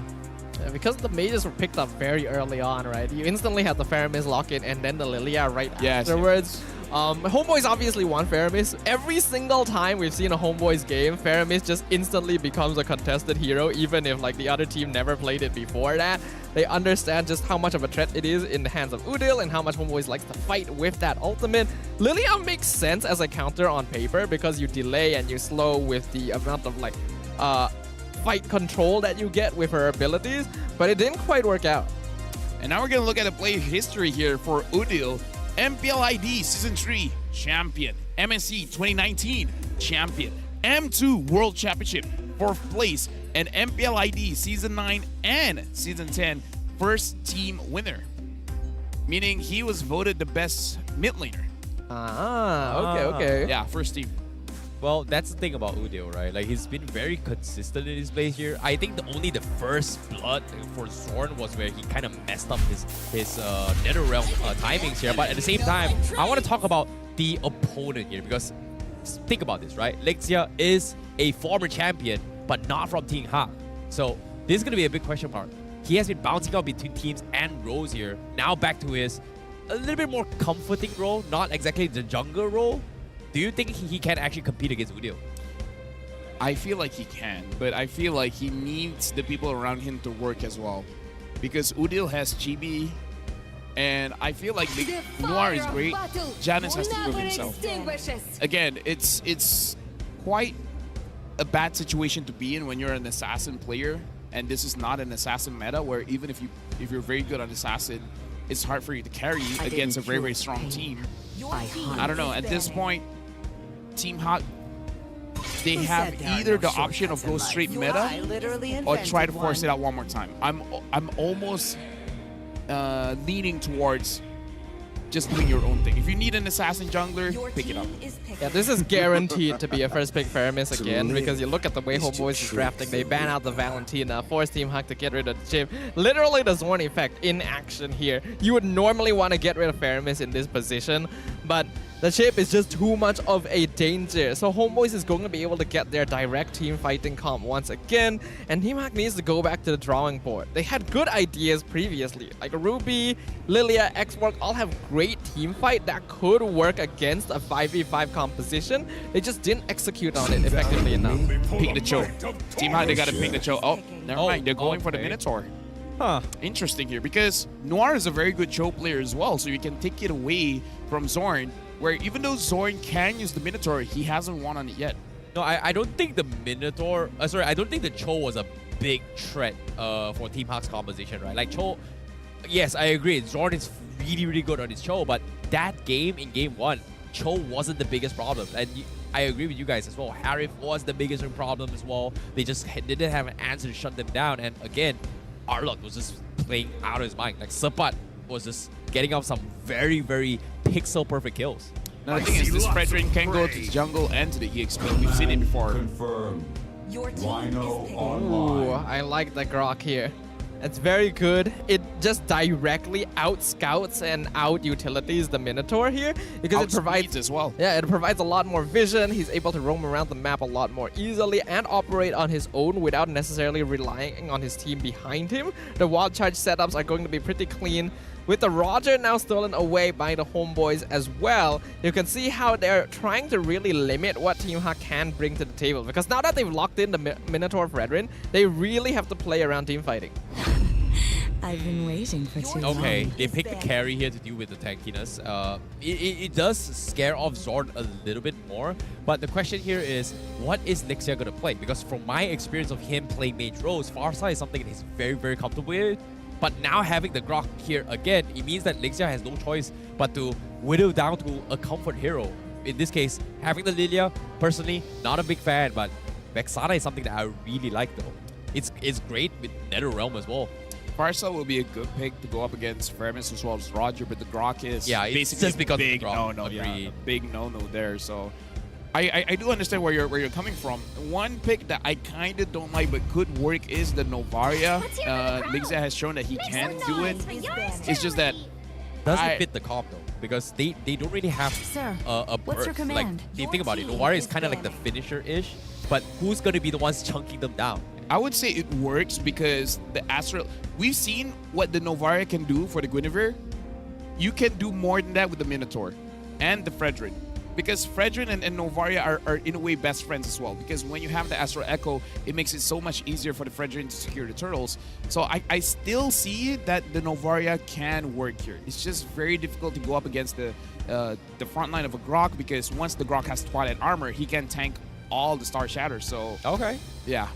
Yeah, I'm trying to not Athena Shield, Twilight Armor. Twilight Armor. Okay. Twilight Armor is the defensive item to go up against the second skill, but the first skill you still need something like a Radiant Armor. Okay, fair enough. In terms of other mage picks, I'm trying to think as well. The Nana is still available, may not be a bad choice if we're kind of leaning into the more AoE style. Aurora, not really a hero that's been picked up often here. But with the Vexana now banned out, we can see that Homeboys is really trying to push Lexia into some of these more fringe mage picks.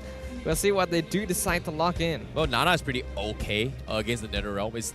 You gotta aim it really, really right here, but again, with the Purify, you can just get out of safety, especially when Udio's gonna be playing it here. But I'm really surprised that Team Hawk does not want to flex a potential... What's that hero again that can dive and dump? Demonic Force? Phoveus. Yes, Phoveus, just because of the fact that Nolan. And I think they pretty much learned their lesson in the previous game. And yeah, Lafel, seems like you've got a good call here. Novaria is going to be the game here. Okay, Astral Echo will allow Team Hawk to delay the game out if they find themselves at a disadvantage, but that'll also depend on how well the team is able to keep themselves in the game up until that point. Homeboys now gonna look to finish off their draft with the jungler and EXP laner. Looks like the Paquito gonna come out, so the Paquito returns to the fray. Let me show you how it's done, Iris. And in this case, Paquito is gonna be the way to go, and we are gonna see a Chibi playing the Gwen on the jungle role, right? Yeah, jungle. Okay. Jungle. Okay. Looking very good here, because the Novaria is going to be having quite a hard time, because 4 members of Team Hawk can dive onto the Novaria. So Lexia has to be very, very careful with his positioning. Same as Carry. When you have so many targets that you want to focus on, who do you prioritize? Because it's easier if it's a layered team fight, right? You got your jungle and your tank in the front, maybe your fighter in the second tier, and then your damage dealers in the back. But even if your damage dealers want to dive in front, then you're going to get overloaded. You don't know who do you want to aim for first. Yu Jong is in the pool, so I wouldn't be surprised if they decide to go Yu Jong for Iris. Is he gonna go for it? That's the Lapu. No, that's the Lapu. All right. I think Lapu is a safe pick here. What I will say is that Homeboys, their team fight is really, really scary with this composition, but their late game scaling is gonna fall way behind as long as Team Hawk themselves don't find themselves at too big a deficit once you reach that phase. You know, to be honest, I kind of like Homeboys drop a little bit more, so I wouldn't be surprised to see a clean 2-0 in this regards. Yeah, I am feeling that as well, because Homeboys, I'm smelling river control, I'm seeing early game damage, I'm seeing momentum going straight to the mid game and then ending it out before 18 minutes. I feel like Homeboys, if they do it well, they can end it early. Well, it is going to be possible here, or will we see the rise and comeback of Team Hawk, because now the battle of the former champions here, in this case, we are heading into game number 2, and this is going to be Homeboys versus Team Hawk to fight for survival of who is the best in the land of Dawn. Homeboy is going to be very eager to get this clean sweep to make up for the points that they missed out on in week number 1. And right now, I would agree with y'all. I feel like they have a very good chance of doing so. Team Hawk definitely will have a comp that's a little bit harder to execute. But if they do it well, the late game scaling with Carry and Novaria may be difficult for Homeboys to deal with. Looks like the meta of the day is trying to gank EXP as much as you can. And Zorn, oh. Yep. This is what you do. What? This is what you do.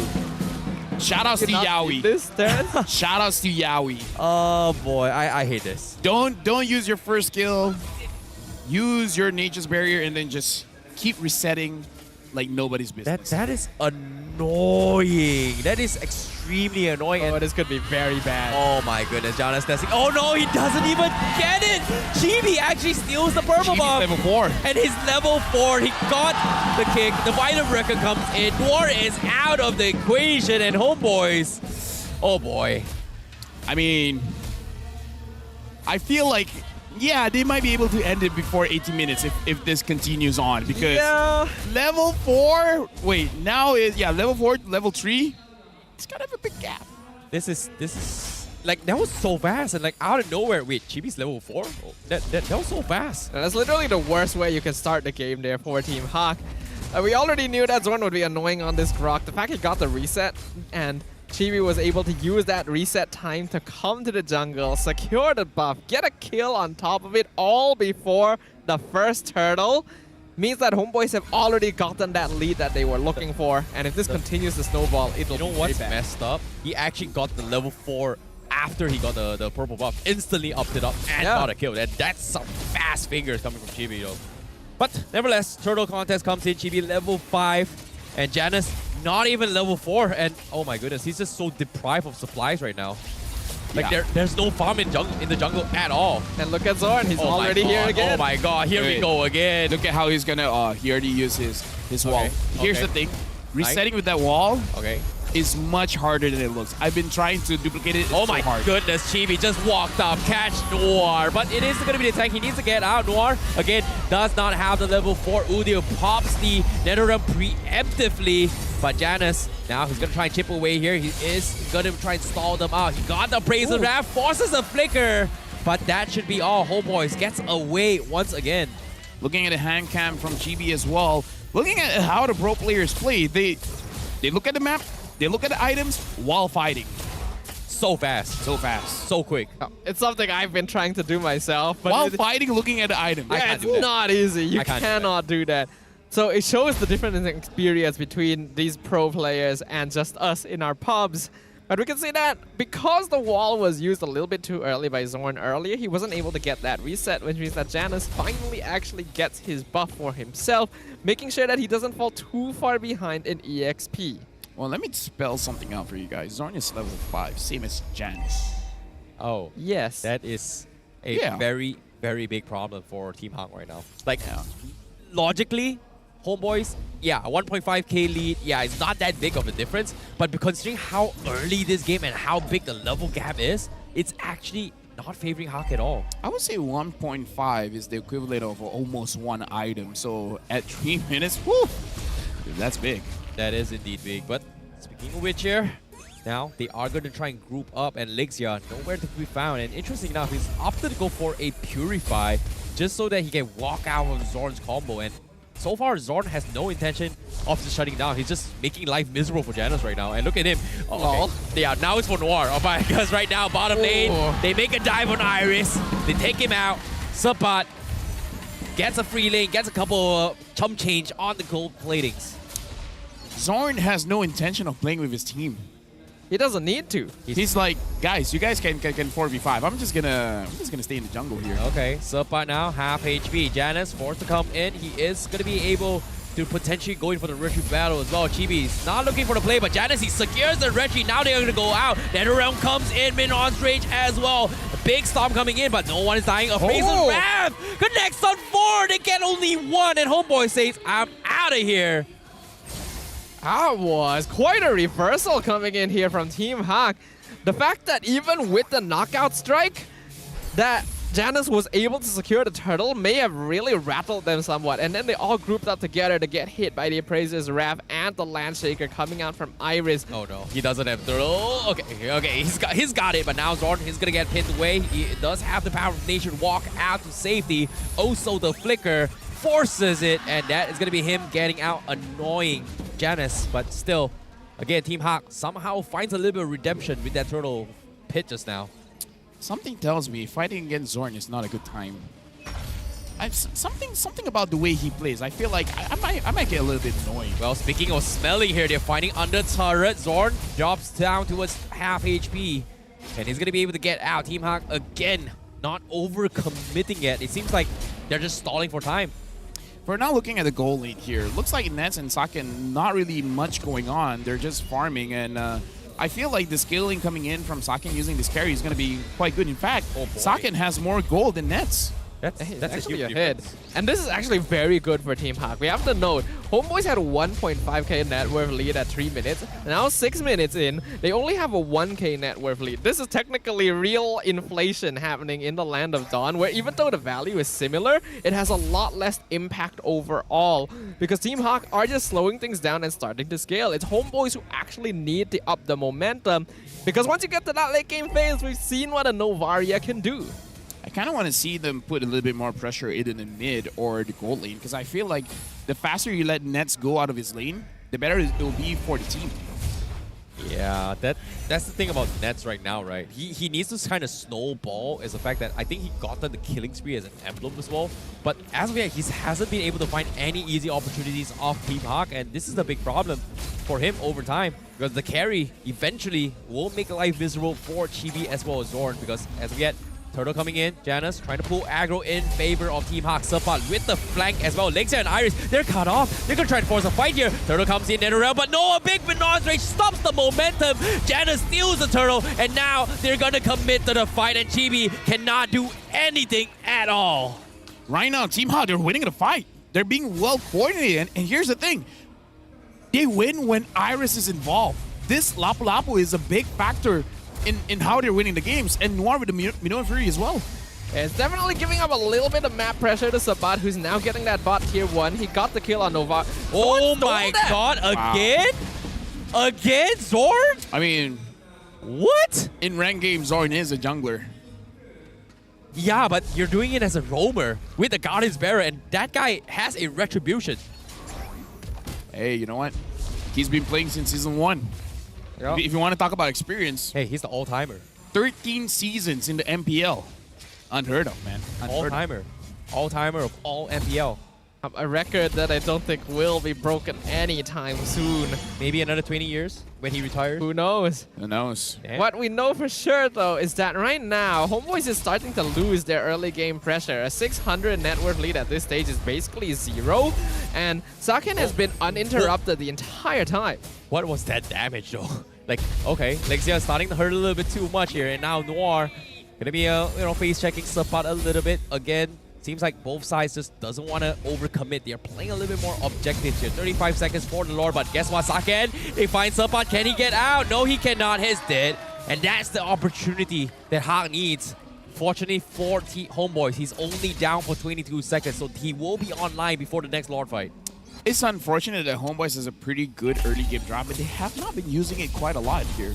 They used it a lot earlier, but then they lost a big fight clearly, and that affected them because they knew that they no longer had enough of a lead to just dive willy-nilly into Team Hawk, which means they had to slow down fights and try to look for better opportunities, but that gave time for Team Hawk to regroup themselves. And in these 5v5s, the Minotaur is still going to come out on top because of how good of encounter engaged the Minoan Fury is. Yeah, whenever like the Netherrealm walks in, right? Like Minoan's Rage, boom, everyone just can't do anything.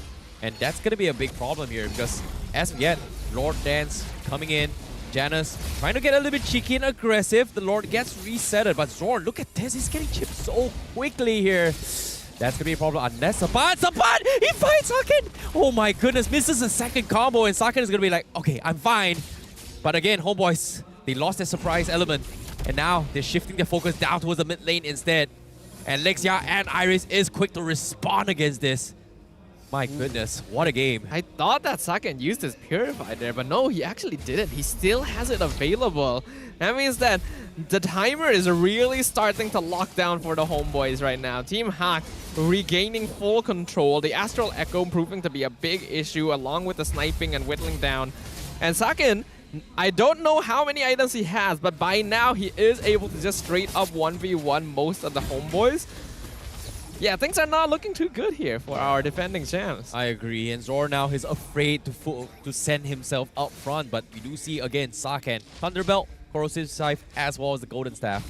And it seems like they do try to want to catch Nance. Ooh, close call indeed. And again, the Lord Dance continues. And right now, while all of this is going on, Chibi's just like, okay, I'm losing way too much farm. He's getting his own farm for now, hoping for Zon to continue resetting, and as we see here, he can. It's a big advantage here for Team Hawk. They have a few advantages here. Number one, they can play this Lord Dance. They have a heal. that heal matters a lot. They can snipe from afar, so without risking taking a lot of damage, they can dish out the damage.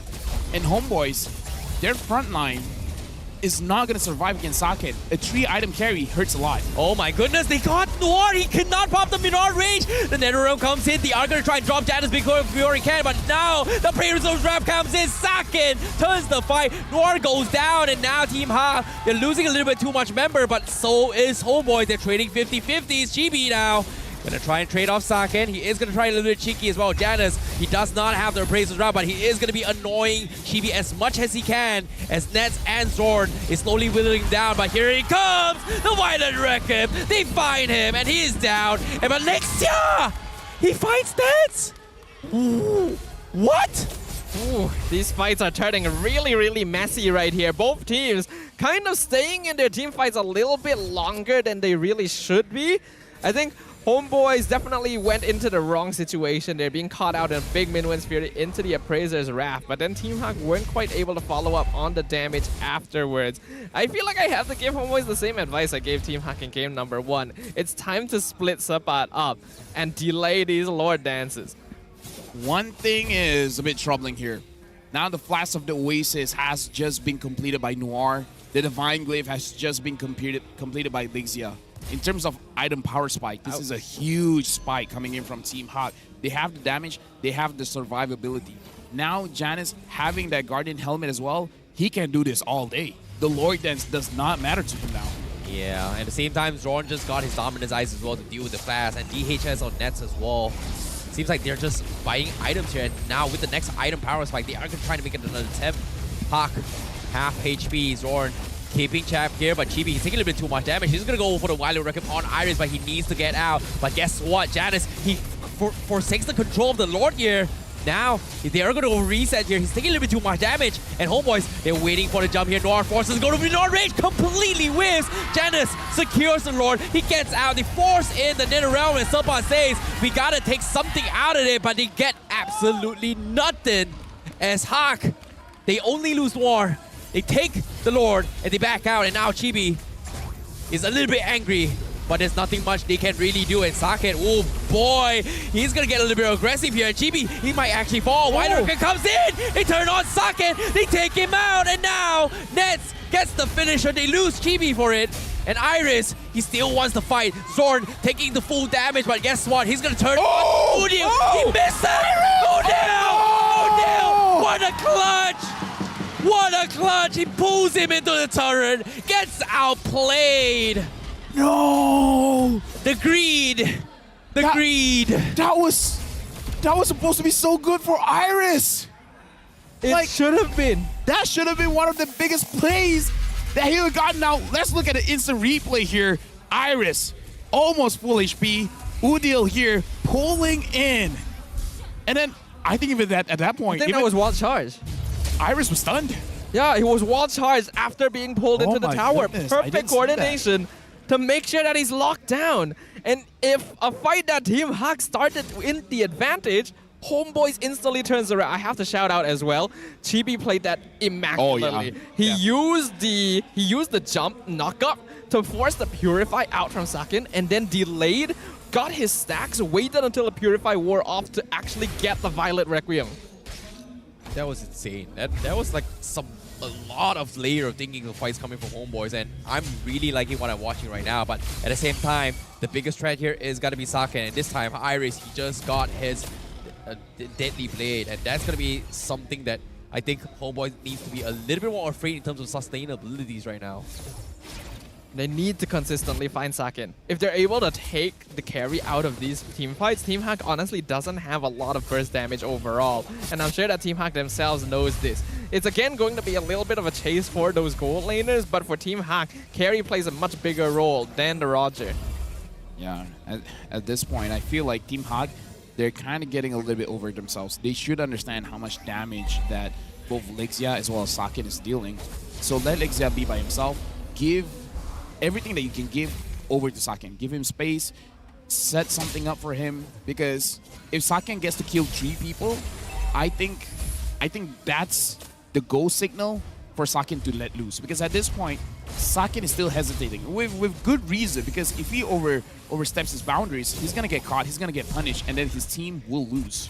Well, speaking of losing here, because Team Hawk, they may have gotten a little bit more control, but this time, they're not taking any unnecessary risk right now, and this is eventually going to be a big problem, because as of yet, all hands and lies on Chibi making that exact same play onto a Sakin once again. It's going to be very difficult now, considering how Hawk understands that right now, keeping him alive is going to be priority. Yeah, at this point, the spatial migration is something that everyone from Team Hot has to watch out for, because I feel like even if Noir gets caught, Noir's going to get taken down. Because at this point, Nets and Supai can deal quite a lot of damage. So if Noir is out, then their sustained team fight is going to suffer a huge loss. No more healing and no more huge AoE setup. I will say right now that Team Hawk definitely has an easier lineup to play going into this with the Minuan Fury, with the Novaria, whittling down the homeboys, but they have to be very patient. They gotta wait for resources, they gotta find the right opportunities. Oh boy, speaking of resources as well, they force the Nether Realm, they chain stunning Chibi. Can he get out? He's got the help available, and now again they continue to do so, but he finally gets out, and now Saban! He tries to make a play, he gets taken down, he takes Iris with him, and now Udil trying to kill off Sakin, but he does not die, and homeboys, they keep him alive. But Team Hawk again seems to be in a little bit of trouble here. Chibi, half HP, survived the onslaught, but can he make the steal of the game? But no! Walked right into the Lexia. And now Chibi somehow survives 1 HP. Chibi, get out of there. He's got to run. Get out of there. It's over. Oh, it's over. Dude, okay. A lot to talk about. Team Hot playing around Sakin, beautiful. And Lexia's been hitting those shots, man. The Novarias this season have been terrifying. I did mention that Team Hawk needed to be a bit more patient, but they got a really good catch out there, and by keeping Sakin alive, they were able to just threaten homeboys back. I will say that the cut off from Sabat was good, and I actually think Udil might have fed himself on purpose so that he could get a free respawn back to base and defend without needing to recall, so that he could rejoin the fight sooner. Unfortunately, it didn't make enough of an impact here because the Nether Realm was already gone. Now, homeboys are going to need to defend against this Lord here. Team Hawk looking pretty comfortable. Well, here we go again. They're making an attempt onto his Chibi. And again, it took almost everything from inside Team Hawk, and they still couldn't get Chibi. And they will settle the score with someone else. And this time with the Lord escorting here, it is going to be huge. However, based on the minimap, we do see Iris trying to make a play, but is it too late though? Lord crashing in on the inhibitor. They take the top one. They are looking for the second one as well. And as of yet, homeboys making no plays yet. And they have to back out Sapat. They need him. Chibi is going to get caught out. They're luring them to the bottom side as well. They finally clear the Lord up top side. And as they're going to try and compete and fight. And Sapat from behind, he's ignoring Iris. He's focusing on Lexia. They take down the Novaria instead. Seems like Sakin is not the problem. It is going to be Lexia. I mean, like, here's the thing. Lexia's been treating the skill shots like a point and click, man. He's been hitting it. The fact that Supai actually found it in the back line, a huge shout out for Supai. That's not easy to do. Going up against a Novaria, Novaria is a very slippery, man. Yep, it definitely took him a while though, and that is all time that he wasn't able to participate in terms of damage in the main team fight. So homeboys did end up having to lose a lot of inhibitors in exchange for that play. But with Lexia down for another 10 seconds, and actually using that Purify in that last play, homeboys are set up for potential engage.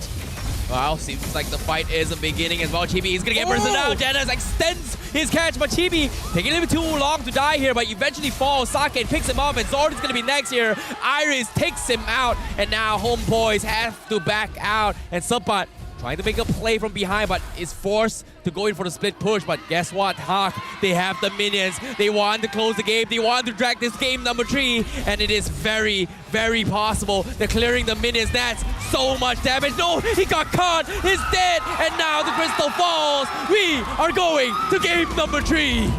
I mean, like, we kind of called it. I don't see this game going to 2-0. A lot happened, but I gotta say, Lexia stepped up. That was a good Novaria game. that was a good carry game as well. We talked about the growth of the homeboys, but Team Hak don't want to allow themselves to be left behind here either. Really well played in this game despite the deficit they found themselves in during the early to mid-game phase. I'm impressed, honestly. Even that final push into the base, Janus dedicated himself to taunting the Faramis so that he couldn't clear the minions, and they just rushed the crystal down. Dude, I love the progression coming in from both teams here because they are slowly studying each other. They're just trying to understand what position you're going to take during the Lord Dance. Because I feel like that's part of the reasons why Lixia snipes have been hitting, because it's like, I know you're in this push, I know you're in that push. I'm going to get the advantage for my team by dishing out the damage. You know, it's interesting to see how things have kind of escalated to a stage where, like, hey, game one, it was a little bit one-sided, but Team Hak, they kept pushing, they understood their timings, and they eventually it just took everything out of them to actually take down Chibi, which is insane. Like, how did Chibi survive all that, if you think about it? You know what I'm curious about? Who's the MVP for this game? So we're going to look at the MVP coming in from Team Hak, where it could have gone to anyone, but this time it's going over to Saken, dealing way too much damage. No one from Homeboys can stand against it. Honestly, I'm very surprised. Like, with the amount of pick-off with the early game composition that Homeboys have, you would think that once they've secured a pretty good lane for Sapat, they'd instantly shift their focus over to Saken, right? Like, the Roger clearly wasn't winning his lane, he was still even, and that's not what you want against a carry. Well, in towards the ultra lane game here, he's got all full items, and to top it off as well, his itemizations, I don't know if this is right because is this fighter emblem with tank and it's the meta now. Master Assassin as well as Brave Smite. Yeah, it's the meta. For sustainability is on carry. Yeah. Yeah. This is the current build for carry. I would say the only thing that is different here is firmness. Usually the first slot, either Thrill, either Swift, a lot of different combinations. Yeah. So for this time, going up against the Roger, getting the firmness to make sure that he has additional armor going up against the Roger, that's good innovation coming from him. I think it's a smart idea as well, because instead of going for like tenacity, he went for a more mixed kind of emblem build so that he could deal with different forms of catch, because he knows that both Chibi and Sapat are probably going to be gunning for him a lot of the game. Fortunately, Homeboys didn't really manage to do that, because Sapat kind of had to be dedicated to Novaria finding duty. And Chibi, because he was forced to kind of be the front line here, because Zorn is not going to be tanky enough to stand out there too long, was in a similar situation to Janus the last game, where a lot of his health is being chunked out before he can actually contest objectives. But since Terrence brought it up, we gotta talk about the evolution of the carry tank, because before this, before the adjustments coming in from Moonton, full tank carry dishing out amazing damage. Yep. Now that you kind of need damage items to actually dish out the damage, this is the innovation. Getting more spell vamp onto your carry early game, making sure that you can survive any kind of ganks, and you yourself can actually chase after the opponent because you can keep recovering as long as you keep attacking. And now with the attack speed, with the Fighter Emblem as well as the Brave Smite, you can sustain quite a long time in the game. As long as you're not crowd controlled, you're not stunned, you're not knocked up, you're all good. Yeah, to top it off as well, we've got Noir's Hills as well to top him off non-stop. So it makes a lot of sense why Homeboys took almost everything to kill Saken. But again, it all comes down to a little bit outmaneuver, right? Like, I think Starfire brought out a very, very interesting point as well. He needed to wait out the Purify before going for the full chain stun, which takes forever to catch. And it came down to a situation where who gets the first jump first tends to win the entire fight, based on was like the final stages of the game. 104,000 damage coming in from Saket, and 95,000 damage coming in from Lixia. 235 total damage dealt by Homeboys. 315 by Team Hak.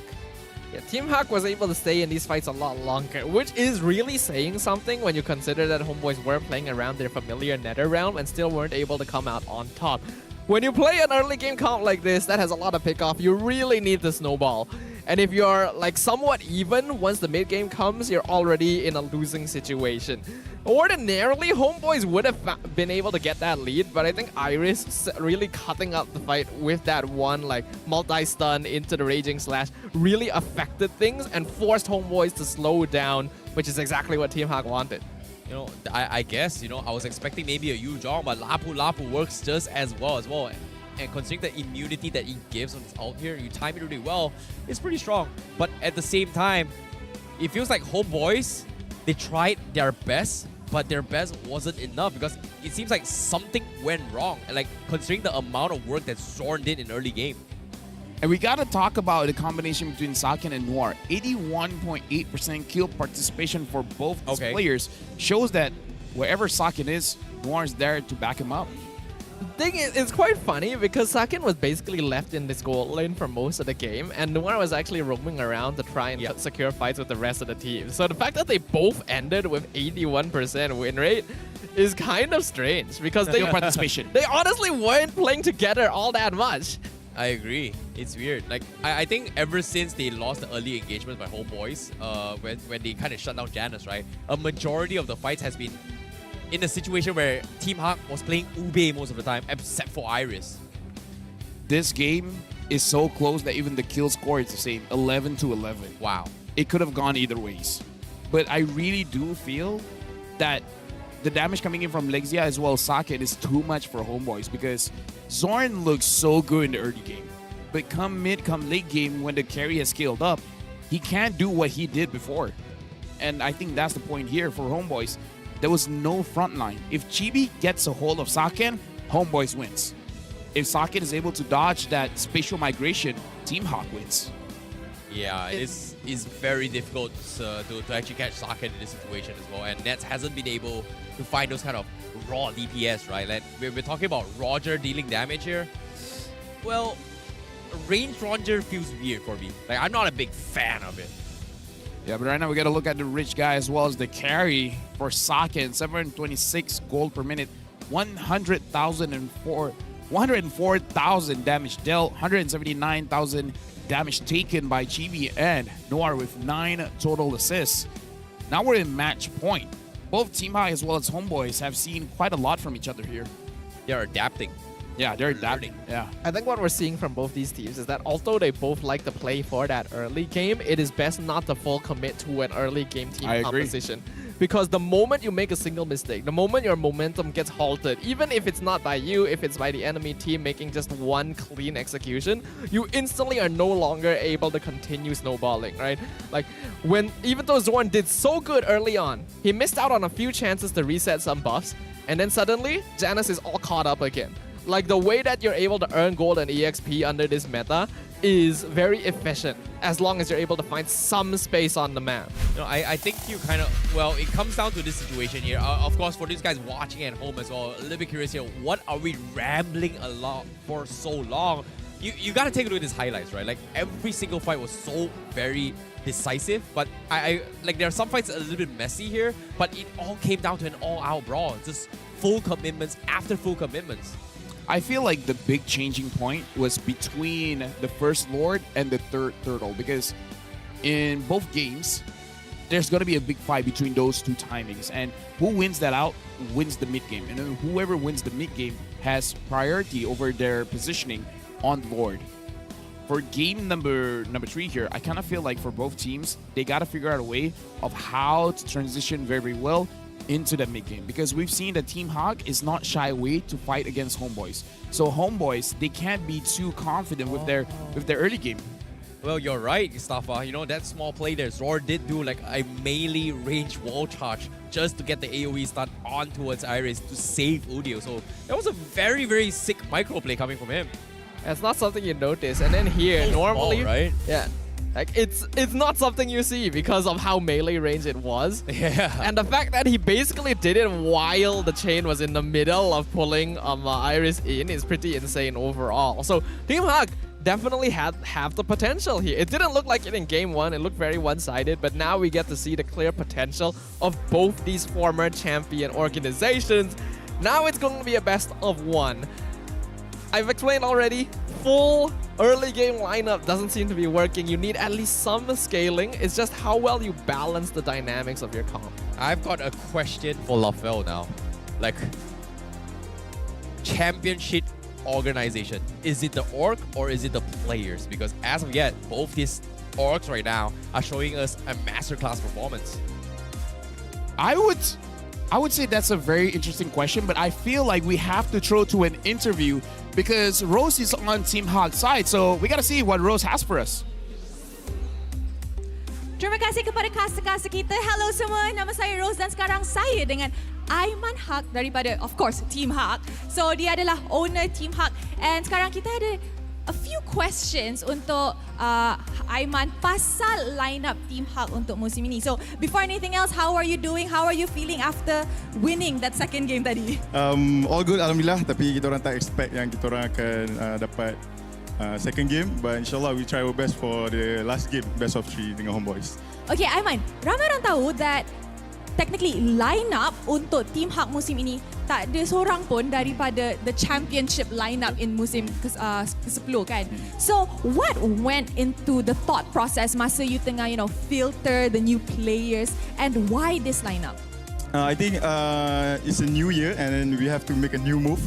And after our previous season that we see that we can't really make it well, so we try to change our lineup to see on the new season. And the process is quite good. We have our 2 imports. Kita orang ambil seorang daripada Philippine, seorang daripada Indonesia. The reason why sebab kita bukan nak cakap kat Malaysia ni dah ketandusan player, tapi banyak lagi player talent di Malaysia cuma belum polish lagi. So that's the reason why MPL pun ditubuhkan untuk kita polish talent-talent local talent untuk main kat MLBB. Okay, so pasal 2 import player Team Haq kan, ada satu dari Philippine dengan satu dari Indonesia. Kenapa dengan decision ni? Usually bila diorang ambil import player, it's dua-dua dari negara sama untuk easier communication. So adakah Team Haq ada face problem communication masa first ambil 2 player ni? I think awal-awal of course we have language barrier, tapi at the end dengan training kita dah scrim semua, I think lama-lama kelamaan diorang pun dah selesa walaupun different language but they still can understand each other at the end. Yeah. I see. Okay. Sebelum we continue game ketiga. Okay. How about Aiman lead sikit chant ataupun cheer bagi semangat dekat budak-budak ni nah. Diorang tengah tengok Aiman. Come on. Alright, boleh. InsyaAllah. Kita mana fan Team Haq ni semua homeboys ke? Oh ada depan ni. Alright. Okay. Saya akan jerit Ibambe, semua jerit Team Haq, alright? 3 kali. Alright. Ibambe! Ibambe! Ibambe! Alright, thank you so much Aiman. You may now have a seat. Tapi sebelum tu, come on lah. Kita dapat cheer daripada Team Haq fans. Flame Boys! Belum start orang dah ada. Okay guys, when I say Flame Boys, I nak korang cheer, okay? Kita akan masuk game ketiga dah. Alright, Flame Boys! Alright guys, I rasa sekarang dah masa untuk start game ketiga dalam Best of 3 series ni. And with that, casters, take it away. I like that Team Haq was like, all right, let's get our boys. Where's our boys? He's all homeboy. He's being so honest. Like, putting people there. I was like, Team Haq. Okay, back to my question as well. Just now I brought in a question, and I really like the segue as well because it just shows how Orc have so much thought into us forming a team, and maybe that's the reason why Team Haq and Homeboy is just doing so much work on stage, regardless of not former champions. I would say what the org really gives the teams is a system. This is what you're supposed to do during the training. This is the kind of authority that you have to respect during training. This is how a coaching staff is supposed to work, because if you go all 10 teams, you will be surprised by all the different cultures coming in. Like, for example, for Homeboys, Daddy is very hands-on with his team. So he makes sure that if someone is out of line, he doesn't wait for the coach to say something. He, as the owner, will say something. So it's very different culture when you compare to someone like RSG, Bounty even. So I would say when it comes to what the orgs really give for both these championship teams, it's just that for Team Haq, they remember what they did before and they're trying to replicate it. Homeboys, I feel like they've got the hidden strategy of how they keep on improving, because even looking at the history, they started off not great, 7 and 8, but now champions. And they've just been growing and evolving with every single season, and now that they've had the chance to taste the top of the mountain, they don't want to let go of that peak. So going into this series now, it's the final game, best of one between two former champs. Homeboys wants to prove that the players are what carry a team to victory, while Team Hawk wants to show that the process, the org, the support behind them, it doesn't matter whether it's a new face, it's new lineup, you can still reach that peak. And right now, looking like the same bands, but Team Hawk is taking a bit of time to consider the last man. I feel like they really should just ban the Matilda. I don't know if they're... Okay, no. Homeboys. Okay, I was surprised. Yeah, I was surprised. Okay, so Homeboys turn to ban here. So now Team Hawk, it should be a quick Matilda ban. Yeah. I think they have to respect that, right? Like, considering how, you know, the Faramis was great and all, but just because of 1 Minotaur, the entire NetherRealm gets completely nullified because of the fact that, hey, there's so much chance CC, we can save out the damage, and the moment the NetherRealm kind of expires, this is where we just dish out everything. I like the first pick Fredrin here because I was going to talk about how Janus was playing quite well in game number 2. Maybe out of all the tank junglers, this is his comfort. So taking it away is a good move. It's probably the easiest like overall tank jungler that's available, not to mention the one that most players will practice regardless of their background as a tank or assassin player, just because of how solid he was for how many seasons overall. This is very smart from the Homeboys as well, because it leaves Team Hawk in a situation where they may be forced to pick the Faramis if they want to deny it away, but the Valentina is still open. So I think Team Hawk going for that instead makes a lot more sense. Huh. Interesting enough, like now with the Valentina, I guess they're anticipating that maybe Homeboys decides to go for the Faramis again, but this time they're keeping it on the downside, but they do pick in the Harif coming from Homeboys, the one that actually won the game 1. For me, I doubted them in game 1. They proved me wrong. This time, they're looking to secure the decider match for this with the Harif. So now really it's all about Udil's hero here. They're picking up the Cho first because, again, Zorn has been performing quite well on the Cho. I'm really worried about the mid lane pickup here because we're talking about how Janus has off-meta picks. Udil is the same. He's been using the Farsa, the Faramis, and I would say to mixed success. Yeah, I would agree as well. As of current, there's been no really clear, like, oh, if you pick this hero, you win situations other than, like, say, with King Empire overall, which I like. I think it means the draft is a lot more balanced. We do see Homeboys, they locked in that show, which does limit their catch potential a little bit now. It means that they no longer have, like, the big AoE catches that, like, Minotaur or Grok will have. Team Hawk gonna stick with what worked previously and make sure that Iris has a hero that allows him to make an impact during team fights. Huh. I'm surprised they actually double down Iris's Lapu Lapu here, considering that there's still the Paquito, there's still the Benedict that they gotta worry about, there's potentially Yuzhong as well to a certain degree. So I'm very surprised that they double down on this, but just because of the fact that, hey, maybe Homeboys might consider playing the Faramis, but at the same time, think about this. Because they've not shown the Faramis, is it a possibility that this Harif is actually in the mid lane? I think it's very less likely. I don't like it. Okay. Yeah. Now Team Hawk is aiming for Udil, banning out the Farsa. You know what's a shame that this hero is not meta? The Minsitar. Because the Minsitar is a big counter to what Homeboys has.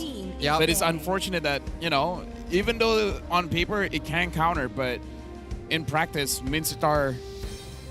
It's easily walkable. If you can use it, great. But not everyone can use it. I mean, the thing is, Iris has played it in the past. He's actually done pretty well. Iris. Was it Iris? No. I think I'm thinking of someone else. But even if it's not like Vincetar, Phoveus could have been an option if Team Hawk wanted to go for it. But they wanted to have a hero that can participate a little bit earlier without relying on the conditions of dashing. So I get what you mean, but I think Game 3, play it safe. Because I feel like you gotta shut down the Harif, and the thing is, Harif has a Purify. With the Minsitar, the Purify doesn't matter. You can't get out of it, right? So that's the only reason why I'm bringing it up. I know it's probably not gonna get picked up, but still, it's one of those. Unless we see the Minsitar roll. Oh, wow! They actually shut down the Kaja, so this is a very, very interesting read here, but at the same time, you talked about how to deal with the Harif, right? Divine Judgment just completely negates whatever the Purify is. Yep. That's why they decided to ban it out. And unfortunately, the counterpart here, Franco, is just no longer popular as a whole, which means that Team Hawk will have to rely on something else. The Ruby is still a solid pick into the Cho roam, but maybe a bit harder to catch with. We talked about the Vincetar roam potentially, but like I don't think it's gonna be the case. So yeah, I want to see Zord play it, but again, like you said, unlikely is going to be the question here. But Ruby, safe pick here coming from Iris on the X. Wait a minute, this is a Ruby roam. Ruby roam. Yes. Ruby roam. Right. Okay. It most likely it's gonna be Ruby roam. Yeah, because I don't Norm see played it as the a game jungle, one. right? Yeah, Okay. Norm played the game 1. So now for homeboys, it's all about getting their mid lane. The fireman is still up, but even Team High show like they kind of don't care about the firemen. When the Like body you guys can get suffers, it. The Benedetta has the been picked up. spirit A blooms. good pick going up against the Lapu Lapu. I feel like even Odio's like stressing over this. There's a lot of good picks though. Nana, but it looks like they're picking out a Novaria. Okay. They double down. They secure the Novaria away from Lexia, which it's kind of surprising. But again, Valentina already secured for Lexia instead. So I'm very surprised that Lexia has been doing good on the Novaria. Like I said, but you know, doesn't want to go for it. Novaria is best friends with Fredrin. And now adding the Cho as well is going to be a little bit easier for Zorn to get those pickoffs. Yeah, I like this a lot. And the fact they lock in the Benedetta along with it as well basically denies a lot of ways that Team Hack could jump that backline to find her. This now final pick here, the jungle for the side of Team Hack is going to need to be something that applies a good amount of pressure overall. Pick Deer off. Boxia is the safest, but Akai. Hi. Okay. Yeah, I guess Akai works quite well here as well. If the Cho tries to pick him off, Heavy spins away. In fact, he can help his teammates out, so I like the Akai pick. Yeah, it seems like the Akai pick is intended to deal with the Harif, right? Like the first game, they had issues dealing with the Harif, but this game, they are focusing in ways to just limit mobilities for the Harif. And I really like the adaptation in the draft from both sides. Yeah, it's not just the Harif as well. Before Barat was popular, Akai was like the premier counter to the Fredrin. Just pin him against a wall, he can't really do too much. And a counter to Cho. So it makes a lot of sense. Both sides have a good team fight pressure. Their scaling is in tune. The balance between these team dynamics has reached its peak. But which one will come out on top? Well, we gotta find out. The decider match of this series is gonna be none other than Homeboys going up against Team Hawk. Who's gonna take the crown for this match? Because as of yet, they have to duke it out as we head into the Land of Dawn. I really want to see how Lexia plays this Valentina because I feel like this Valentina pick is gonna make or break the team. Winning and losing is all on the Valentina shoulders because I feel like he can do a lot, but he can do a lot of misplays as well. Janice as well has to make sure that his heavy spin doesn't hurt his own team. Either lock anyone from the side of Homeboys or push them away. Don't push them towards your team when your team is low and etc. Yeah, you gotta make sure you coordinate well, especially when you have other forms of displacement like the Ruby here. If you don't combo together well, you could end up with Noir pulling people in and then the heavy spin pushing them away. Exactly. Okay, that's gonna be a little bit of a weird interaction, right? But I see where you guys are getting at as well. But Zorn now, you know, he's taking a little bit too much damage this game. Could this be a problem though?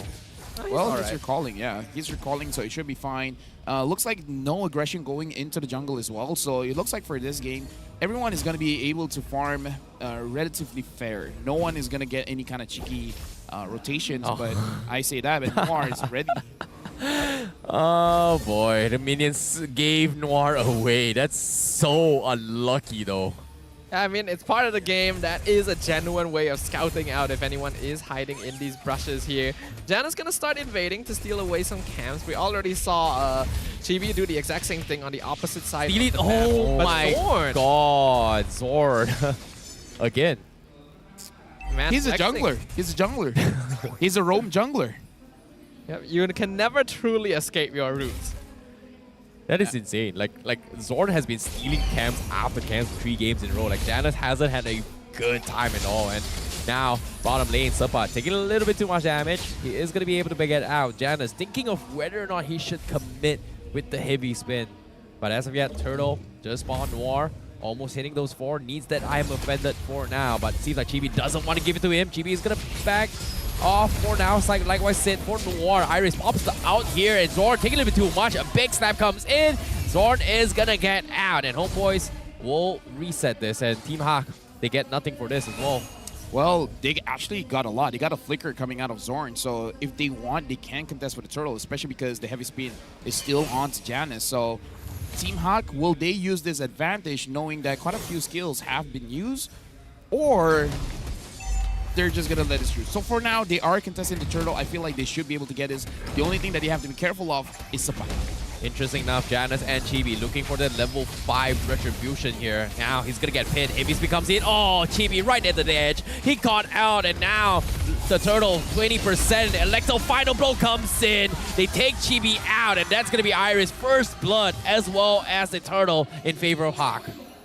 I do feel like the resources there were used a little bit messily by both teams, but Team Hawk were able to force out a lot of resources from Chibi, and Chunk came out very early on. Even if it meant that the heavy spin was a little bit wasted overall, they were able to get that first Turtle and secure a bit of a lead for themselves. Iris is doing so well on this Lapu Lapu, man. Like, he's holding Sapat down, and he's making sure that he's very much useful in the team fight, especially around the Turtle there.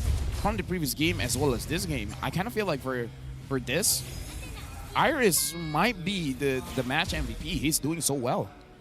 I wouldn't be surprised. This is a man that wants to achieve that victory. And while he is the type of player that wants to 1v1 an ego challenge, he knows his limits, he knows what the team needs him to do, and he's more than happy to fulfill whatever role is necessary depending on the situation.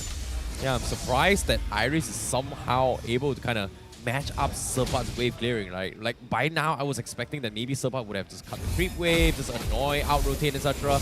But now, Heavy Spin comes in, the Astro Echo comes in as well. Saka needs to back out, but Noir getting caught out with the Wave to Dragon. He somehow manages to buy so much time and outlast the Salmon Force. And nothing happened. They just forced a couple of flickers and that's it. Well, Nats didn't have his items just yet. Now that he has to start himself, Zorn. Wait, you really want to commit to it? Okay. I mean, Nats just used the Salmon Force. I don't know why he tried to force something there. I think he expected that it would be 1 or 2 people at most. The third person really threw him off there, so he was forced to use Flicker to escape. But it's still okay overall. We have to note that Homeboy's scaling is good with the Novaria. Team Hack is good scaling with the carry, so neither team really desperately needs to look for that early lead. Look at the damage Iris onto Serpat. God. I feel bad for Serpat right now. Iris is just an absolute monster. It just completely takes into the sword, just completely chomping them down one by one. And now Chibi gets scouted out by Iris. It's like, you know what? Chibi, I can handle you. I'm level 8, you're level 7. I'm just gonna stun lock you to a point that you don't even make it to the turtle. And he might actually get killed there. Almost getting killed. Wait, Udil got it? Udil got it? What? How? Replay. He sniped it. How? From where? From the mid lane. What? Clearly, we were not paying attention to Udil, and neither was Team Hawk there. That is a huge waste. Serpat with the retry plays now. Lexia going for the wave of the dragon. Catches Serpat mid-animation. What a kill. And seems like there's going to be more now. Zorn, Shunpo gets locked up, and again, Heavy Spin trying to chip him away. But the Salmon Force just keeping the rest of Team Hawk at bay, not wanting to come into this fight. That's what we saw. I'm offended, pulling him in, and then Heavy Spin pulling him back out. Unfortunately, he would have actually gotten the pin if not for the fact that Zorn actually got a Shunpo to go to the other side of the Akai. He was actually getting pinned properly, but the Shunpo timing was just perfect enough to make it so that the Heavy Spin would push him away instead. So you can't even really blame Janice there. It's just that he didn't get the pin fast enough. But with a single snipe onto that turtle, we could see that Homeboys have regained some momentum here. And now with the kick coming in as well. The flicker! The counter flick to make sure he gets caught, but now he won't trade his life. Sakin, half HP, and the abrasive wrap! 1 HP, Sakin makes it out alive. But Janice now looking for the pin, but do they have to... the damage not good enough. Heavy Spin comes in, tries to catch Udil. He needs to run. Iris is there. They're gonna go chomp.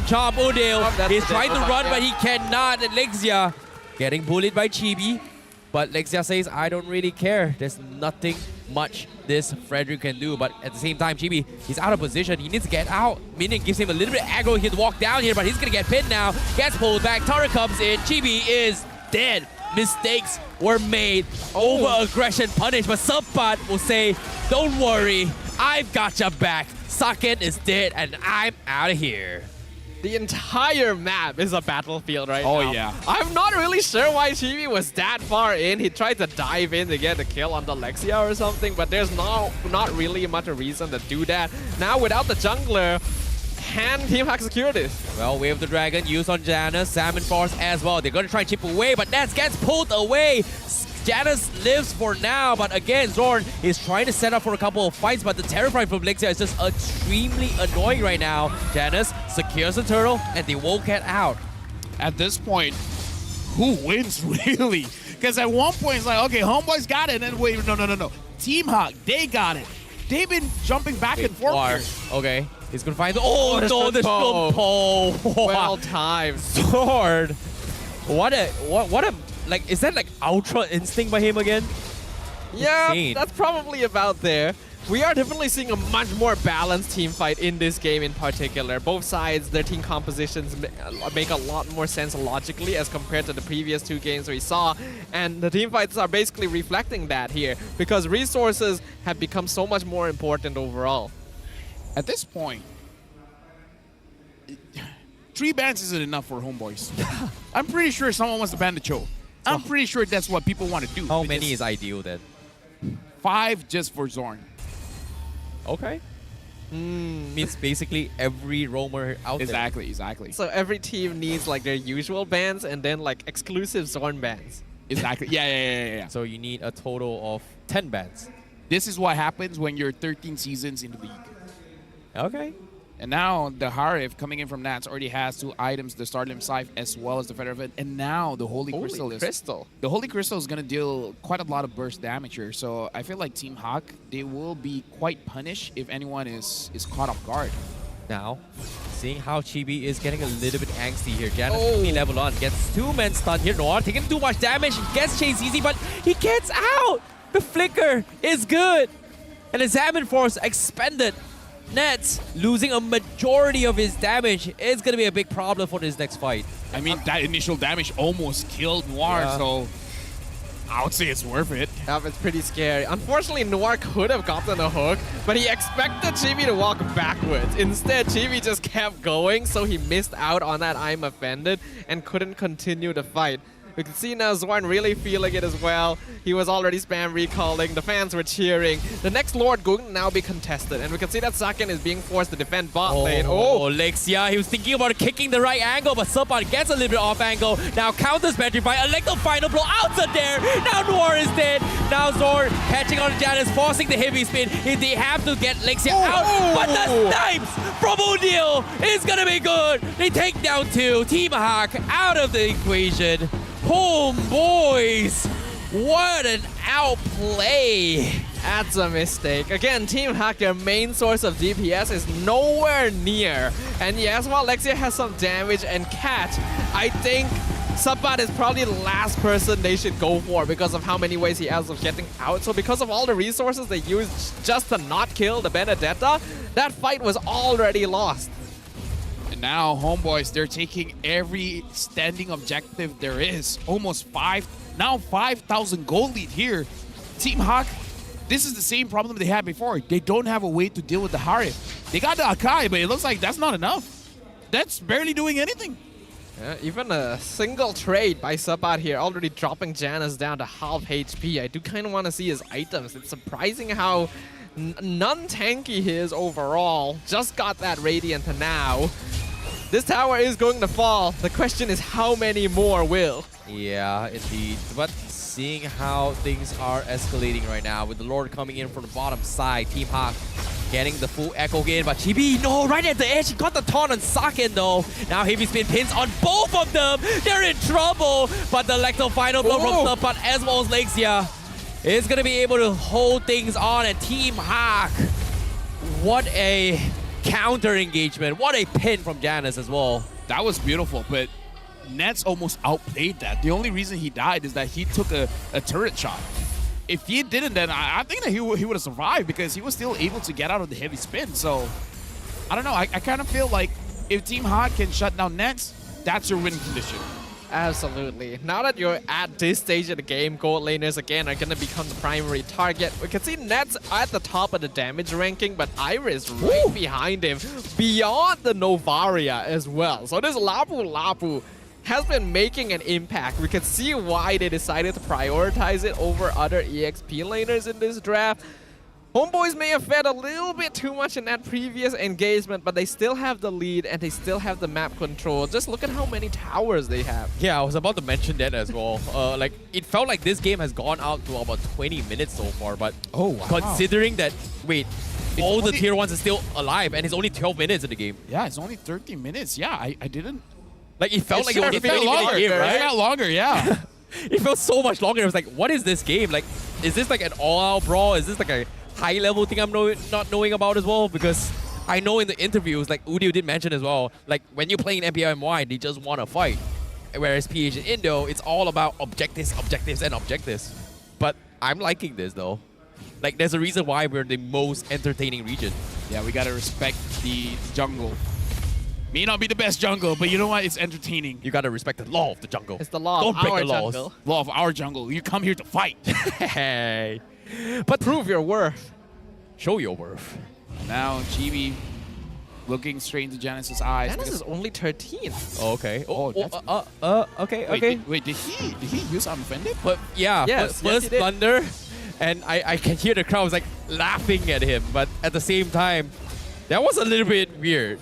I mean, like, here's the thing. Unoffended is not that long of a cooldown, but the conceal is. Oh, yeah. Right?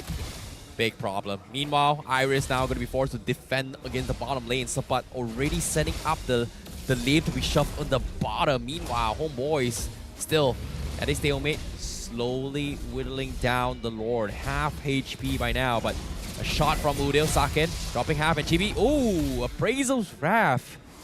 Not sure what's that about though. Reset comes in again. Zor now with the kick. Janice down half HP. Forces the heavy speed. Needs to get out. Noir getting taunted out. Not getting an I'm offended. Finally catches on GB. They're gonna burst him down. No jungler. No Lordo. And Iris! What a stomp! And Homeboys, they get completely wiped. What a play! But the minions are coming. Lexia needs to defend. And Team Hawk. What a decisive counter engagement. Okay. Oh my goodness. You were saying the crowd was laughing? Well, laugh at that, man. He was able to catch Chibi with the flicker as well. That was literally an anime protagonist moment. Oh, yeah. Out from Team Hawk. Noir getting the flicker hook into two-man stun from Iris. That was sick. That was insane. But now, with the no Chibi in the pool, he's just got up on as well. And it seems like the Lord will be in the hands as well. Noir trying to zone off Udio unless Udio goes for the snipe. He's thinking about it as well. Last two bars, Noir giving the information. Chibi walking his way up. Can he just walk up? Iris looking for the stun as well. Lexia going for the kick. They're going to buy him one more time. Janice going for the hit. Who's going to get red tree? It's going to be Chibi! But, oh boys, they need to get out. Chibi down half HP, but Nets, he gets the kill. He fights the shutdown. Nets 2 down. Suck is still alive. Sapat trying to take him out, but Team Hawk will have to back out. And the Astral Snipe Meteor does not connect. What a game. This is a game. I don't know what I'm watching here. I'm loving it. This is MPL MY. If you're depressed, come watch here. Seek help. Call Ophel. Helpla. The Lord now going to be pushing down bottom lane. Sapat still 15 seconds away. Lexia and Iris will be back for this defense.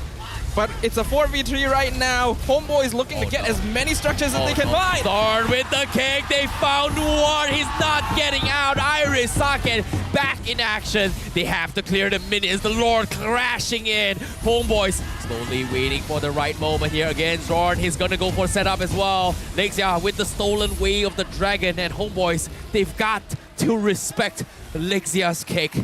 They've got to respect the heavy spin. Janice still holding it on. And Homeboys has no choice but to say it's not worth it. Yeah, at this point, Homeboys, they don't want to make a mistake because they know Team Hawk is capable of getting a comeback here. With the orange buff up on nets, maybe things will be a little bit changed here. Imp hitter will fall. Seems like objective is going to be the idea from Homeboys as they go in for the reset. These teams have basically just been trading in these team fights just enough to keep themselves in the game. Every single time they face off, if they had gotten like literally one less kill, then the game would have already ended in one way or another, showing just how close the situation has become. Team Hack unfortunately now no longer has any towers defending their crystal, and that is the worst situation you can find yourself in when you're up against something like a Benedetta. Tough news here is that Nets now has the Oracle, so if he's hard to be taken down before, it's going to be tougher now. Conceal play finds Noir. Okay, Astro Echo comes in. Zor, no, he tried to get for the kick, but he gets pulled instead. He's going to get bursted down, and now the Purifier on the Nets, the Salmon Force is left completely useless in the hands of the heavy spin from Janus. How are you going to stop Nets? How are you going to stop Nets? Pin him on the wall. They did that. They did that. And they still couldn't do it. No, but they actually forced out the Purify. They got the Purify. They actually almost stunned him again with the Landshaker. If he didn't dash away in time, he may have actually died there. But Team Hawk are still defending. The concealed play by Zorn a little bit overextended here. And the Way of the Dragons, stolen by Lexia this game, have been doing work. I mean, Lexia has cojones. Out of all the ults, I'm not gonna lie. take the Way of the Dragon? This is the best Lexia I've seen in a while since Season 7. It's been a long time, think about it. You know, against like Chibi, Right. Sabat, like, Right? Way of Dragon honestly is a good choice here. That single target lockdown. It's insane. But nevertheless here, Lord Dance comes in. Minions, they have to be quick here as well. Team Hawk needs to be a little bit more decisive now. As Chibi does have immortality. The snipes comes in. Noir. Oof. Ooh, look at Sabat. He's trying to cut waves as well. He's just waiting for Iris to leave. If he can win the game, might as well just win the game, no? Right? Okay, smart. Good read, though. Very good read by Iris, actually. Not showing himself here. Not giving them any doubts as Team Hawk wants to play this slow. But Sabat showing himself up top means that Iris is going to be forced to defend against this up top, and that means it's go time for Homeboys. Yeah. Now that they've seen Iris is up top, quite a big threat is far, far, far away. I wonder what is Iris' call here, because now Homeboys, they're going for this Lord.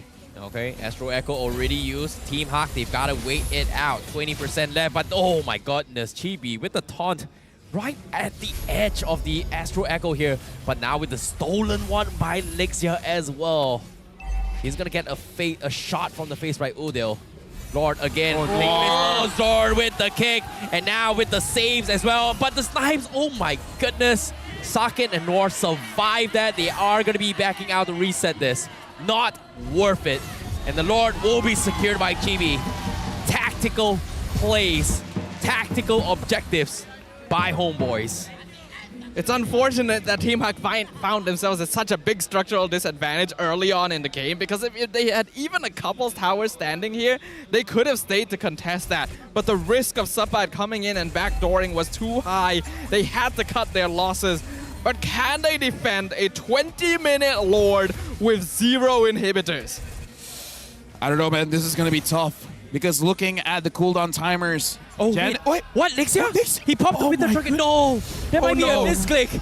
But at the same time now, Iris half HP. Chibi looking for the plays here, but here comes the kick by Zor. Janus forced to go in for the heavy spin to zone them out. Sabat gets bursted down, but he has the immortality. He swapped the Winter Trunket. He might fall, but he will. And there's going to be a lot of Winter Trunkets across the map. The Crystal getting chipped away. Zor, they're holding Buzz, but Team Hawk, they're holding on. They're trying their best, but the Lord knocking the Crystal. Do they have the damage? They don't. They're whittling it down. Suppressions all the way through. It's done. Homeboys, they have done it. They take down the Crystal. They are the winners of Game 3. A very long, drawn-down one. What a game we have witnessed here. What a game here in MPSJ. We were hyping up the last match as the match to watch. Oh, yeah. And these two teams were like, how about no? How about no? Because I don't know what's going to happen in the last game, but I feel like it's not going to be this tight, man. This was so close. legit, there were moments where I feel like, oh, Team Hawk can't do this. But then they show glimpses that, like, they can. Noir played a big role in this game. So is Iris. But now we gotta go back to the stage with Rose as well as Homeboys for the interview. Kemenangan kedua untuk pasukan Homeboys di minggu kedua MPL Malaysia musim ke-13. Okay, are you guys okay? Last game tu macam susah sikit kan? Sengit. Betul, sengit. Okay, so let's start with Chibi dulu ah. So, I dengar that Chibi kata Chibi nak fight dengan jungler import. Sekarang dah lawan jungler import. So, how is Chibi feeling lepas lawan jungler import? Tak mahu kontroversi lagi tau. Bukan I yang decide. You decide. You answer properly. Mungkin... Apa soalan tadi? Lupa. Tadi you dah lawan jungler import. So, sebab you katakan you nak lawan jungler import. So, sekarang how are you feeling lepas lawan dorang? Rasanya tak ada apa-apa pun sebab dia berkata jungler reject. Sebab tu dia hantar ke Malai. Okay, you tadi dah lawan Janice. So, jungler mana lagi yang you nak lawan dekat MPL? Sebab kan kita Malay Pride kan. RSG kot, but ada Venom God. RSG. Okay, Venogo. Yeah. Dari Philippine juga. Oh, dia nak, he wants to slay the Filipino junglers in Malaysia. Betul? Yeah. Macam tu. Okay, can we please pass the mic to Pubs? I nak tanya satu soalan. Test. Okay, Coach. Sekarang MPL dah 2 minggu. Arlet di-pick 9 kali, 0% win rate. First time tadi, menang. Apa yang you rasa pasukan lain buat salah dan Homeboys dapat jawab, Homeboys dapat buat betul? Saya rasa sebab kita orang dah kalah dulu. So, syarat nak menang kena kalah dulu.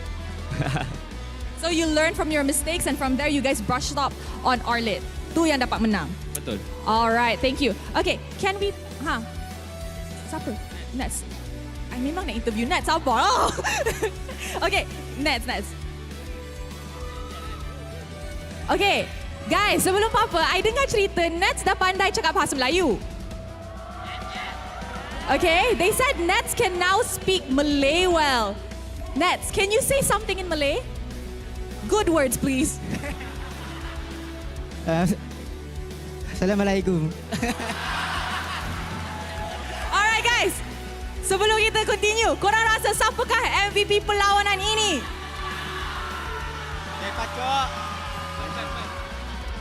Okay, MVP in 3, 2, 1.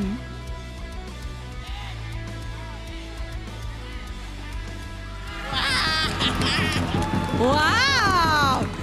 Okay, Nets, now that you're the MVP of this match, because last week, after your first defeat, you looked really sad in the media room. Do you feel like you're slowly redeeming yourself? Yeah. Anong masasabi mo sa laro mo ngayon? Tingin mo ba gumagaling na kayo? Tingin mo ba na parang mas malakas na kayo at kaya nyo ulit mag-back-to-back champion kagaya na palagi sinasabi ni Daddy? Sorang suruh dia jawab Melayu, sorang suruh jawab Tagalog. Member dah stress. Pwede ka mag-Tagalog, it's okay. Para sa akin po, marami pa po kaming mga maling nagagawa. So feeling mo ba na nare-redeem nyo na yung sarili nyo? Meron pa pong mga problema na di naayos sa laro. Okay. Sebab I tanya dia, minggu lepas dorang kalah kan, dekat media room, dia yang paling sedih actually. Muka dia macam kecewa sangat. Lepas tu ada satu media tanya kenapa muka dia paling kecewa walaupun baru first game. Dan dia cakap dia actually kecewa dengan diri sendiri, tu yang dia tak nak cakap. So I tanya, dengan kemenangan ni dapat MVP lagi, adakah dia rasa that Homeboys dah slowly redeeming themselves musim ni sebab slow start kan, rough start. Dia cakap actually banyak lagi problems yang boleh solve internally dengan playstyle dorang, tapi dia yakin dorang boleh pergi jauh. Gitu. Alright. Udil, Tak, sabar Cibi. Udil nak balik raya dah. Cuba cakap ucapan hari raya dekat semua orang yang datang ataupun tengah tengok dekat rumah. Wish raya kakak. Ya, wish raya. Jujur aku alergik ke mic ini kak. Sebab terlalu kontroversi. Too hot lah ketika aku handle nih mic. Tapi aku pun nak raya dan aku tanah bikin kontroversi. So cakap yang baik-baik saja tak apa kan? Yes, I memang nak you cakap baik-baik. For the production team, bila kalian nak reimburse, konteks saya lah. Kami dari keluarga Homeboys mengucapkan selamat Hari Raya Idul Fitri 1445 Hijriah. Minal aizin wal faizin, mohon maaf lahir dan batin. Alright. Wow, mantap. Oh, wow. Alright, terima kasih kepada pasukan Homeboys. You guys may now celebrate your victory. Aduh, interview Homeboys ni memang tak pernah fail mengecewakan I. Alright guys, so with that, another 2-1 game seru Saturday. But the fun doesn't end here sebab sekejap lagi kita ada perlawanan yang akan jadi sangat panas juga, which is SRG Etora. Tapi sebelum perlawanan tu, mari let's throw it back to the casters untuk dapat tahu apa yang jadi dalam game ketiga ni. Casters, silakan. You know what? I have a new goal in life. Mic drop. Make enough money that I can say in production, just send the bill to me, all right?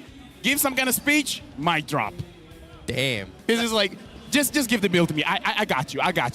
That's probably like the best way to leave the stage you could possibly do. I mean, like, the mic drop itself is impressive, but you're flexing like, I got the money, just give me the bill. Yeah. Oh, Homeboys must be paying him really, really well. Yeah.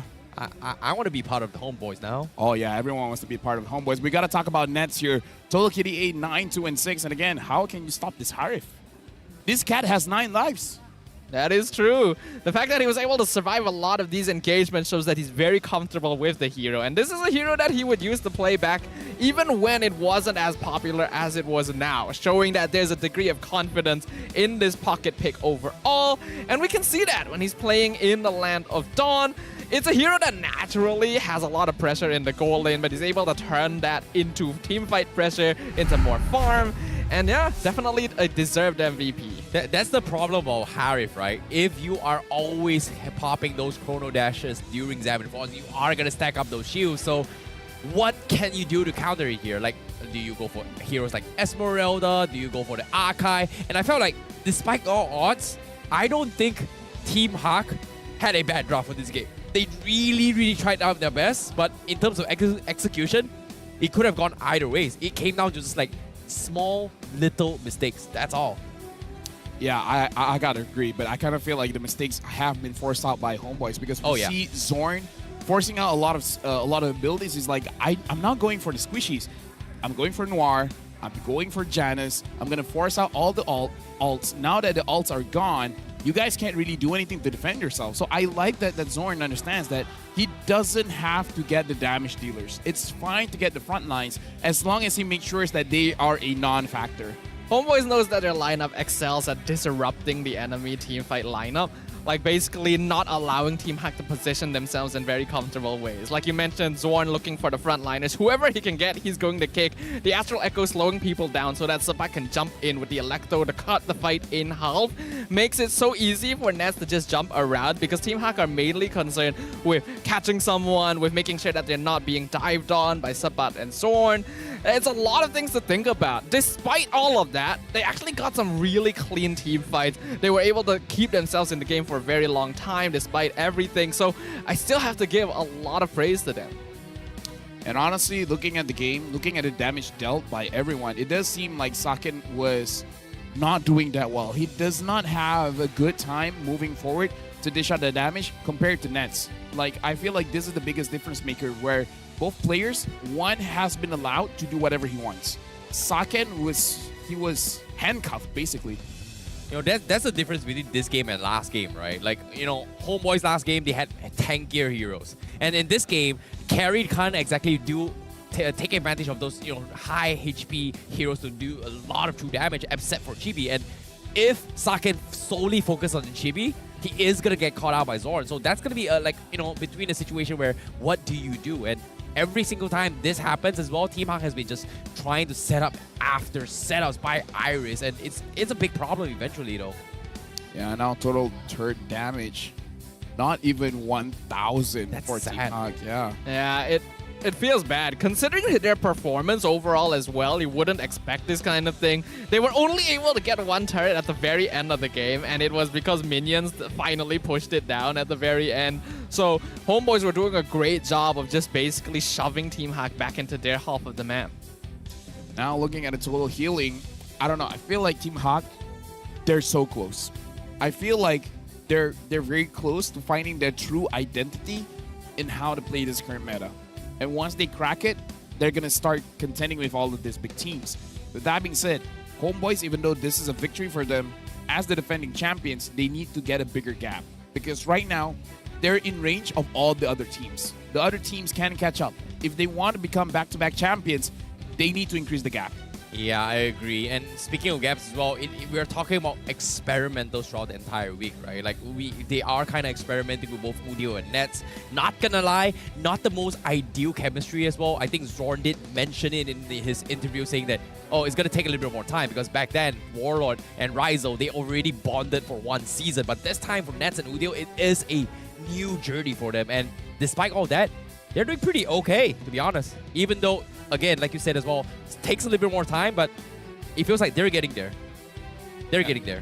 Yeah, Rich Guy is Nets 775 gold per minute, which honestly isn't that much, but considering how long the game was, it's still relatively good. The carry Udil ramped up the damage come late game, 104,000 damage dealt. Sandbag Noir, 143,000 damage taken, and Janice, 9 total assists.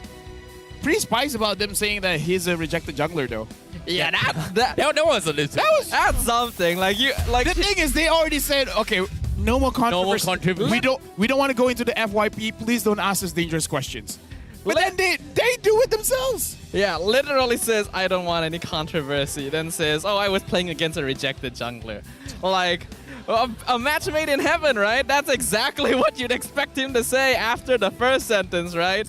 It's this kind of players is why there's a translator. Oh, exactly. Speaking of translators here, that Udil snipe right there was so sexy, though. Right at the edge, though. Damn.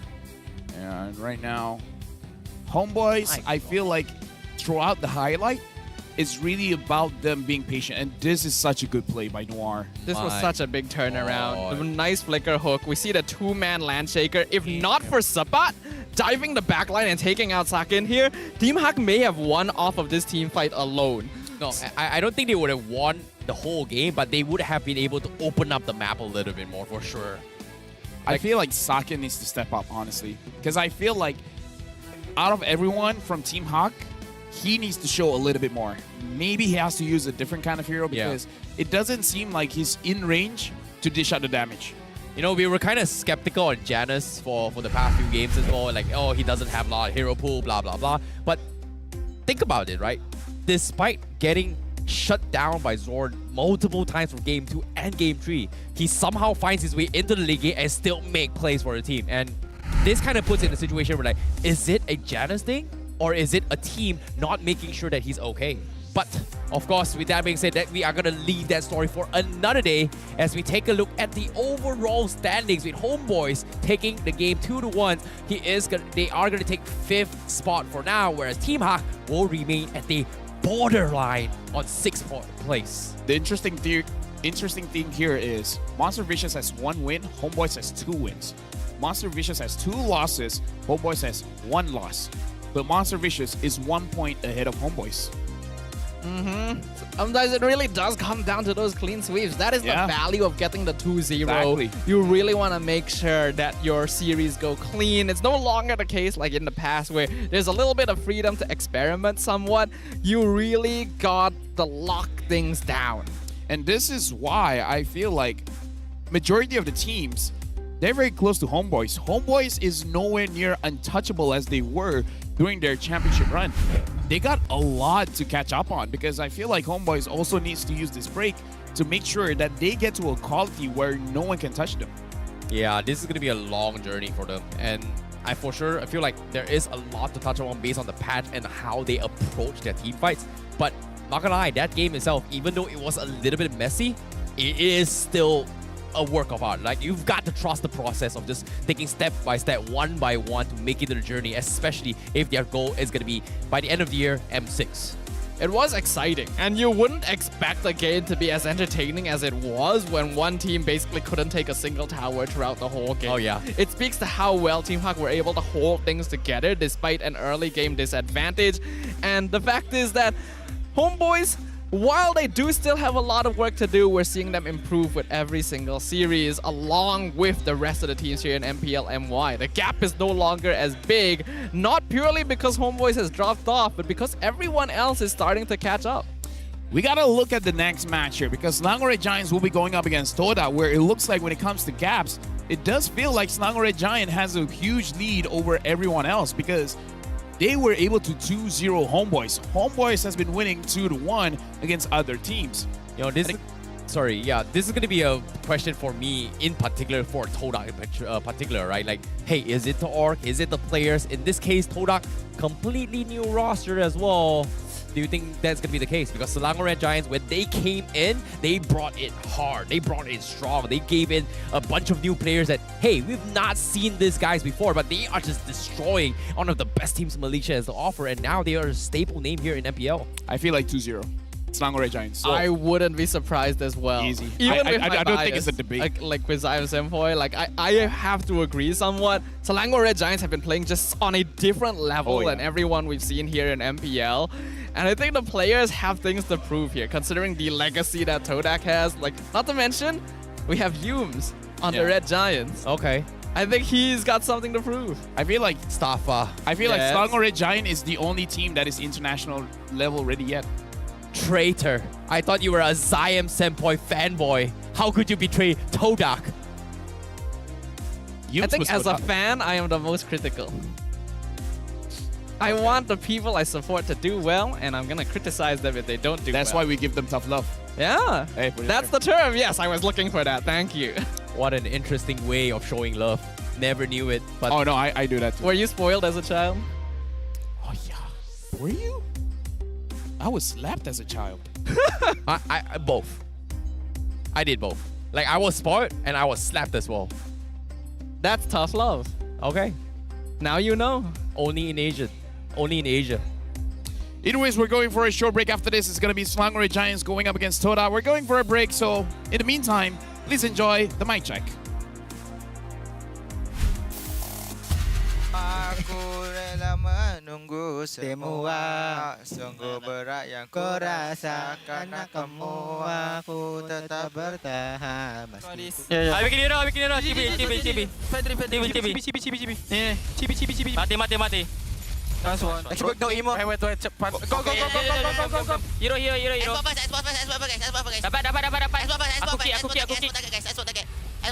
kill. Oh shit. Boleh. Free. Nice one. No purify. Back. Boleh. Purify, Roger. Nice one. Pantai, Pak. Kasih tahu. Ulti ku ready, Pan. Orang. Tahu. Nice one. Alhamdulillah. Amadil. Nice jump. Nice shot. Nice ball. Nice one. Hero. Boleh. Second guys. Can give you. Si. Boleh. Cibi. Go. Cibi. Mati. Col. Nice. Bagus itu. Last hitter. Cast Fedrin. Go. Mampus. Nice. Chill. Objective guys. Alhamdulillah. Ada bus panjang. Hai, Ruby. Nice, Ruby. Ada bola. Nice. Rock 18. Nice one. Nah, press. 7 minute. Nice.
dalam keadaan yang sangat-sangat mudah. Selamat datang ke MPL Malaysia musim ke-13, di mana yang terbaik akan berentap dalam pertempuran sengit dan penuh strategi. Seperti pada musim yang lepas, 10 pasukan profesional akan bersaing selama 6 minggu dalam arena yang penuh aksi di regular season. Namun, bermula pada musim ini, cuma 6 pasukan akan layak ke play-off dan pasukan di tempat ke-7 dan ke-8 hanya dapat stay untuk musim seterusnya. Tapi sayang sekali, tiada slot ke play-off buat mereka pada musim ini.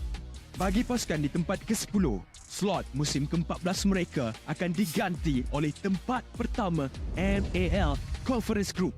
Mereka akan di-reset dan harus merebut kembali peluang melalui MPL musim kedua. Dan apa itu MPL? Mobile Legends Bang Bang Academy League adalah liga amatur di mana terlahirnya bintang-bintang baharu. 15 pasukan akan bersaing untuk meraih kejuaraan dan 2 pasukan MPL Conference Group teratas akan berpeluang merebut slot ke MPL Malaysia musim seterusnya. Okey, kembali ke MPL.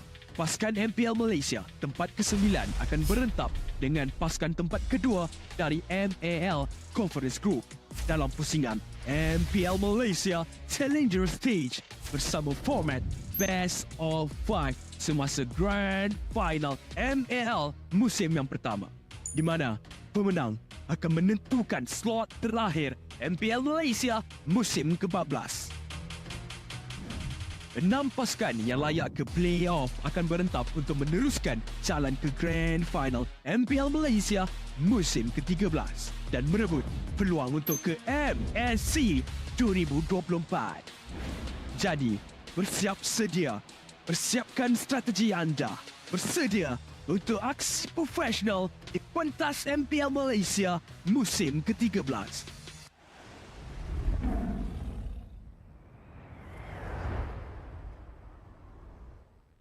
Bahagian team fight, tapi sekarang ni Lexia telah pun dipaksa. Zon lakukan sepakan. Oh, cantik. Cuba untuk mendapat Noah telah pun ditumpang oleh Nance sampai ada second. Dia cuba untuk menang ke hadapan tapi second media macam cukup besar melarikan diri tapi tak boleh nak larikan diri Udil. Terus menangkap second. Kali ini nampak lebih yakin untuk mereka lakukan sebarang tindakan. Udil dah buka nether realm cuba untuk mendapatkan nyawa pasukan Homeboys tapi tim Hak cuba untuk memaksa lagi ke arah bergerak ke depan. Untuk bagaimana barang belakang sempat cuba untuk datang tapi Udil telah pun ditentukan oleh Sakian. Noah juga dah tak ada. Ini mereka cuba untuk macam bangsa untuk melarikan diri pada genggaman pasukan Homeboys. Noir melakukan tarikan ke atas Chibi untuk melarikan diri tapi Chibi dijatuhkan oleh Sakian. Zon bergerak ke hadapan. Adanya Nets yang akan menarik sekali damage tapi sempat tiba-tiba saja pada belakang cuba untuk macam bangsa ada Sakian hilang. Tapi sempat ditumpang oleh Sakian pula.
Berminat untuk mengetahui info lanjut mengenai prestasi pemain dan jadi sebahagian daripada MPL Malaysia, layari laman rasmi Liga E-Sukan nombor 1 Malaysia untuk dapatkan maklumat terkini dan lengkap. Layari laman rasmi MPL Malaysia sekarang. Ayo kita bersama menaikkan mutu MLBB di Malaysia. Jangan terlepas kemas kini Liga Akademi rasmi MLBB Malaysia, MAL Malaysia. Ikuti semua platform rasmi kami. Ayo sokong MAL Malaysia musim pertama. Ikuti semua platform rasmi. Semua peminat dan penyokong dijemput ke arena MPL Malaysia musim ke-13 di Serdang. Anda berpeluang berjumpa dengan pemain kegemaran anda, kumpul tanda tangan eksklusif dan sertai kempen Fan of the Season. Interested in knowing more about player performance and be a part of MPL Malaysia? Visit the website of MPL Malaysia's #1 esports league for the latest news and league updates.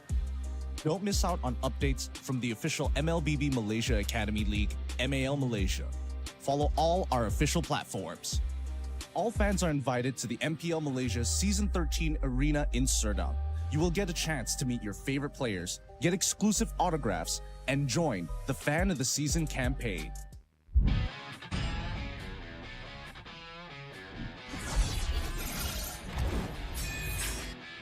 Versus satu skala can you do it? Dan Albert di sana ternyata Arsia. This one gets instantly shot down by the Blazing Duet as well as the Electro final blow. This is going to be easy cleanup for Todak as most of the... Apat yun, pero nasipa din siya yung ninakaw na sipa. Buhay pa rin ang 41! Backline already, and you're running for the lines, gunning it. David trying to drag the members of RG right underneath the turret. It's not enough though. Gray coming all the way in, he cleans it all the way up. Just nowhere for him to run. Kita kan ada satu warrior weapon di Malaysia membuat pergerakan dari Liga terlalu benar-benar slow. Rafanya sudah tumbang.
Menang, kalah, pressure, harapan, skill, mistake, dah ready.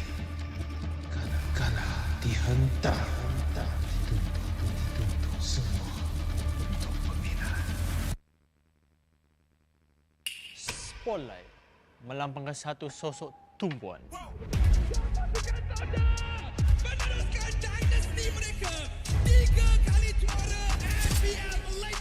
Tumpuan untuk melakukan yang terbaik.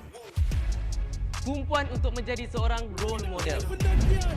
Pelaburan, pengorbanan, semuanya. Sorotan itu penting. Ia membuatkan kita percaya. The supporters will witness our fights and our struggles. Memikul harapan untuk mempertahankan kemenangan.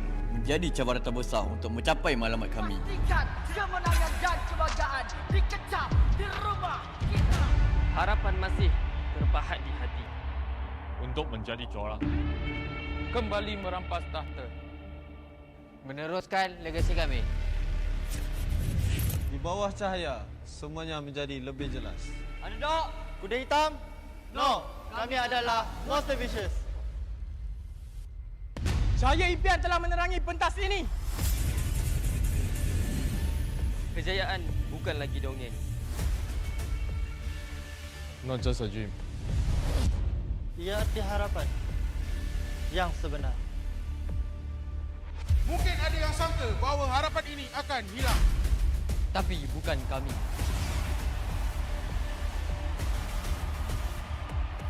Ini harapan kami. Ini semangat kami. Bersama kami, mencapai satu tujuan. Menjadi sinar yang paling terang.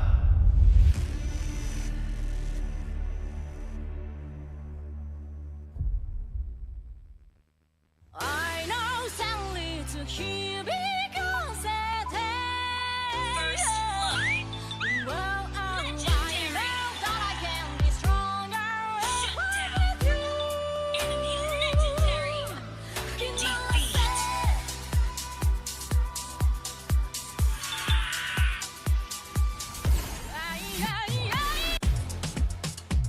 prepaid 5G serba baharu. Nikmati jago 5G untukmu. Dengan kelajuan internet 5G tanpa batas. Layan gaming sepantas kilat. Dan stream video paling lancar. Nikmati juga lebih nilai dengan 20% cashback. Hanya RM32 sebulan. Dapatkan sekarang.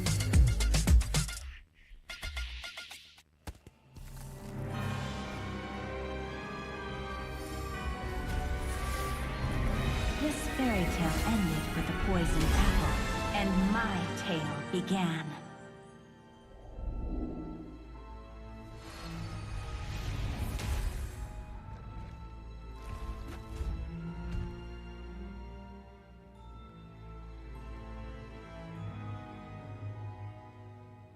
A princess in a tower is just a bird in a cage.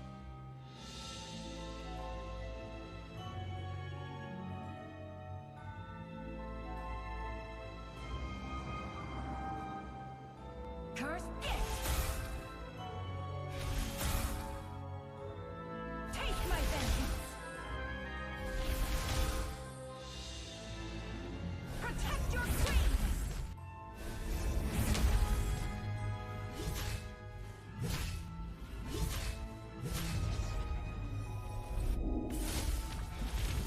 Kneel before your queen. It won't take long, I promise.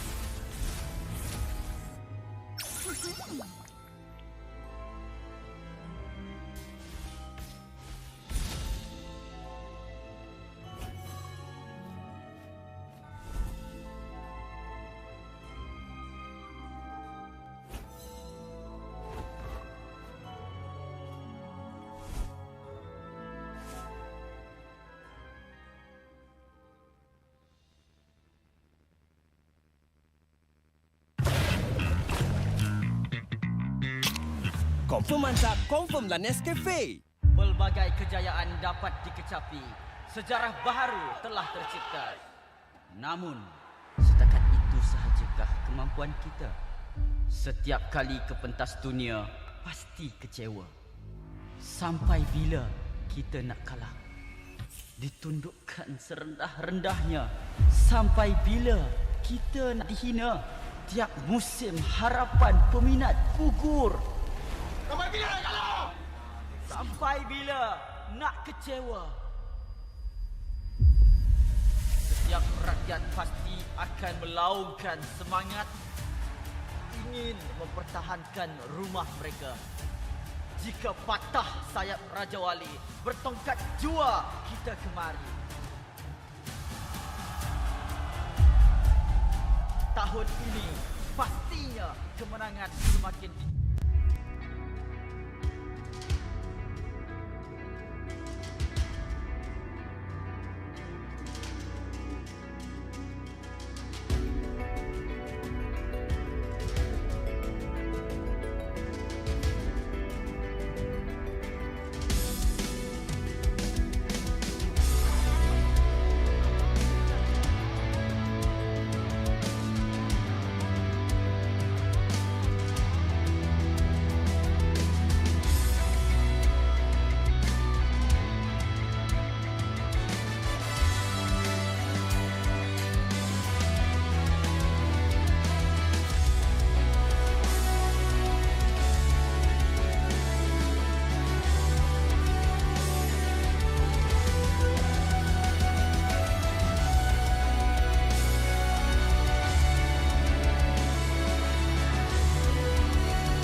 I'm a rock star. Yeah, rock star. Ay, ay, ay. I'm a rock star, baby. I'm a rock star. I'm a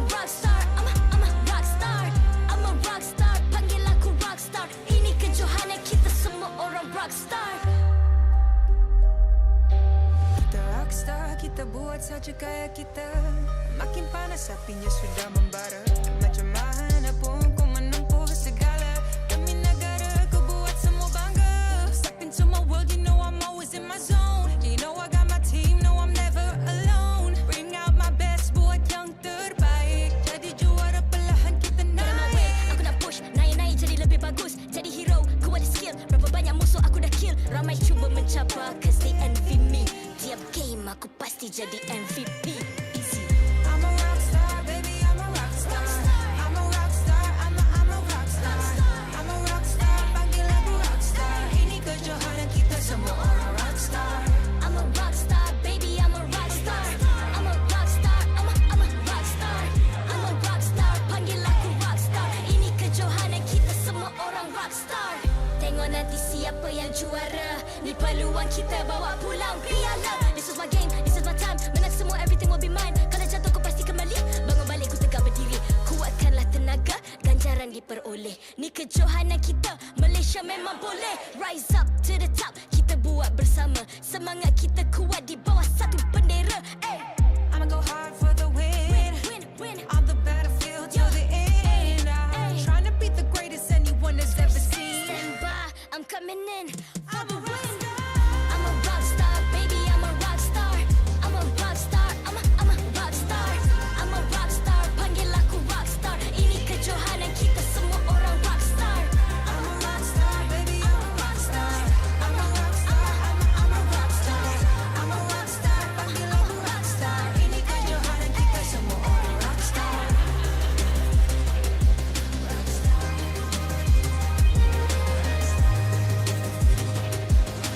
Ini kejohanan kita semua orang rockstar. I'm a rockstar, baby, I'm a rockstar. I'm a rockstar, I'm a rockstar. I'm a rockstar, panggil aku rockstar. Ini kejohanan kita semua orang rockstar.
I'm a rock star. Yeah. Rockstar? Ay. I'm a rock star, baby, I'm a rock star. I'm a rock star, I'm a rock star. I'm a rock star, panggil aku rock star. Ini kejohanan kita semua orang rock star. Kita rockstar, kita buat saja gaya kita. Makin panas apinya sudah membara. Macam mana pun kau menempuh segala. Demi negara kau buat semua bangga. Step into my world, you know I'm always in my zone. You know I got my team, no I'm never alone. Bring out my best, buat yang terbaik. Jadi juara perlahan kita naik. Aku nak push, naik-naik jadi lebih bagus. Jadi hero, ku ada skill. Berapa banyak musuh aku dah kill. Ramai cuba mencapai, cause they envy me. Tiap game aku pasti jadi MVP. Easy. I'm a rockstar, baby, I'm a rockstar. I'm a rockstar, I'm a rockstar. I'm a rockstar, panggil aku rockstar. Ini kejohanan kita semua orang rockstar. I'm a rockstar, baby, I'm a rockstar. I'm a rockstar, I'm a rockstar. I'm a rockstar, panggil Tengok nanti siapa yang juara. Ni peluang kita bawa pulang piala. This is my game, this is my time. Menang semua, everything will be mine. Kalau jatuh kau pasti kembali. Bangun balik ku tegak berdiri. Kuatkanlah tenaga, ganjaran diperoleh. Ni kejohanan kita, Malaysia memang boleh. Rise up to the top, kita buat bersama. Semangat kita kuat di bawah satu bendera. I'ma go hard for the win. On the battlefield till the end. I'm trying to beat the greatest anyone has ever seen. Stand by, I'm coming in for the win. I'm a rock star, baby, I'm a rock star. I'm a rock star, I'm a rock star. I'm a rock star, panggil aku rock star. Ini kejohanan kita semua orang rock star. I'm a rock star, baby, I'm a rock star. I'm a rock star, I'm a rock star. I'm a rock star, panggil aku rock star. Ini kejohanan kita semua orang rock star.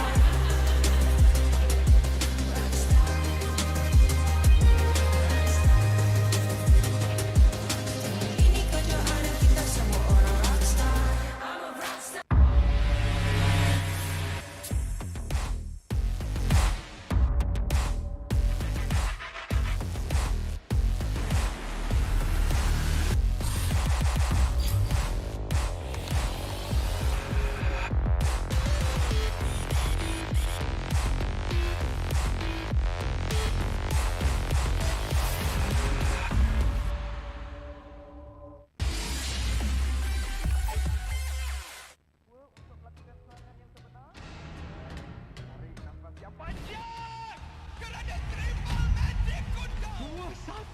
Dalam keadaan yang sangat-sangat mudah. Selamat datang ke MPL Malaysia musim ke-13 di mana yang terbaik akan berentap dalam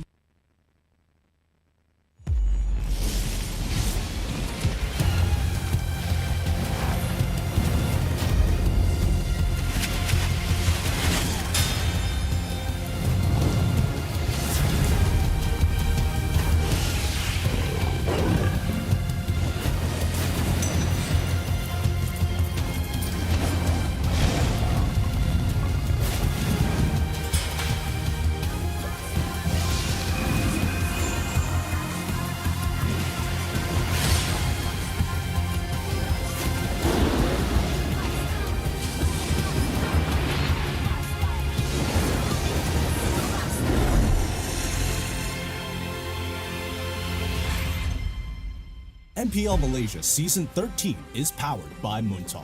Enjoy a superior 5G network and lightning-fast gaming experience only with our official mobile internet hotlink. A big shout out to ROG Phone 8, the official gaming phone, for keeping our players at the top of their game. Grind on with Nescafe to keep your gaming spirit going. Thank you to all of our sponsors and partners for your support in MPL Malaysia Season 13. You know, everyone always asks me, what inspires confidence for you as a caster to do your job? And my answer is, our producer. You know you're in good hands when you hear the cue. 5, 4, 3, 2, oh shish kebabs. That's where you know you're in the right hands. Welcome to MPL MY Season 13, where we are at the final game of the day. Slangware Giants going up against Toda, where, again, I'm feeling pretty good about it. My name's Afel. Alongside with me is ICBB12, as well as Tafa. How are you feeling about it? I'm feeling pretty good, you know. I'm also a big fan of a producer who's got shish kebabs ready right before the stream starts, right? Confidence. Like, you gotta have everything that's needed to energize you for a great game, and I think this last match is going to be awesome. I'm not gonna lie, I really like how we are breaking the fourth wall by bringing in our internal jokes and sharing it with you guys. But if you get it, you get it. But all in all, I've had fun casting the second series so far. That was a game that I did not expect. But now this upcoming match here, oh boy. You know what, before we begin, I wish it was Book of Wasa time. Because Why? I need to recharge myself. Okay. Do you guys know how to recharge yourselves? No, how would you recharge yourself? Well, number one is shish kebabs. Okay. That's pretty good, yeah. That's a pretty good meal to have. Yeah, but I can't have it right now. But there's something else. And you know when I'm going to tell you guys about it? When? When I receive the cue. Ah, yes. The producers need to finish their shish kebabs first. But then they'll tell us when it's time to share with the audience. Great job. You know, but you think a great game is gonna happen? I think a fantastic game is going to happen because of the amount of crowd and support we have. You know what recharges me? Recharge yourself with superior taste and quality Arabica beans. Grind on with Nescafe. And God knows, I need my coffee. Yeah. In a few hours. No, I'm looking forward to when you get that. What? I think you're gonna want that. What? Would you have Nescafe during your buka puasa? That's what I had last week. Okay. Yeah, because seriously, the day is so long. You guys have no idea. Like, being a caster, it uses a lot of energy. Nescafe helps a lot because after that, I feel like I just started my day again. No, I think the right way to put it is that being Lafel is hard because even his casting finish, by the time he gets home, he needs to prep up like videos, edit everything. He needs Nescafe to recharge himself. Yeah, that's his life is hard. No wonder you're so good. Yeah. No wonder you're best talent. Life is hard, but if it's hard for you guys, it's okay. The first step is always loving yourself. And if you need help, Lafel is here. I can't love you, but you can love yourself. If you need help, ask him for help. Help la. Help la. Help la. I can't hear what he said. Help la! Oh, dynamic content. Oh. I wasn't talking to you. Oh. Yums, sweet reunion. Or revenge. Can Yums win against the former team? Or will Toda be humbled by the Giants? It's a good question. For those of you who may not be aware, Yums was previously one of Todak's main roster. Those were definitely some of their glory days, with Yums setting up amazing kills as a roamer for the rest of his squad. But ever since then, he's found a new home here with the Selangor Red Giants. And now that he's going up against his old organization, there's gonna be sparks flying. For a second, I thought Terrorblade ascended from the bottom of the world. What's that? Explain. A demon. Who's the demon, Yums? Terrorblade. No, it was like revenge, you know? I was like, wait a minute, where's the demon coming from? Like, who's that? Oh, the noise, the voice. The yeah. Revenge. Oh, no. Okay. I thought it was like, where did that come from? Nah, that was. I mean, we've heard that from Lafel plenty of times. You know, not gonna lie, forgive us for being having a little bit of confusion here. Not gonna lie, it's pretty loud, isn't it? We're like pretty much side by side and we're kind of shouting against each other. We got the Patriots, we got the Giants over here. You see flags flying around. Like, seriously, if the camera can pan, you guys can see that the fans, even though it's pasta time, it's fasting. People can't drink, people can't eat. They're still energetic. Yeah, I think we should give them some Nescafe after this. There is a Nescafe booth outside. Yeah. Yeah. Oh, I didn't know that. I should go check that out. I actually did not know that as well. Well, we have Nescafe in the room. New. Either way, though, I think it's about time for us to get back in the game. I've heard that the player is going to be walking up very soon. You know what? You heard it right. You know how long it will take for them to walk in? In 3 seconds. So, no way. Let's invite them in. Selangor Red Giants. Started the season looking unbeatable with 2 convincing victories over Team Hawk and the defending champions, Homeboys. The Giants in red are eager to continue their momentum. Make some noise for the almighty contender. It is Selangor Red Giants.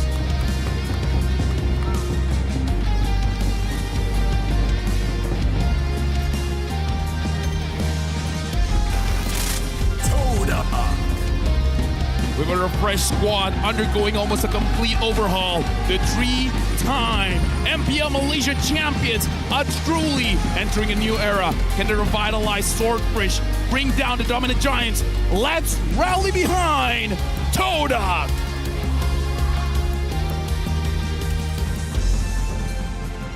Introducing the coach and analyst for both teams, plus the head of League Ops, Gabby here, coming in from MPL ID, who will ensure fair play and professional integrity of the match. We got Coach Arcadia, assistant coach Ozora Vecchi. We got Coach Flysolo as well as Kuja being the assistant coach. Wow, all the way from MPL ID.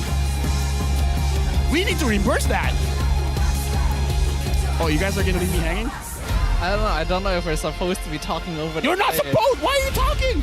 Oh, man. All right, I'll leave. Bye-bye. What? Lafel, you're very, indecisive, aren't you? Now, here's the thing. If you do what is expected, you're bound to fail. That's true. That's true. I mean, that's what happens in game as well, right? If you always play the same way, teams predict you. They outplay you. Okay, fair enough. But now, speaking of predictability and outplaying, right? We didn't really talk too much about the rivalries between both Selangor Red Giants and Todak. Because think about this, right?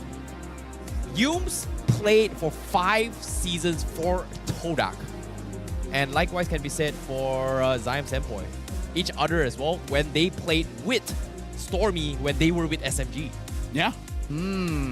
This feels like a reunion, or is it gonna be their first big split and this is gonna be their first time saying that I'm done with you guys, I wanna beat you guys? I love negative energy. I think it's revenge. Okay. Friendship. I mean, you know, I think MLBB kind of goes in that direction, right? We have a battle spell and a hero spell, both named Vengeance. Yeah. So I think that's a clear indication of the path we want to take forward. Wow. Always keep your enemies closer than your friends. How about a Batman skin for it? A what? A Batman. A Batman skin? I think that's a bit too much Vengeance. No. Vengeance.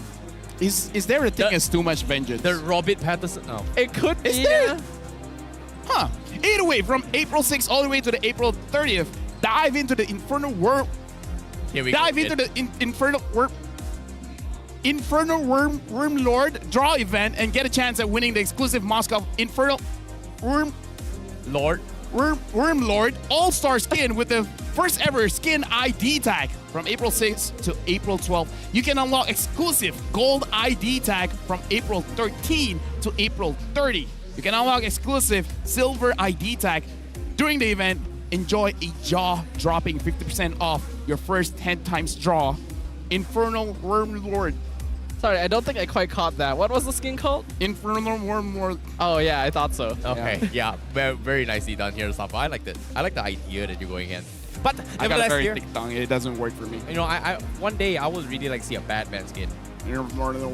Is it gonna be any better than what he just said?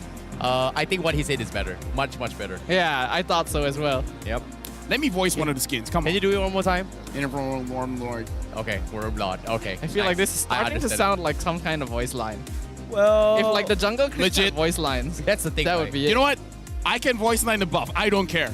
A buff? A buff? What would the buff say? Infernal Walking attack.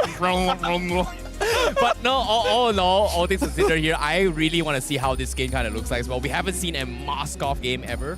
And it's funny enough, considering the patch came in and Moskov was like very popular in ranked games. So I was very surprised that maybe we could have seen a little bit more Moskov, considering that now, quote unquote, we are looking at a global presence gameplay a little bit more now. Yeah, but now let's talk about Selangor Red Giants, Stormy, Cram, Innocence, Kais, and Yums. And hey, Yums is the in-game leader for this one. Yeah, I think he's gonna definitely be shot calling here. Now that he's had that experience of playing with Todak for a long time, even if it's not the same roster he used to play with, you still have an idea of how the org plays around with things. So I think he'll be able to identify key opportunities for the rest of his teammates. In-game, he's Yums. But during the shot calls, he's like, hey, Jums. Jums. Yeah. In Malay, Jom mean basically follow me. I think you guys had a little bit of a conversation in Mama Talk with Rose as well. You guys mentioned that, you know, Yums, ever since he came into Selangor Red Giants, he has been a little bit more vocal. Likewise can be for Stormy as well. When Stormy was playing with SMG, Yums is also playing for Todak. At the time, they were the ones that are very vocal in this team for Selangor Red Giants. What changed? I mean, like, you were talking about the orgs in the previous match. I feel like the culture for Selangor Red Giants, whatever the culture is, I've never seen it firsthand, has enhanced the players, making them better as persons so that they are more confident in themselves. Okay. That's a little bit interesting here. However, let's talk about their X-team. In this case, in for Yums here. This is going to be Todak trying to live up to Bram here with the original roster. We have Zaim, Sempo, and Momo alongside with Shizo, Rafael, and Gary from Team Hawk previously. Zaim Senpai is going to be the in-game leader here. He's going to be calling the shots, and honestly, well-deserved because he's been getting a lot of MVPs during the Todak wins. He's really been able to find these chances for Todak to be able to make comeback in games that they had deficits. He knows exactly what the limits of his team are, and is a player that has a lot of experience on that stage, having been here for a very, very long time. His position also previously in Team SMG, as you mentioned, his starting position was taken over when Stormy became the main mage. So now that they're 1v1 in the mid lane, that's going to be fun. It's funny considering the fact that Zion Senpai has a very tragic story in a way where when he was playing with SMG, they were looking good. But when they tried out Stormy, he was kind of benched. And every single time he was benched, and if he was given a chance to play again, he really pops off. But the problem is, he's not given enough game time. And now finally being in part of the main roster here, a lot of weight is going to be on his shoulder, because I feel like this is a proving ground that Zion Senpai has got the experience. Despite how long he's been playing, he's still half what it takes. Yeah, it's pretty upsetting having Stormy coming and then he's just like, he took my job. Going to Todak, Yums took my job. I'm guessing you don't watch South Park. No, I didn't. You don't watch South Park?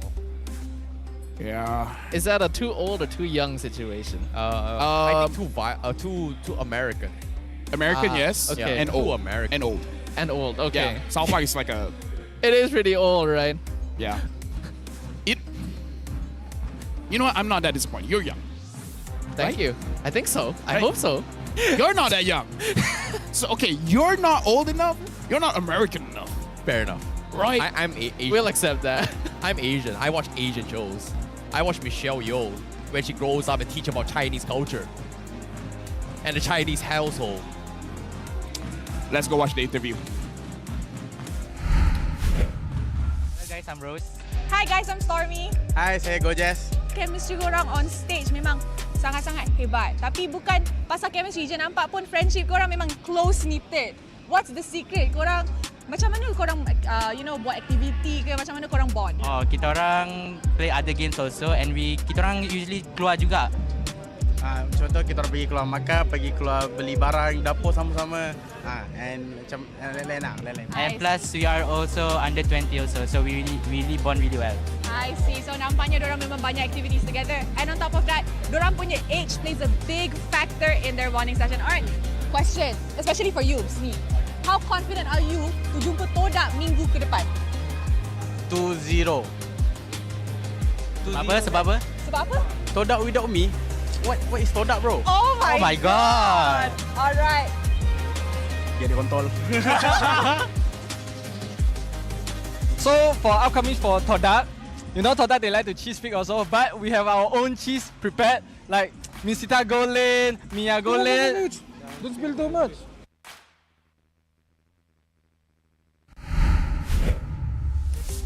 No wonder we don't work well.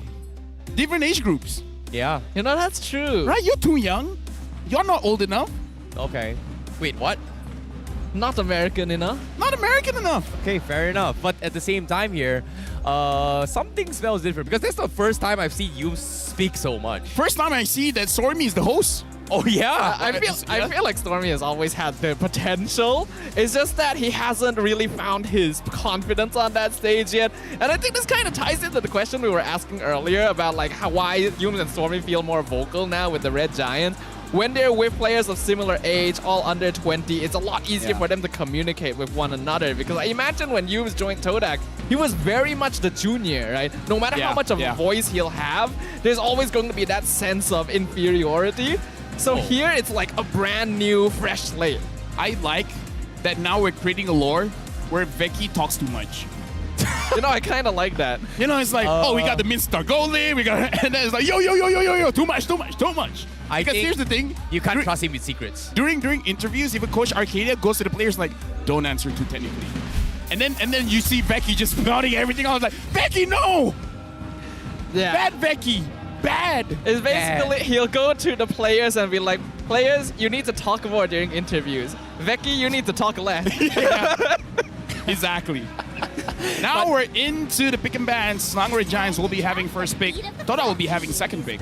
Well, we got to talk about the coaches. They are going to talk the talk right now with this draft. Coach Arcadia for SRG, Angela Minotaur, as well as the Joy being banned, and for Flysolo with his brand new, fresh red hair, going to be banning for Todak. Barat and Matilda banned off. This leaves things like the Nolan open. I'm trying to think of where. Like the chip has so far only been played. But, oh, that's true as well. Yeah. Ooh. So I think Toda is really considering here. If I was them, I would let both of those roamers go. At least you can get one of them. Is Masha really played as a roamer now? Like, I know about the new burst Masha with her multi-thunderclap, but is it played as a roamer? Yeah. Roamer and jungler. We've seen both. Ah, okay. Looks like we won't get to see Masha. Now the question is, can you play Chip? Oh, I want to see that as well, because there has been a lot of talks between Yumes and Zord having very, very similar playstyles, and so far, I haven't seen it yet. So if Yumes decide to say hey, you know what, Zord, if you can play Cho, you can play Kufra, yeah, those are my heroes as well. I can play Grok too. But since you've shown the chips, maybe this time is going to be his way of saying that I'm the better chips. I really want to see that from SRG, to be honest. Ooh, okay. Sakai's on an Nolan. Sakai's is the OG SRG. Yes, the he SOG. is. SOG? He's the SOG. Yeah, I'm gonna pretend I know what that means. Exactly. I do not know what that is as well. It's a Is Malay this like another South Park? Ah, okay. It's a Malay thing. Oh. It's a Malay thing. All right. Makes sense. Nolan being This is why we picked can't up. be friends, huh? Yeah. Ouch. This sucks. Different age, races. Whoa. Whoa. What? Are we the same race? Whoa. He's not wrong, but yet something you can't about put it that way. We're Malaysians, man. I'm just spitting facts. Okay. Rock and Valentina. There's a reason why there's signs in places saying no sitting. Is it racist by stating that I feel like people know that we're not the same race. Yes, that is correct, but it's not necessarily something that has to come up in conversation. Oh. You gotta dance around the issue. Like you dance around the Lord Pit. Ah, I see. Okay, fair enough. But now... You guys know I'm Malay, right? Oh, I didn't actually. Well, now you know. I learn something new every day. I'm actually part Malay, part Puerto Rican.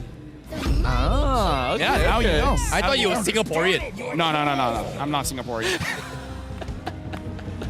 Oh boy. Anyway, speaking of the drafts here, we've seen SRG open things up with the Skies Nolan as well. We saw some really, really flashy plays on week number 1, especially against Team Hawk when they brought in the Phobias, right? There was some really, really sick plays, and Sky is obviously going to be very comfortable with this. However, again, still in the clear. Roamer not picked from SRG. Chip still available. And again, Toda, they say we are going to take the Grok and we are going to take the Fredrin as well. So Chip completely out in open. Now, are they going to risk banning it? And what I've seen here is that Red Giants is going about this very differently from a lot of other teams who like to play a little safer in the early phases of the draft. They've already shown Nolan, Roger, Nana, which are all the damage dealers. All their DPS. Yeah, basically the remaining really needs to be pretty tanky front lines overall, which gives Todak an easy way to figure out what heroes they want to ban. Is this a good idea? I really like that, just because they were former teammates, Toda has a rough idea of what Yume's hero pool is here. He's very good with his Cho, his Ruby is pretty good, his Kufra is pretty okay as well. But the funny thing is that we haven't seen Kufra for quite some time, especially in this year from the previous match, even before MPL. To answer your question, yes, it's a good idea because your front lines, your roamer as well as your EXP laner, they can make or break the game. So having them being the last pick, you can have that counterplay where you can have your core draft first and then counter later. Because even in ranked games, right, we may pick a certain hero and then we immediately get what do you call it again? Countered. Say you pick up a Barats, which is a pretty strong hero, and then get countered by the Dairoff. It's not going to be a good game for you guys as a whole. So I feel like it's a good idea to delay a bit. And the fact that they're betting out the Minsitar here, where it was a previous conversation where we were talking about it, in this game, it's good that they're betting out the Minsitar. I like the respect here. Yeah, not only did Ozora Becky mention it during the video earlier, Momo is the only player who has brought it this season, and that one game they did actually win. So Red Giants is respecting this straight away, considering that they have the Nolan on their side, and to a certain degree it affects Roger as well. So I like this so far. The final ban from Todak going to be that Terizla, so really getting rid of the frontline options that Red Giants have. To be honest, I actually like it as well. I can see that why they're respecting it, but think about this, right? If the Minsitar drops his out all the way on the floor. What can Roger and Nolan do? Because once they get in, it's nearly impossible for them to get out. So that's going to be a problem for SRG. So I think just taking it out of the equation is going to be the question. But again, Todak ignoring the chip. You know, they're asking for it. And to be honest, I'm begging you, pick the chip. I want to see the chip. They banned the Yu Jong instead. Seems like they are going to open things up for Cram a little bit more. Paquito in the pool, Benedetta in the pool. But I think Cram has been doing really well in Xbox though. If I'm not mistaken, he does play a lot of Xbox. Yeah. The Xborg has been pretty solid so far. What I worry about is that if he goes Xborg, Red Giants doesn't have enough reliable crowd control, and that could be quite detrimental against Todak, especially when there's already Grok with the anti-CC. Yeah. We've seen how strong Innocent can be with the Roger, 14-1 in his first game of the season, but he needs that setup. Okay. Fair enough. I mean, crowd control, I'm guessing Ruby, but Ruby where? As in EXP or Rome? I don't actually even like Ruby all that Honestly, much in the Rome. one hero that's pretty good going up against the Fredrin is the Glue. I don't know whether they want to pick it up, but... Or maybe the Guinevere might be good here. We've seen how good it is against Grok. Yeah. Oh, yeah. I think Gren is not bad. Like, Storm played a really, really good game, but unfortunately, can Yums live up to that? Because Storm has pretty much set a tempo, or say a trend here in MPL MY, where previously when he was playing, you know, he wasn't doing really, really well. But today, like this season in particular, everyone has kind of stepped up in terms of overall mechanical skills. Maybe team, maybe personal skills, maybe just the hunger to prove themselves as the stronger team. In this case, it feels like Selangor Red Giants, especially for Stormy and Yums here, they're here like, hey, we're new bloods, we're rookies, we played this long enough, it's about time we kick out the OGs. We show them who's boss, who's going to be the next generation of Mobile Legends pro players.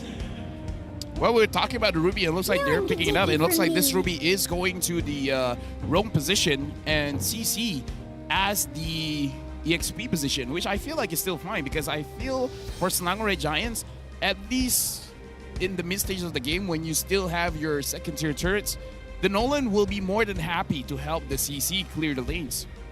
Yeah, what I'm seeing here is a total skirmish comp. This lineup has basically no team fight formation at all.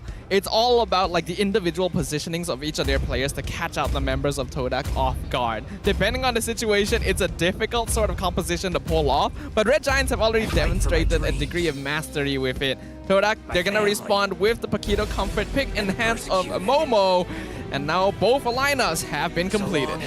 I'm not gonna lie, I really like this idea from SRG's half. I'm offended into the CC out pretty much guarantees that this two-person cannot get out at all. I feel like the EXP matchup is going to be very difficult for Momo. If he wins that one, then that's very impressive because the Paquito, you have to aim your skills and you got to make sure that you hit the CC, while the CC just has to walk. So this is going to be a tough matchup for Momo, but if he makes it work, he's an amazing player. Momo has been an amazing player for a very, very long time, and both of these teams are full of amazing individuals, but only one side will be able to come out on top here. Red Giants, they've got a lot of damage, but do they have enough bulkiness to dish that out? Well, is this going to be a reunion or is this going to be revenge? Because why? We are heading into the final game for today, the final series here. It is going to be Selangor Red Giants versus Todak in the Land of Dawn, and we are going to be jumping into this game here, and I'm excited to see what we have installed. The best of the best. Crowd is enjoying itself. Vibes are pretty good. And LaFell, what do you think? Well, looks like both junglers, they're going to have a mirror here. They're starting on the same side of the jungle.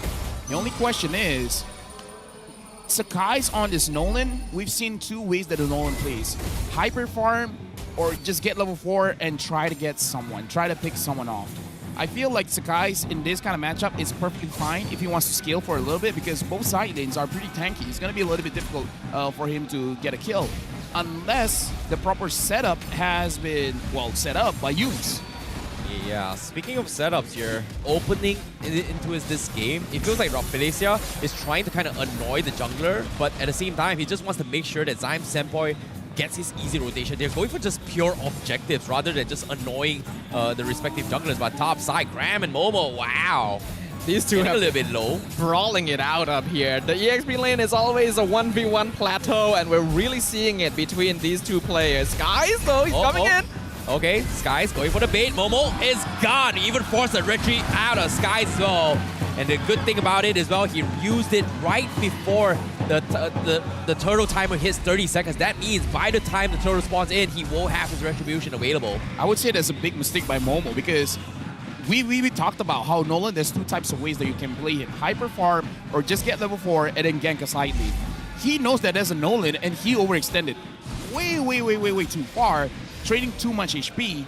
So I know he wants to get that 1v1 kill, but you gotta check out the jungler, man. You're at a disadvantage. Unfortunately, when you have a Nolan and Nana, it's very difficult for Rafflesia on the Grok to actually try and open up the map because of how weak he is, the magic damage. But we can see here. Well, speaking of the fights here, Turtle getting kited out. Rafflesia trying to hold the Skies as much as they can, but it seems like they're going to burst down Gary first. Skies just doesn't care, but he needs to get out here because right now Cram is slowly picking off everyone one by one. Zion Senpai is going to be next as well. Yubes now somehow holding on to Rafflesia as well as Momo. Turtle gets resetted, and Momo, what are you doing in this jungle? He's got the shields, he's somehow sustaining, but he will eventually fall. Twice now Momo has died, and 4-0 in favor of Selangor Red Giants. I've made the mistake before of giving a CC and early 2 kills.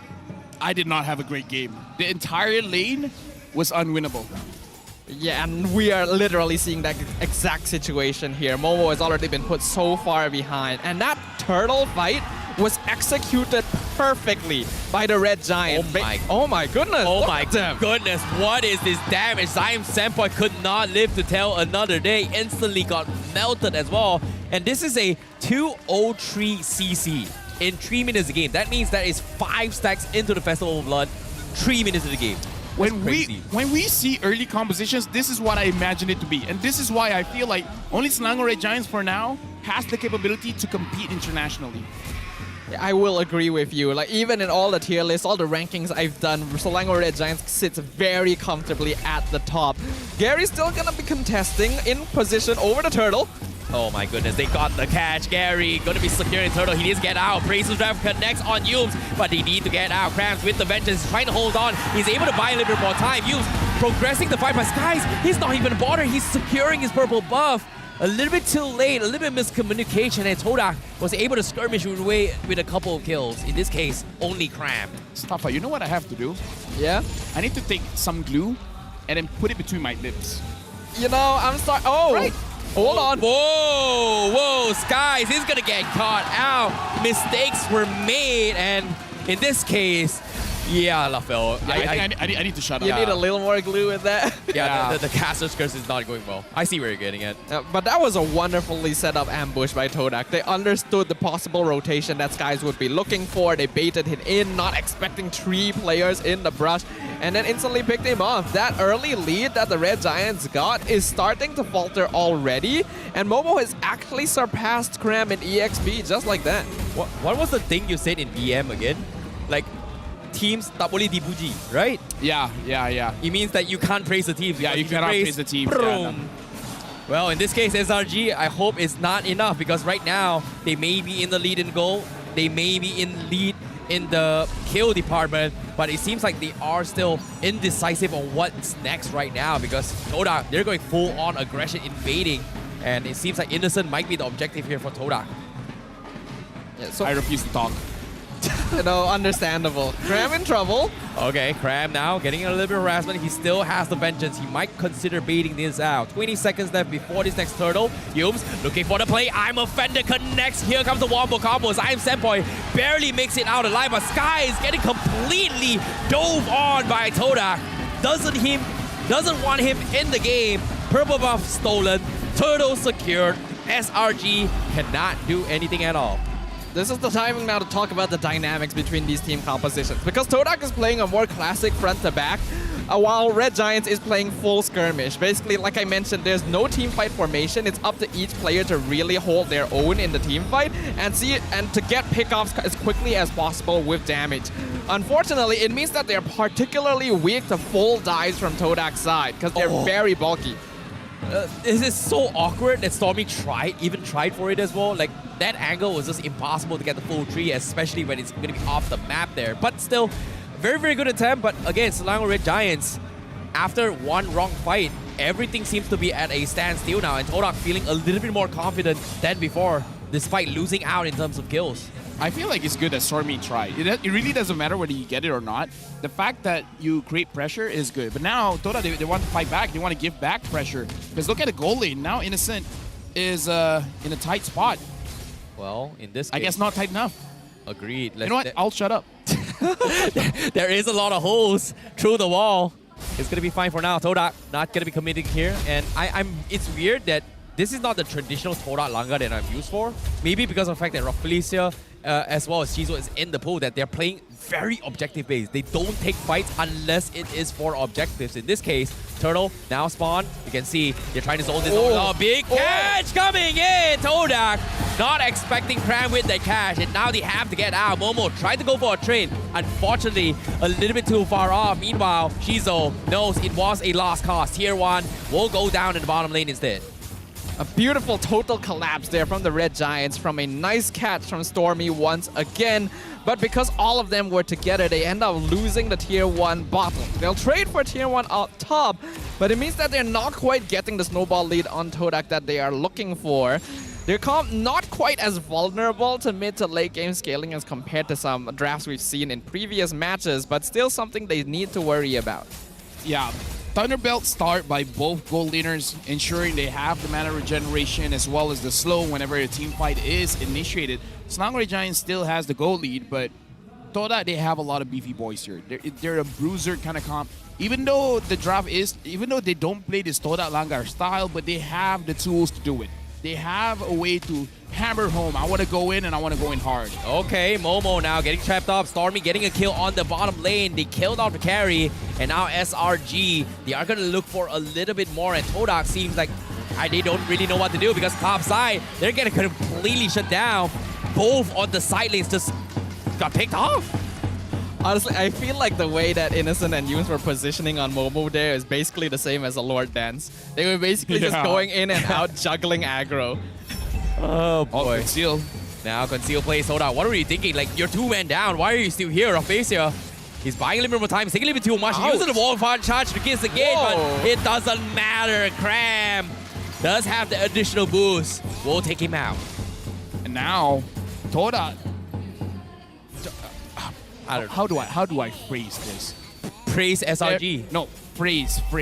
Oh, phrase, okay. Yeah. They look lost. Oops. No. Miscommunicated. Toda is still fine. Okay. I think they are still in an okay state. Like, 2k net worth difference at this stage is notable, but not to the degree that you can't come back from. And Shizo, although having 1 death, is still farming pretty safely for now. Todak wants to look for that scaling. Red Giants needs to up that momentum to make sure they don't get it. Yeah, and in this case, you know, Gary just getting his Athena shoe as well is going to be good against Stormy, but I don't know, it feels like Selangor Red Giants, they just have so much physical damage. So I can see where you're getting and why they're going for the Thunderbelt for Shizo in particular as well. Yeah, Stormy being 4-0 and 3, I think the Athena shield is probably a good idea. Very necessary. It's very recommended.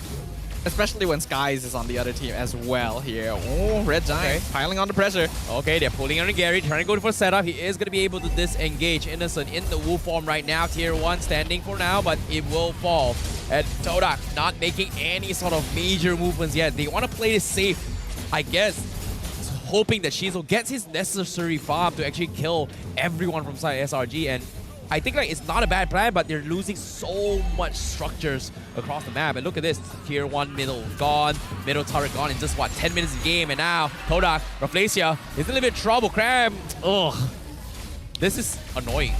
This macro play from Red Giants is immaculate. Oh, yeah. I feel like this is one of those games where other teams have to watch for like 2 or 3 hours to figure out all the micro movements coming in to understand why are they doing this, why are they doing that, what is it that they're doing different from us. Oh my goodness, for me, he got a little bit of game sense there. Now Rafflesia needs to make a run for it, but 3-man start coming in. They're going for the full combo, but they missed the combo. Momo will find Stormy, but in the back lines as well, Gary survives all the tankiness, and Shizo is getting free hits after free hits. And SRG, they might lose their life here. Cram pops the vengeance, trying to out sustain Shizo, and Shizo Shizo. He's duking out here. Can he get it last take here? No, Simon Boy will finish off the back lines.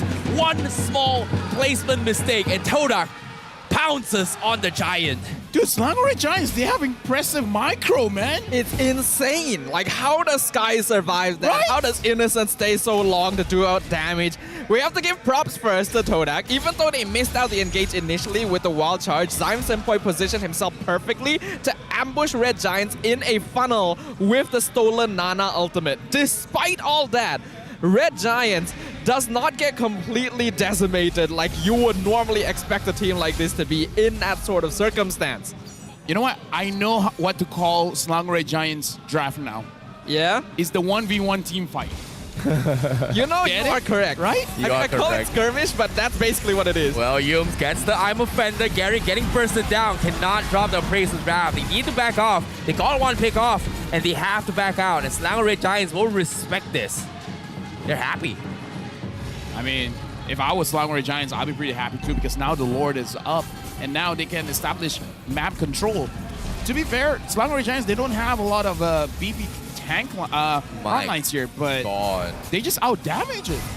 One first kill from the CC. Grok drops below 50%. That is some serious damage that Cram has kind of sorted out as well. Now, with the Lord in the hands of Slangoray Giants and a Divine Glaive from Zyme Senpai, do you think Todak is able to hold on again? Todak can hold on if they're smart about things, because with a stolen Nana ult, they do a lot of damage, but they gotta keep Shizo safe in the backline. Right now, the way I'm seeing Red Giants move, not just in teamfights, but across the map, is as if there's no wasted movement. They are always doing something. You know what's the problem for Shizo? Is actually Cram with that Vengeance. Because Carry will have a hard time to burst someone down when they have the Vengeance. Everyone else, you know what? Sure, I can do that. But if the CC comes in and Vengeance is popped, I can't be in the team fight. I can't join. I will take too much damage, and I promise you I will die. I guess that's why the CC was drafted as well, right? Just precisely to act as that annoying front line that stops Shizo from being able to DPS safely. Now the inhibitor is going to be the target of the Selangor Red Giants. Can Todak defend? Now, Raflesia, very, very nice wall block. Gets a little bit of value defense down middle, but the Lord and the top side is not going to do him any good here, because this inhibitor will fall. Great I'm offender from Yums. Catches on towards Raflesia. Stormy with a burst on the out. And now, second one is going to fall as well as Innocent slowly chips away. Great bind with the CC. Zyme Senpai and Momo is stuck, but they will be able to hold on. But somehow, this inhibitor down mid survives with a fraction of HP. Sometimes a fraction is all you need. And Slangoray Giants, I feel like they're in between whether they want to force it out or they want to play it safe. Because with their comp, they kind of do want to force it out. Well, SRG going to make another attempt again. This thing is going to fall. Todak will give it away. And they know they need to catch SRG out of position. Yums trying to go in for the bait. And Skies making an attempt. Zyme Senpai drops half, but Momo, again, missing the combos. But SRG just taking structures after structures after structures. They're not even committing to the fight at all. Todak looks like a book now because SRG is reading, oh, he's gonna punch us. Let's move back just a few inches and then we're fine. It's like Slangoray Giants, they're anticipating what Todak is gonna do before they do it. This is a lineup that doesn't work unless every single player has absolute faith in not just their own, but all of their teammates' abilities. The idea that subconsciously everything will work like clockwork the moment you get a single gear turning. And that's exactly how it's happening, right? This is some of the cleanest MLBB I have ever seen. I feel like the conversation is, say I'm innocent, and like, coach, what happens if I get caught? Who's gonna protect me? Good luck. You're on your own. You're on your own. Good luck. Good you know, that's the best advice I can give. A little bit, right? And not just for innocent, everyone else like, but coach, what will happen if I get caught? Well, good luck. Why do you get caught? Isn't that your fault? It's a little bit like if you went to boot camp and the drill sergeant starts yelling at you, expecting you to stand up for yourself, and then after you've learned to love yourself, you love everyone else. Well, speaking of which, the Lord will fall. Raflesia starting dunks off with the wall charge. He gets bursted down by Innocent. Immortality keeps him alive, and Innocent, he's getting chain CC. Boom! Bada bing, bada boom! They wipe the floor, and Stormy gets a double kill. Perfect setup. And Cram stealing it away. But they were all clumped up, and Stormy reaped the rewards. 10k lead. Very convincing, Crystal. Momo is back to defend, but it's over. The taunts are coming in. Crystal's gone. Selangor Red Giants tramples on the Swordfish and gobbles it down for game 1. Give it up to Selangor Red Giants to make a game look unfair. That game went by so fast that the only thing that went faster was how quickly Todak disappeared in that team fight. That was insane. The damage output, the coordination. We put this team very high in our ratings. We literally talked about how they are the only international ready team, and they are proving it time and time again. They have not dropped a single game, if you think about it, so far. So far, they have not dropped a single game. And you know what's really interesting about this match? The previous series, Homeboys and Team Hawk, it was 12 minutes. Wait, it felt longer. Yeah, this one felt quick. This one is 16 minutes, but that was so quick. What happened? The theory of relativity. Like, what's the difference here? Like, I don't get it. Is it just me as a viewer trying to enjoy the show? Like, why does the previous game feel longer when it was so short, and this game feels so short, but it's longer? You were talking about the theory of relativity? Yeah, I think that's what explains it. I can't explain it though. I just know that it is it. I was hoping for you to do that. No, that was explained a long time ago by someone much smarter than I am. Who? You. Einstein. Me? What? I don't know. Oh, Einstein. Okay, fair enough. You could have deflected that, but you were so shocked. I feel like you subconsciously thought, did I say that? Yeah, that's what I was like, did I say that? How do you choose the MVP for this one? How do you choose the MVP for this one? We're gonna see the MVP is going over to Innocent, and he's shouting out the ROG Phone 8. Let's go! He loves the phone. I mean, the phone is what they won this game on, and it's what is allowing them to achieve such incredible performance overall. Like you said, LaFell, how do you even choose an MVP this game? Innocent obviously was the most consistent, no deaths overall. The amount of damage he output in that last fight was crazy, but everyone on the Red Giants is firing on all cylinders. Let me remind you guys about a question or a statement that Yums gave. What? What is Toda without Yums? Oh. What is Toda without Yums? Wow, that is a big statement to make. That's a loaded question. But that's the thing. The words that he say, some people, they talk the talk. Right now, he's walking the talk. Yes. He actually is. And he's one game away to actually just saying it and shoving into Todak and say, again, what is Todak without Yums? I mean, at this point, if he picks up chips, it's like, why walk? I just talk and I still win. I just sit back, relax, and fly behind you. Eat chips. Eat chips, have fun. And I'm pretty sure Selangor Giants had fun that game. They had literally. That did not look stressful. When we saw their face cams at the end of the game, they were all smiles. They were having the time of their lives. It was as if they were playing ranked in pubs. Dude, that, again, like I said, the title of this match is, that looked unfair. Yeah. It looked like Selangor Giants were smurfing. And again, respects to Toda, but you guys have to see what Selangor Giants has been doing. It's like, I don't care if you guys were previous champions or whatever. 3-time champions, yeah, you know what, against this, it doesn't mean anything. It's funny, right? Considering that when you talk about the micro details that Selangor Red Giants is doing, it's like, Momo is gonna walk up, give you a couple of punch, I'm just gonna back off. It's just that it's not like Todak is bad, it's more like Selangor Red Giants' attention to details is just a little bit more precise compared to Todak, and it's weird and scary. Yeah. Like, it's just unfair. In Malay, we call it menakutkan. Yeah, it is terrifying here. The thing is, right, SRG is playing a lineup that is very risky to play nowadays. We see most teams go for at least 2 tankier heroes so that they have a solid front line to hide behind. But the way Red Giants is doing it is that they're basically juggling damage between themselves and being the first ones to aggro. The coordination between Yums and Stormy was off the charts. Every single time a hook came in, the Nana combo comes out, someone is dead. And then you see, like, Zion Senpoi, he did his best. He did a lot of damage. He cut them off sometimes. Momo tried to dive in, get kills, but he's literally being juggled around like a neutral camp. Cram did the most amount of damage. Rarely do we see this coming in from an EXP. Yeah, he was extremely annoying. And again, Cram got a very, very early lead I think 3 minutes of the game, he got 5 assists. For him to get so much stacks and defensive blocks just allowed him so much sustainability, right? Like, he gotten so huge to a point that if Raflesia walks up to him, gets one first full combo, first skill, boom, HP less than 20%. I was like, wait, where did all this damage come from? It's crazy. And it's like, seeing the stats is like, oh, it's just a yo-yo. But who would have thought that if a yo-yo swings at full speed in your face, hurts? I've seen a yo-yo break brick walls before. How heavy was this yo-yo? I mean, like, to be hard fair, is that? I've seen people saving the world by playing children's cards game. Oh. You are correct. I've seen Beyblades destroy buildings. Ah. There's actually a character who uses yo-yos in a shonen anime. Not who I was thinking of, but yeah. Okay. Okay. Shoyo.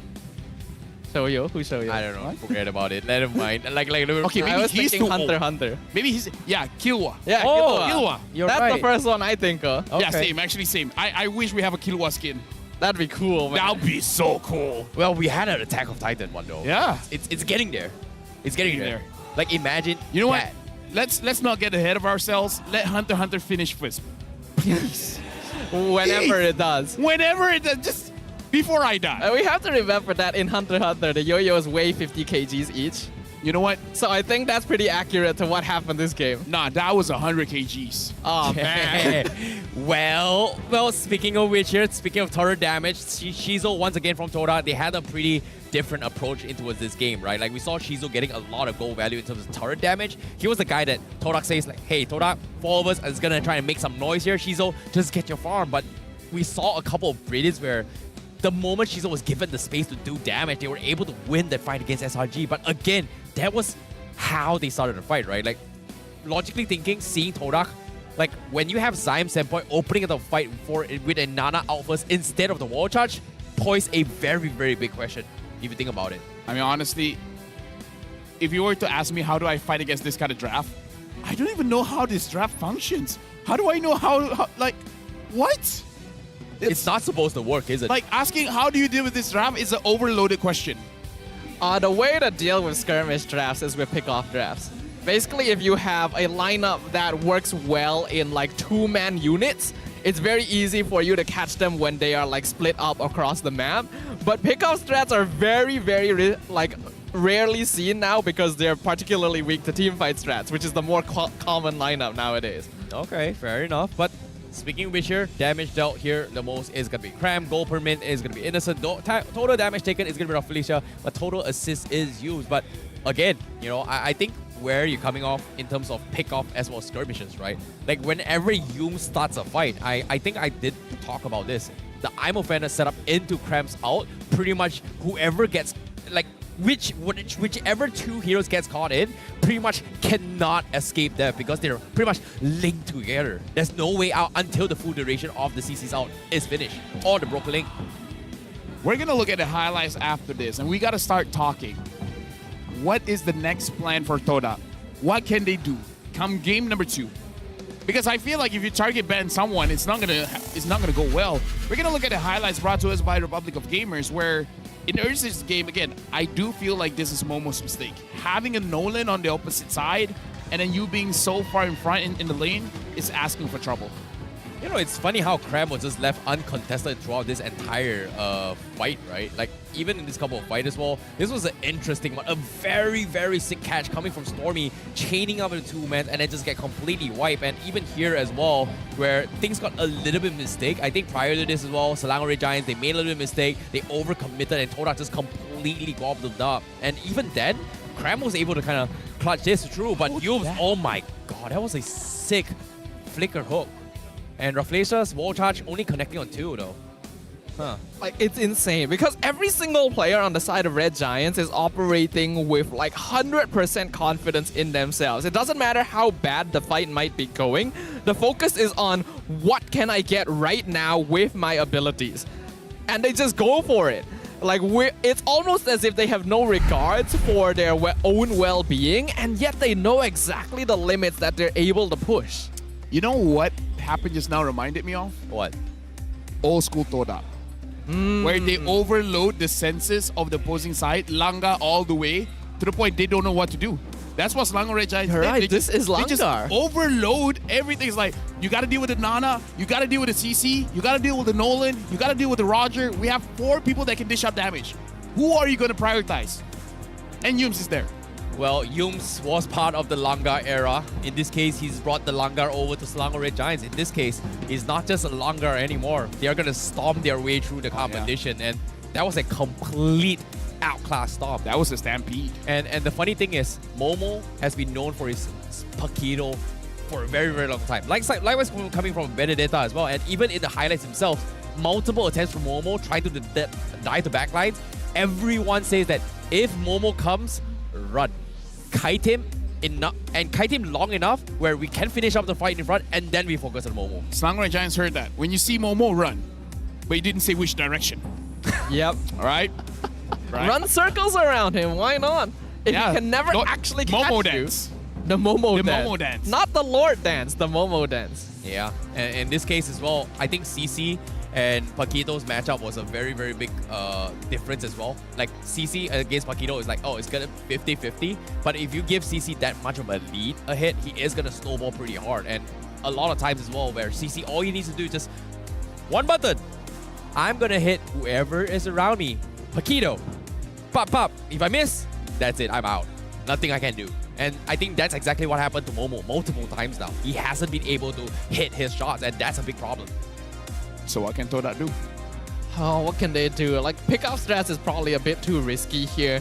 In the end, you do kind of have to play your own game. I think what is ideal now is you observe what the draft is going to be for game number 2. You understand whether or not they're going to go for a similar style of skirmish with multiple sources of damage. After that, determine whether or not you can draft the correct tanks against their lineup, and if not, you may be forced to fight fire with fire. 4 damage against 4 damage, but the only S tier right now is Nolan as well as Joy. We don't see the Hayabusas anymore. We don't see the Lancelots anymore. And now we got a WhatsApp coming in where MPL asks Gary, who do you think is in Toda that can be the leader as good as Moon? And he said, I think Raffizia can do it to replace someone like Moon. Oh, wait, no. He said Raffizia can be a good leader, but he cannot replace Moon. But when it comes to the experience, yes, he can, because he has won MPL Philippines twice now. So when it comes to the experience, he has buckets loads of it. But like he said, he can't really replace Moon. Because if we remember, Felicia is in the Hall of Legends for MPLPH, right? Yet in game 1, it felt like he had no presence at all. Like the Grok just couldn't do anything. And he was the one that should be doing something. If he can set something I don't even blame him for it, because Grok is very weak against the draft that Red Giants had. Yeah. So they really need to buckle that up here. Grok makes sense a lot of the time, but is good against team fight compositions, not so good against lots of magic damage. And in this case, Red Giants was both of those. It was very difficult to actually pull that off, considering that every single time he tries to make a wall charge, you got this ultra instinct reaction Stormy just flickering out there. Conceal play, boom, I'm out of there. And what can I do? But now, here is going to be a little bit of history for you guys who new to MPL MY. This is going to be Yu's history. He was 2nd place for MPL MY Season 8 as well as Season 10. And M3 World Championship 5th and 6th place participant. MPL MY Season 9 and 11 champion, 2-time champion. And also MPL Invitational 2022 3rd and 4th place. So even though Raffizia has been the champion of MPL PH twice, Yums has won MPL MY twice as well. That's true. I think a lot of people... The thing is, because Yun's performance in the past couple seasons wasn't the best, a lot of people already started like counting him out as one of the top players in the league. But this is a very decorated player. And remember, he is very young as well. So his potential is still like unlimited there. Well, speaking of the opponent here, Raffizia, you talked about this as well. Season 4 and Season 5 MPL PH champion, MPL PH Season 7 3rd place, M1 World Championship 5th and 6th place. And for MPL PH, he is in the Hall of Legends inductee. So, do you think Yums has a better stat or Raffizia has a better stat? I feel like it's a different stat because we look at Raffizia, he's working at a different era. Season 4, Season 5. And then Yums, Season 9 and Season 11, that's worlds apart. Yeah. The meta is so different. I guess here comes to the question where I made a statement early on. I guess it's the time for the rookies to become the pros and make way for the rookies. It's always like that, era, right? When the meta. That's why you have changes- children. You should. Whoa. So they can eventually replace you. You're not wrong, Right? but I feel like the way that's being said is not correct. I mean, like, isn't that like the way of life? You want someone to replace you, so you make a kid or get a kid. yes, that is definitely the reason that people have children. I mean, that's why I would do it. I see. That's So good to know. you're expecting? No, Oh, okay. I don't want to be replaced yet. Later. Later, yeah. Yeah. Later. Okay. I feel like we have to clip this and show this to your future children. Oh, in this case, to your You were wife. born. Why? What is my purpose? To replace LaFell. The name is gonna be Beyond LaFell. Beyond Get LaFell. Beyond. You get it? I Yeah, get you it. I get it. Okay. If it's a male, Beyond LaFell. If it's a female, It's a Hunter x Hunter Insight. It is a reference. Yeah, it's yes. a reference. Yeah. It's a reference. Yeah. well, back to the question here. Now, enough of that. Enough of LaFell's history. Let's talk a little bit more on the drafts here. This is going to be game number 2. SRG this time on the red side and Todak on the blue side. So they have kind of switched up their first picks priority. Baxia, Fredrin, and Masha banned, and Harif, Angela, and Matilda banned. Again, Chip completely ignored. They're challenging Gary. Yo, the Nolan's up. Do you want Nolan? We can take the joy. I think his Nolan's pretty good. I think it's kind of funny that Todak bans all these big, beefy people and SRG bans all the small, dainty people. Yeah. Yeah. We see the concerns here, and I feel like Toda, they're really thinking about this. This Nolan feels too good to be true. You know, A little bit, yes. Yeah, I think the Nolan's something they have to definitely take it all away. But at the same time, SRG can take the joy. Right? And the joy skills better than the Nolan.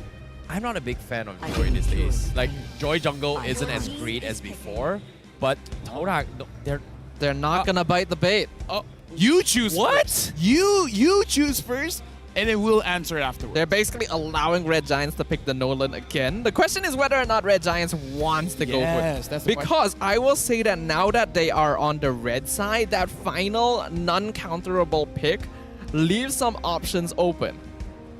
Yeah, again, I feel like Toda, they want to see what... Toda is playing first pick like second pick, right? They want to see what's going on and then make a decision. So for now, take a comfort pick for Zyme Senpai. If they pick Nolan, we have a different strat. If they pick Joy, we have a different strat. yeah, this is weird considering that, you know, this is something that Todak should have kind of anticipated here. But I guess they're more comfortable than saying like, hey, if you pick Nolan again, Up, Joy. wow. See, the Nolan was a bait. Yo, what the, like, what's wrong with you, NFL? Like, Dude, I play ranked games. I know. I know you play ranked games. Like, how do you read them like a book? That's crazy.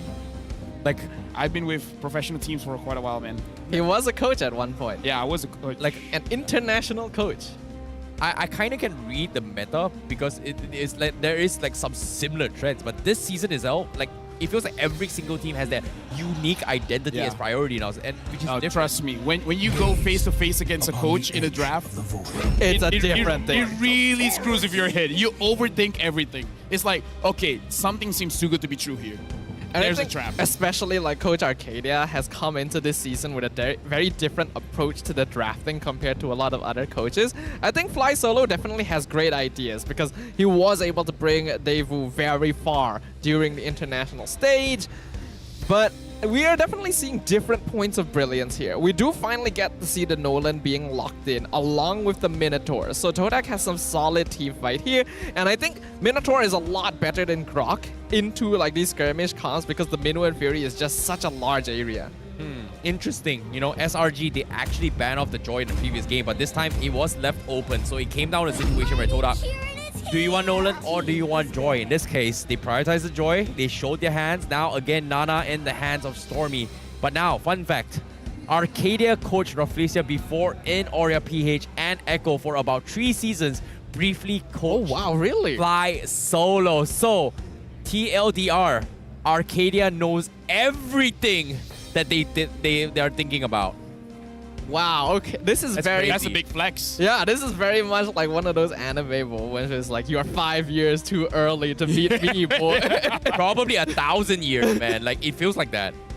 Yeah. As we say that, Toda beats Slangor Red Giants. Let's keep this in mind. Because if that happens, it'll be funny. It'll be hilarious. But for now, they are 1-0.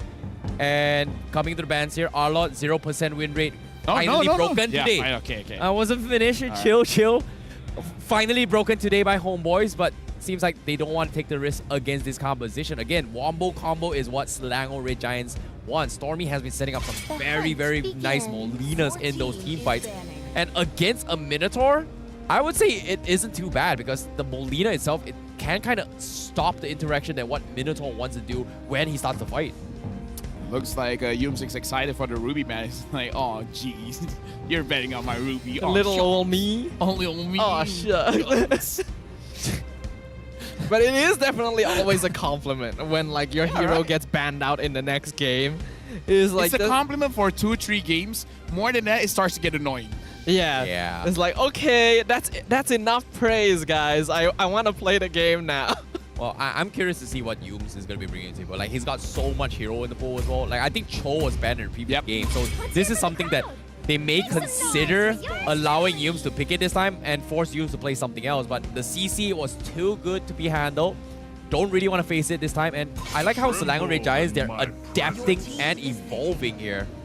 The thing is, Selangor Red Giants, they're going to have first pick, so they could have picked up the Chi-Chi. So something about the Minotaur or the Valentina made them feel like this is a bad idea. I think it's more of the fact that they might want to pick their room first in the second phase. Like, yes, there's no reason for them not to go for the CC first pick since they are on the red side. So the fact that they ban it means that they might want to go for known matchups here. In this case, they know Todak's roamer. They don't know Todak's EXP lane. So maybe they want to leave Cram's hero for last. Go for a pick flex. Pick the Paquito. Show Momo how it's done. No? Okay. Cho was banned in previous game. This time, Yubs was like, it's okay. It gets annoying, but it's fine. I'll get the Cho for himself. So that's gonna be something that Selangor Red Giants is gonna be looking out for as well. But again, I'm worried this time. Like, compared to the previous game, at least a Ruby can kind of stall for time. But a Cho, you don't really stall time. You are looking for a burst composition. What about the Vincitar? It's not banned. Oh yeah, the Vincitar could be good here for Selangor Red Giants, and Momo has shown he can use it. And it's against Joy, Roger, Cho. Yeah, now that you mention it here, like if Toda decides to go for it, it's a pretty good way to shut down. But is it a trap? Is it though? No. Oh, okay. Okay, Teresa was banned just now in the previous game. This time, Momo is going to be playing that hero, and they are bringing the Natan. So they have definitely did their whole work, and Selangor Red Giants, they are going to try to go for a little bit of a switch up, but still not too far away from their previous game's composition. Not two tanks in the front, but just completely skirmish, squishy, annoying skirmishing heroes. Yeah, it's interesting that the draft pattern coming in from Selangor Red Giants, the first 3 picks is the jungler, gold laner, as well as the mid laner. They really want the final 2 picks to be the roamer, and the absolute final pick is the EXP laner. Quite interesting draft pattern coming in from Coach Arcadia. And it is working so far. They're gonna finish off their composition with the Tamas as well to go up against the Rizla. The Riz. Okay, Tamas against the Rizla, I'm liking it. The matchup's pretty good. You can have the sustains, and it does have similar tankiness with a CC with Vengeance. So I kind of want to see how this goes though. Yeah, the Vengeance is going to be pretty annoying. It was the reason why game number 1, Shizo had a difficult time, but I feel like Natan can handle the Vengeance a little bit better. Yeah, the kickback from the Vengeance is a little lower on Natan because of the magic damage output. But it does look like Red Giants once again going for a skirmish composition against Todak, who now have many more sources of DPS overall. Which team will come out on top? Yeah, well, we have to find out. Will the Swordfishes manage to strike against the Giants, or will the Giants completely shutting them down as the undefeateds right now, the Immortals? Ladies and gentlemen, this is game number 2. Selangor Red Giants versus Todak. All right. This is going to be an interesting one here because as we know, Red Giants are already 1 game up and their performance last game was absolutely dominating. Now they're going to be playing in the Joy, which is a hero we basically have not gotten to see for most of the season due to its being frequently banned and its difficulty level. I mean, like, the fact that Radiant Armor has been changed made Joy as a optimum pick because it's hard to itemize against this Joy. So come late game, you just need to proc your ult, and then you just need to walk around, and then all of a sudden you get triple kills. Yeah, and as of yet here, it all comes down to the timing of the electrifying beats, right? Like, can you get the biggest value out of it when Skies goes in?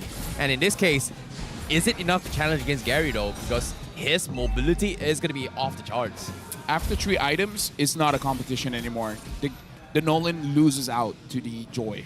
Yep, and the immunity, the crowd control that Joy has during her ultimate just makes her a lot more useful during team fights as compared to the Nolan, who really needs to just jump in and out and hope to get a kill with it. Yeah, the fact that the Nolan doesn't have CC immunity anymore on his Fracture is actually quite big because most of these assassin players uses it as an emergency escape button if anything goes wrong. And now, Gary, the side lane, innocent, not making the same mistake as Momo, not going to overextend. As I said that, he overextends. Okay. His positioning is clean. He knows exactly. And he even jumps back in to do a bit of poke as well. Like, he knows exactly how far he is from Gary. Not gonna lie, Todak's fans kind of gave it away, you know. It was like, they had this build up with like, and interesting enough, the players can somewhat hear the fans. So now, at the top lane. He's still getting dived in, Innocent. Taking a little bit too much, forces out the flicker. He just got his 4 as well. Does he want to commit? Nope, he's not. He's going to shove the lane, get himself a couple gold plays. But oh no, Yubes, where did you come from? He gets the kill, uses the wave of the dragon to kick Gary away, gets out to safety. What a play from Selangor Red Giants. Not the start that Toda wants, probably. Having your goal laner almost losing a 1v1 and then letting the roamer finish it off. Now Yumes has the wave of dragon, even though it is on cooldown, but still low 4 on Yumes. Well, Turtle stolen from the side of Gary. Rough Nation with a big Minon's Rage connects on SRG, but he somehow survives. They do get a couple of damage in. They lose only Cram though, which is interesting considering the amount of damage that Toda brings to the table. Yeah, I think Skies might have waited just a little bit too long to enter there and arrive like literally a millisecond too late to get that retry timing in. So the turtle goes to Todak, and because they have this Terizla and Minotaur, they obviously have much stronger team fight presence, so Cram is forced to be sacrificed here. The net worth still going to be pretty even on both sides, so Todak will be able to recoup some of their losses. Looking like what Shizo is doing, having the tenacity going up against the Master Assassin, it's not working well enough. Innocent is still using the emblem quite well. Oh, and they find Yumes. Entropy being used. Yumes gets the kick. He is going to get out though. Again, this is what I'm talking about. You make one mistake on this show, it's over for Todak. They've got just so much damage. And somehow he's able to just completely outmaneuver everyone. Like, it's crazy. Like, the Terrify was there, the Storm from the Minotaur. Nothing actually connected on Yumes, which is insane. There's a reason why Zorn is so comfortable on the show. Like, you see just how many ways he has of getting out. And it seems like Yumes definitely has not let his Cho muscles rot here after not playing him for a while. Still very comfortable with it. And by scouting that out, he basically kept Innocent safe from a 4-man gang too. I would say Cho is the assassin equivalent in the roam position. Yes, right? That is correct. Because he's the one that can actually make outplays. Not a lot of tanks can make outplays nowadays. I mean, like, they can set up pretty well, but they can't bob and weave. And then like, booyah, surprise ya, I caught ya. Yeah. Speaking of. Now, speaking of the kick here, Rough Nation in a little bit of trouble here. Stormy going for the sidestep. No, he outplays Gary. He forces the retribution. He gets the Molina! And double kill for Innocent, but Gary, no, Zion Senpai, he wanted to help, but it's like, what can I do? There was a Stormy moment, a mage prodigy. Innocent botched that flicker, but he still got that triple kill. I mean, you can botch whatever you want when your team is making outplays like this. Stormy at the last second, just looking Gary straight in the face and saying, no you, reverse Uno card, deletes him from existence. we talk about pixel perfect movements. That was pixel perfect positioning from Stormy. Again, it's not fair. And now Yofi gets the kick. Rafidacia not able to do anything at all. And again, they're just smurfing right now. So this is why they banned the Joe. Yep. You thought that the Ruby hook into the Nana setup was good. Well, now you see the Cho setup into the Nana combo here. Yums is just delivering beef to Red Giants right now. No mercy. This is beautiful and ugly at the same time. Ah, boy. Beautiful for one, ugly for the other. Well, in this case, hopefully the Swordfish is going to hang on because the tier 1 down mid is getting hold of. He's just standing there menacingly. Looking him in the eyes. What you gonna do, boy? What can you do? Innocent 4K lead. started week 1 with 14 kills.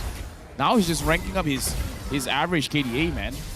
That's insane. Purple buff stolen by Gary as a, salvaging a little bit of points here.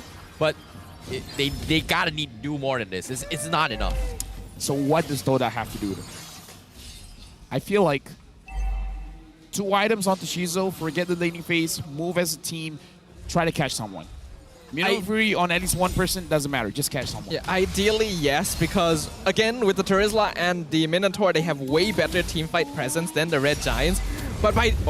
Gary, okay, conceal play, Stormy again. The biggest threat from side Todak. Gary not happy that he got outplayed right there. Wants a little bit of revenge, but says like it's not worth it. All he has to do here is just stand there, and Gary has no way of contesting his own buff. And Skies is already on the turtle as well. Red Giants playing the map perfectly. Yep, Cram now going to be zoning them out with the vengeance. Skies goes in, penalty zone from Momo, connects on Stormy. He's going to try and finish him off. He flickers out, he's got the passive.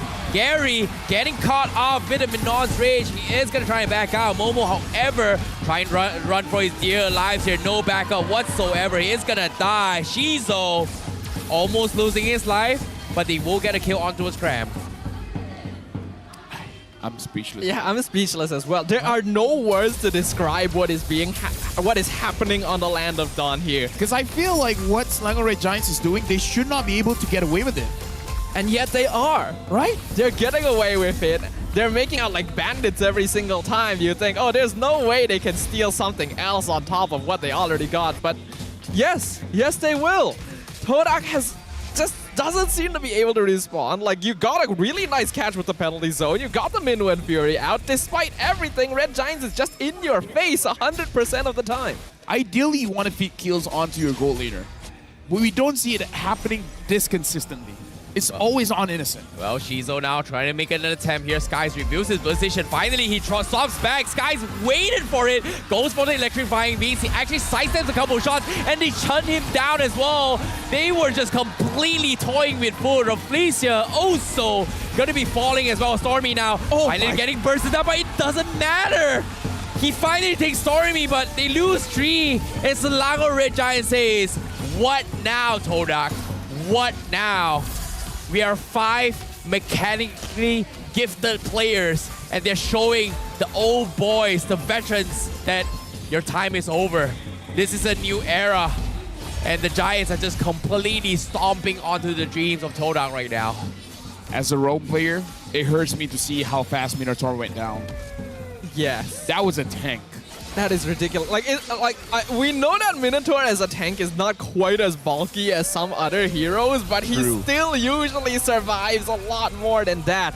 But when you are 9k behind in 9 minutes, you are effectively a large minion to the side of the Selangor Red Giants. They are making their presence known. They are cementing their position as the team to beat in Season 13. He just stood there. He took the fracture. He took the free shots coming in from Shizo. Oh, this... You know what? I feel bad for Todak. I feel bad for every team that has to go up against Selangor Red Giants. Like, we were talking about how Homeboys got stomped. But now Selangor Red Giants is like, that wasn't a fluke. That wasn't us being lucky. We're going to do it over and over again. Damn, that's insane coming from Selangor Red Giants. The amount of hit and mechanical prowess they're bringing to the table. It feels like Todak looks unprepared. But to be honest, are they really unprepared? I feel like they're trying their best. It's not that unprepared is not wrong, but also not completely accurate, because how do you prepare yourself for this? Like, you go into it with the expectations that you're going to be facing off in a certain way, but this is just a complete and utter dismantling. Yeah, it's insane. Like, every single player from SRG is just like got mobility to just kind of sustain and kite, right? The only one just soaking all this damage is Crab. But Skies is like, I don't even need to be there. I only come in when you need me.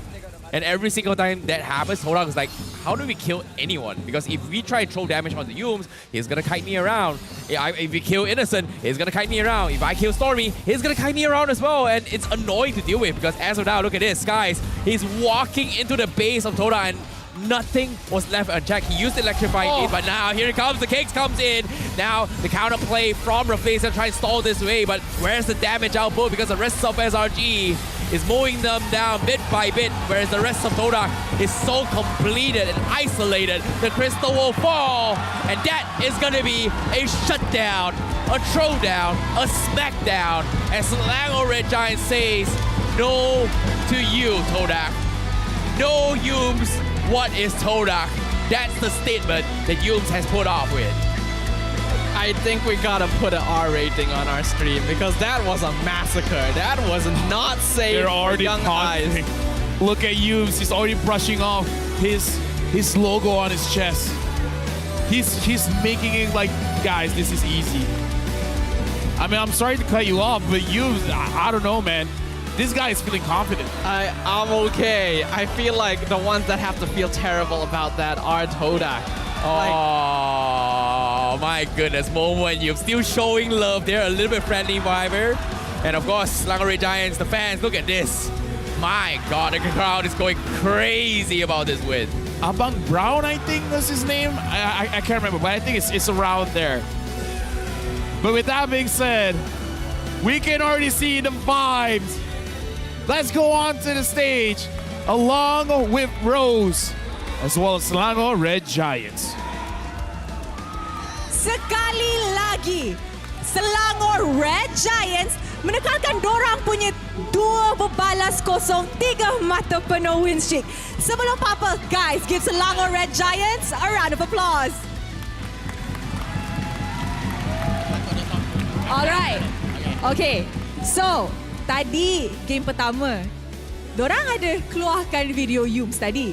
Ingat tak last week kita ada interview? Ingat. So, dalam video tu, Yumes kata, siapalah Todak tanpa Yumes? Sekarang, Yumes dah kalahkan Todak.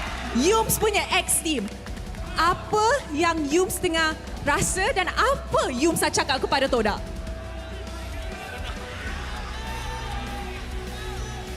Saya rasa gembira sebab dapat bantai tim formal saya. Apa yang nak cakap dekat dorang? Apa yang nak cakap dekat dorang?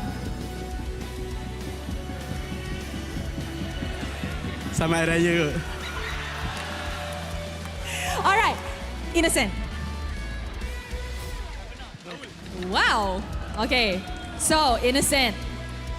Last week, you guys made a statement saying that you guys actually created the Roger Gold Lane meta, right? And it's because you requested to the coach that you wanted to play Roger Gold. But a lot of the other regions don't agree with this statement. What do you have to say? No need, just watch my game. Just watch my Roger. I mean, that's kind of true. Dia buktikan tadi, dua-dua game, Roger dia bantai. Okay, aside from Roger, is there any other hero that's out of the meta you want to play in the gold lane? Have, but I cannot say. Okay, have but cannot say. So, maksud tu, Selangor Red Giants ada lagi simpanan strategi yang akan confirm jadi menarik selepas raya. Betul? Alright. So, can we please have... Siapa Gorgeous. Tadi Gorgeous nak cakap something. Ya, tadi bila you naik stage, you cakap, I nak cakap. Nak cakap apa tu, Gorgeous? Tak. Saya budak baik. Terima kasih kepada penonton-penonton yang datang support Selangor Red Giant dan Todak. Sebab tanpa korang tak meriah lah macam ni. And selamat Hari Raya lah kepada semua. And Rose, tahu tak apa beza Todak dengan Selangor Red Giant? Apa beza dia? Selangor Red Giant raya happy-happy, Todak raya dalam gua. Ya ampun budak ni. Okay guys. You teman I lah kan? Okay, kita sejukkan hati orang, okay? Okay, kita count down together. Kita tunjuk MVP dekat screen. Okay. Alright. In 3, 2, 1. Woi! Kita punya captain jadi MVP of the match. Okay, so Yubs. Tadi Gorgeous ada kata-kata pedas kan? Dia cakap korang raya happy. Betul ke korang raya happy, dorang tak raya happy? Dingin, sejuk. Aku tak dengar.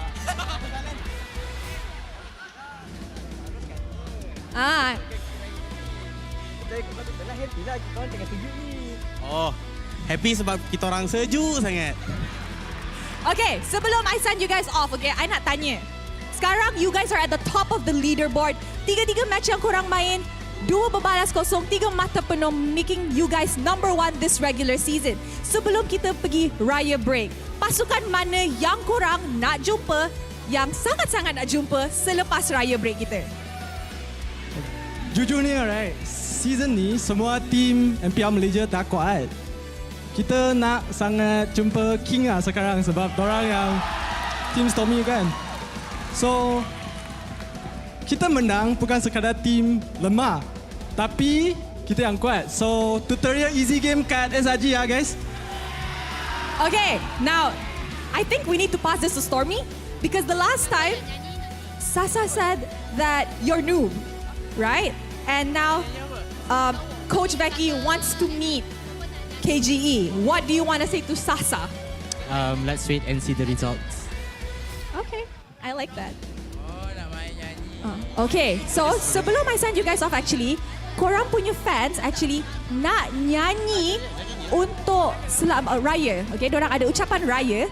So, where are the Selangor Red Giants fans? Sana, alright. Can we please have the camera on them? Okay, the cam is on you guys whenever you're ready.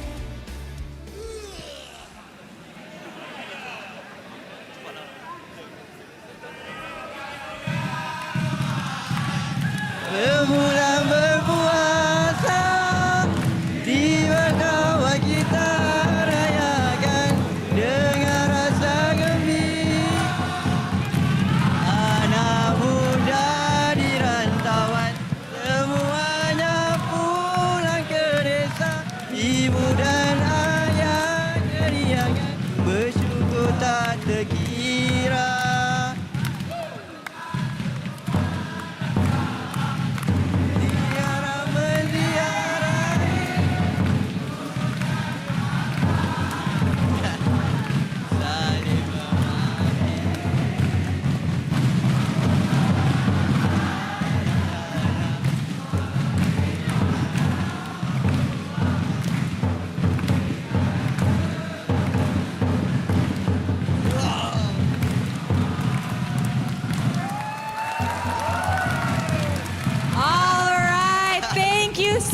Congratulations on your win. You guys may now go enjoy your well-deserved victory walk. Wow, seru Saturday yang sangat-sangat seru untuk MPL Malaysia musim ini. Guys, sekali lagi Selangor Red Giants mengekalkan win streak dorang 2 berbalas kosong, 3 mata penuh. Tapi sebelum kita end our day, mari let's throw it back to the casters untuk mendapat tahu macam mana Selangor Red Giants habiskan game ni dalam macam tu. Casters, silakan. I know the MVP is used, but let's put on our thinking cap. What are the other heroes that Innocent wants to play? Man. Granger Golding? I would like. I mean, he brought in the Roger, so I kind of want to see the Granger goal lane. Right? Or maybe with the Kimi goal lane as well. I think Kimi... A little bit I did. far. Okay, so Kimi, we've seen it before. Granger and Roger, we haven't seen. Okay. Right? Seems like it'll be a Yi Sun trendsetter Shin. here.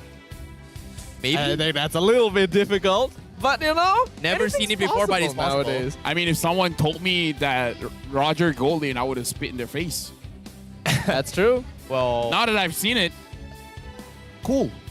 I mean, we've already seen even CC gold lane as well, so Yes, it's we clear have. that there's a meta, there's a space in the meta for anything as long as it works, right? As long as it's effective. I mean, like, no hero doesn't want gold, right? Yeah, Everyone wants gold. We all want gold. Okay, fair enough indeed. But now speaking of gold lanes here, 2 games in a row. A little bit of a difference in terms of emblems here. Very similar in terms of the Wilderness as well as the Brave Oh, Knight. he has a thrill. But he actually swapped up for his Cho on the second one. What are your thoughts on that? Oh, hold on. Thrill on the Cho. That's interesting. So he wants added damage here. Maybe that's why it's much more impressive. So Selangor Giants, when it comes to their philosophy, more damage is better than less damage. The best offense is also a good defense, right? But sure, in this case, he's full tank build. So would you say that is also no? His best emblem defense setup is also a big offense. His setup is damage because he has the thrill. The thrill adds adaptive damage. Yeah. So even though it's tank build, but in the early game when no one has any armor, his damage will be much more than normal. I think it's a good idea because with the concussive blast as well. Yeah, when you have emblems like this, like Trail, like concussive blast, they end up not playing a very big role once you're into the later stages of the game. It's kind of like peanuts. But in the early stage, it makes a big impact, and he recognizes that the Minotaur doesn't really do all that much at level 1. Yeah. So if he's able to invade, if he's able to harass Gary, if he's able to set up kills on Shizo, which he did, then it already pays for itself. It's interesting enough that Innocent has also gotten the same emblem as well, Trills in his priority. So it seems like they understand that maybe adaptive attack just gives so much more value in the early game, and that's why they're just completely smurfing on Todak. Yeah, 76.9% kill participation on Innocent as well as Yubes. And it's got what, 30,000 damage on this show as compared to Rafflesia. Okay, makes a lot of sense, but 30,000 on Innocent. And Gary hasn't been able to do too much compared to Skies, and I don't think we've seen too much of Skies just because of how clustered most of the fights is. But what really surprises me is that Innocent is pretty much the only guy who made Roger look like it's smurfing. Even Sasa didn't really like do a lot of damage that we kind of expect. Like he's outplaying them, but I don't know where all this damage is coming from, but Innocent just makes it look like it's a viable marksman. this is why Innocent says to everyone, it's like, if you guys don't believe that I'm the one starting the Roger Gold Lane, well, just look at how I play. Honestly, we can't even debate him anymore. Yeah, he's amazing. This is the man. This is the pioneer that is creating a brand new trend. That's creating this meta. Like, if we ask who is responsible for introducing Roger Gold Lane to the world, Innocent is looking a lot more guilty. I mean, like, for everyone would know, it might be just some random pub during ranked games, right? And it's just like, hey, that looked good. That's not bad. I want to try that in scrims. You know what's funny? Plagiarism. Just earlier today, we met Roger in a ranked game and we just got completely dumpstered with it. Oh, yeah. Well, Roger technically is he pretty- played it on a jungle though, but it was still annoying.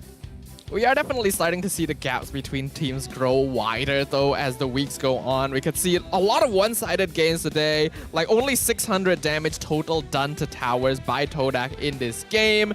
Healing is one thing. Look how much... Like, we know that Cram would get a lot of healing for himself, but Skies, man, on this Joy, he's just in and out. 34,000 on, like, what?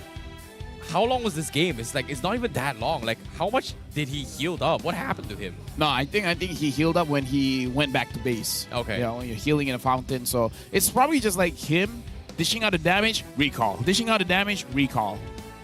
Now that you think about it here, in terms of sustainabilities, right? Cram and Skies does have the sustainabilities, whereas Todak is not exactly the type of heroes where in the front, you are going to be soaking damage, right? Teresa, he's tanky, but he's not going to be able to prolong fights like compared to like CC or Yu Zhong. We've got so much AoE lifesteals or spell vamp, and it's weird that the SRG is just getting away with all this. Rich guy to carry, Innocent. I kind of feel like... Is this the highest GPM? I feel like out of everyone, he has the highest chance to get 1,000 gold per minute. Yeah, I think so as well. Yeah. I think Gary holds the record for the all-time highest, right? Like 1,000 GPM. I think so. I can't confirm though. This is close. Like I remember this is very, very close, but I don't think it's the all-time highest. Maybe for this season, this is highest. For this season, that's For what this I'm asking season, basically. Yeah. I think it could be the highest. I do also want to give a shout out to Cram as well. I love the role that he plays in the Selangor Red Giants because when everyone else is such a strong micro player and eco challenger, you do need someone to at least like sacrifice themselves for the teams in certain situations. And Cram seems very willing to play that role. We see how good he is with the Tamas, with the CC, with the X-Borg, just basically providing the space his team needs. I like this graph.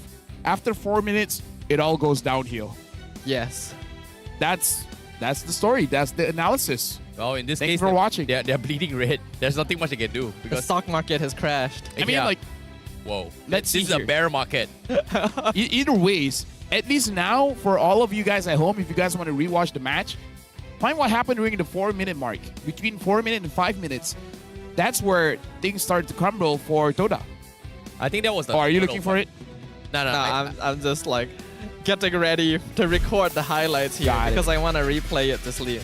Well, speaking of the highlights, we got you here with ROG phone. And looking at the positioning here, it does look like Toda has moments of brilliance with the Minotaur, right?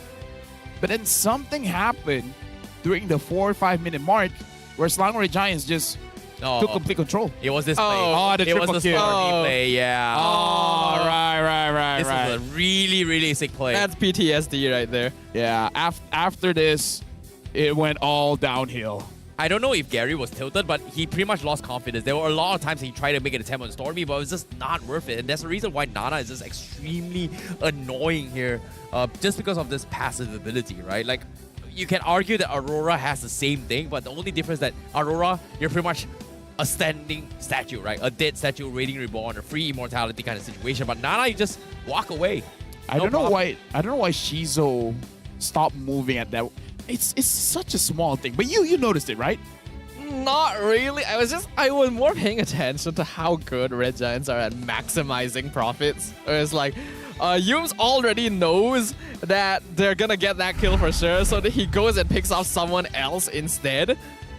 Like, it's just so clean. They have so much trust, so much faith in each other. The communication is clear, and this is a team that has so much more to prove. King Empire 3-0, same score as Selangor Red Giants. Selangor Red Giants has 2 points above them and 2 aggregate points above them. And Selangor Red Giants already made a statement. We're coming for you next. You guys got a crown, it's ours.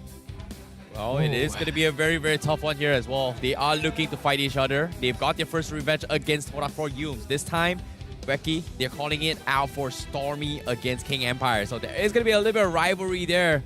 And I really can't wait to see how that match is going to be unfolding as well. Also, because of their loss here, Todak is going to remain in 7th place here, which means that right now they're in danger of not making it into the playoffs. We still have 4 more weeks of regular season, so I expect these standings to change quite a lot. But if this momentum continues, Red Giants has that first place spot basically confirmed. It's funny how it's only the 2nd week. We're already making predictions. It just shows you how brutal this current format is, because by week 4 you have preparations to make, but now it's like, wait, it's that we might be too late here. But in this case, it's not too late for 6 of these teams who's going to be playing tomorrow. To start things off here, we have Bounty Esports going up against Niners. And for the second match, we have Barracuda going up against King Empire. And to finish off the week, we have Monster Vicious going up against Team Hawk. What do you think about the 6 teams? I feel like the most competitive one is going to be MV going up against Team Hawk, because Bounty Esports was Barracuda. We saw that they are number 9 and 10 in the placement of the standings. For Barracuda, yeah. Okay. And KG is number 2. Okay. Niners is like hovering 6, 7. MV is both MV and Toda. They push Homeboys to quite their limit. So this is where we're going to see which team is actually stronger. Basically, that they are like the gatekeepers for playoffs, right? We're looking for the 6th team to kind of qualify there. 7 and 8, yeah, you're kind of still in for MPL for next season, but you don't really want to go out without even playing the playoffs. So again, 6th place is what you want to be for the playoffs, and it's only been, what, 2 weeks? And I feel like this is too quick. Like previous season, oh, you've got 4 weeks to prepare. Bam, week 5, make changes. Let's put this into perspective. All right. Next week is the halfway point. When you put it that way, then you know how short it is. That's the thing, right? Selangor Giants is already 9 points. I'm like, what? That's fast. That's so far ahead. Well, now you guys can search in the TikTok campaign to find ML Bagi Belanja to join the campaign during April 1st until the April of 10th. Complete the missions to win emote exclusively for Malaysian players. Lafi, Lafel, bagi belanja beli? ML Bagi Belanja. Kau lah bagi belanja. Oh, ML. Baca tu ML Bagi Belanja. Alah, I thought it's my Lafel. Oh, my Lafel. Bagilah belanja. Itu Gorgeous punya girlfriend. Ah, how do you know everyone's girlfriend? Lafel knows everyone. She's one of our players. Oh. Yeah. Oh. Wait, you do have an esports team, right? Yeah. You have announced it, so she's part of your... No, not really, but I've worked with her. I've worked with her. Okay. Interesting, interesting. When will we hear more? I don't know. Oh, okay. Not today. I'm gonna keeping an eye out here. I actually didn't know about the Bagi Belanja thing. I'm gonna check that out now because that sounds like a fun emote to have. Okay, fair enough. He is going to be searching in here, but all things to consider here, we are going to be closing things out for the second week of Mobile Legends and MPL. And I like how Lafel is instantly searching it right now here. What is ML Bagi Belanja? Oh, here it is. Okay, tell me more. What is this? Oh, no, this is someone else doing it. Oh, okay. I think we're just basically supposed to share content, right? About MLBB. Yeah. I think that's a very good tagline we can actually kind of share as well. But all things considered, we got to wrap things out here. Lafel is going to be focusing on his ML Bagi Belanja, and we are going to see you guys tomorrow for day number 3. Bye-bye. Okay. Hey, I'm here, Cok. Let's start, Cok. Ready, Dash? Ini. Aku second.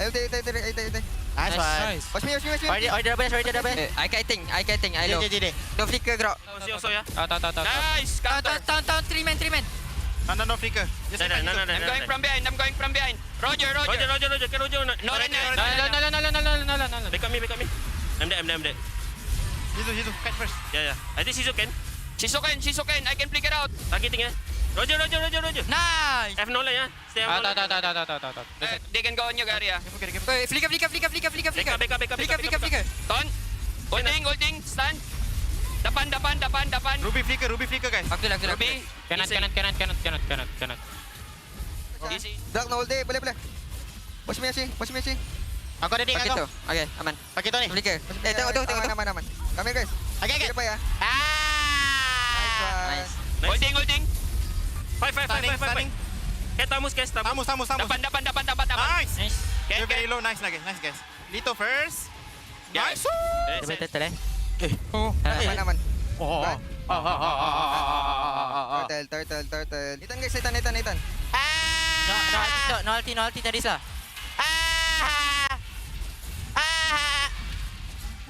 Bobo talaga. Ay, crap. I can take this lah. Okay. Go. Bina no play ulti ah. Aman. Watch me. Minum guys, minum. Minum. Have lot guys, still have lot. We have still have minum guys.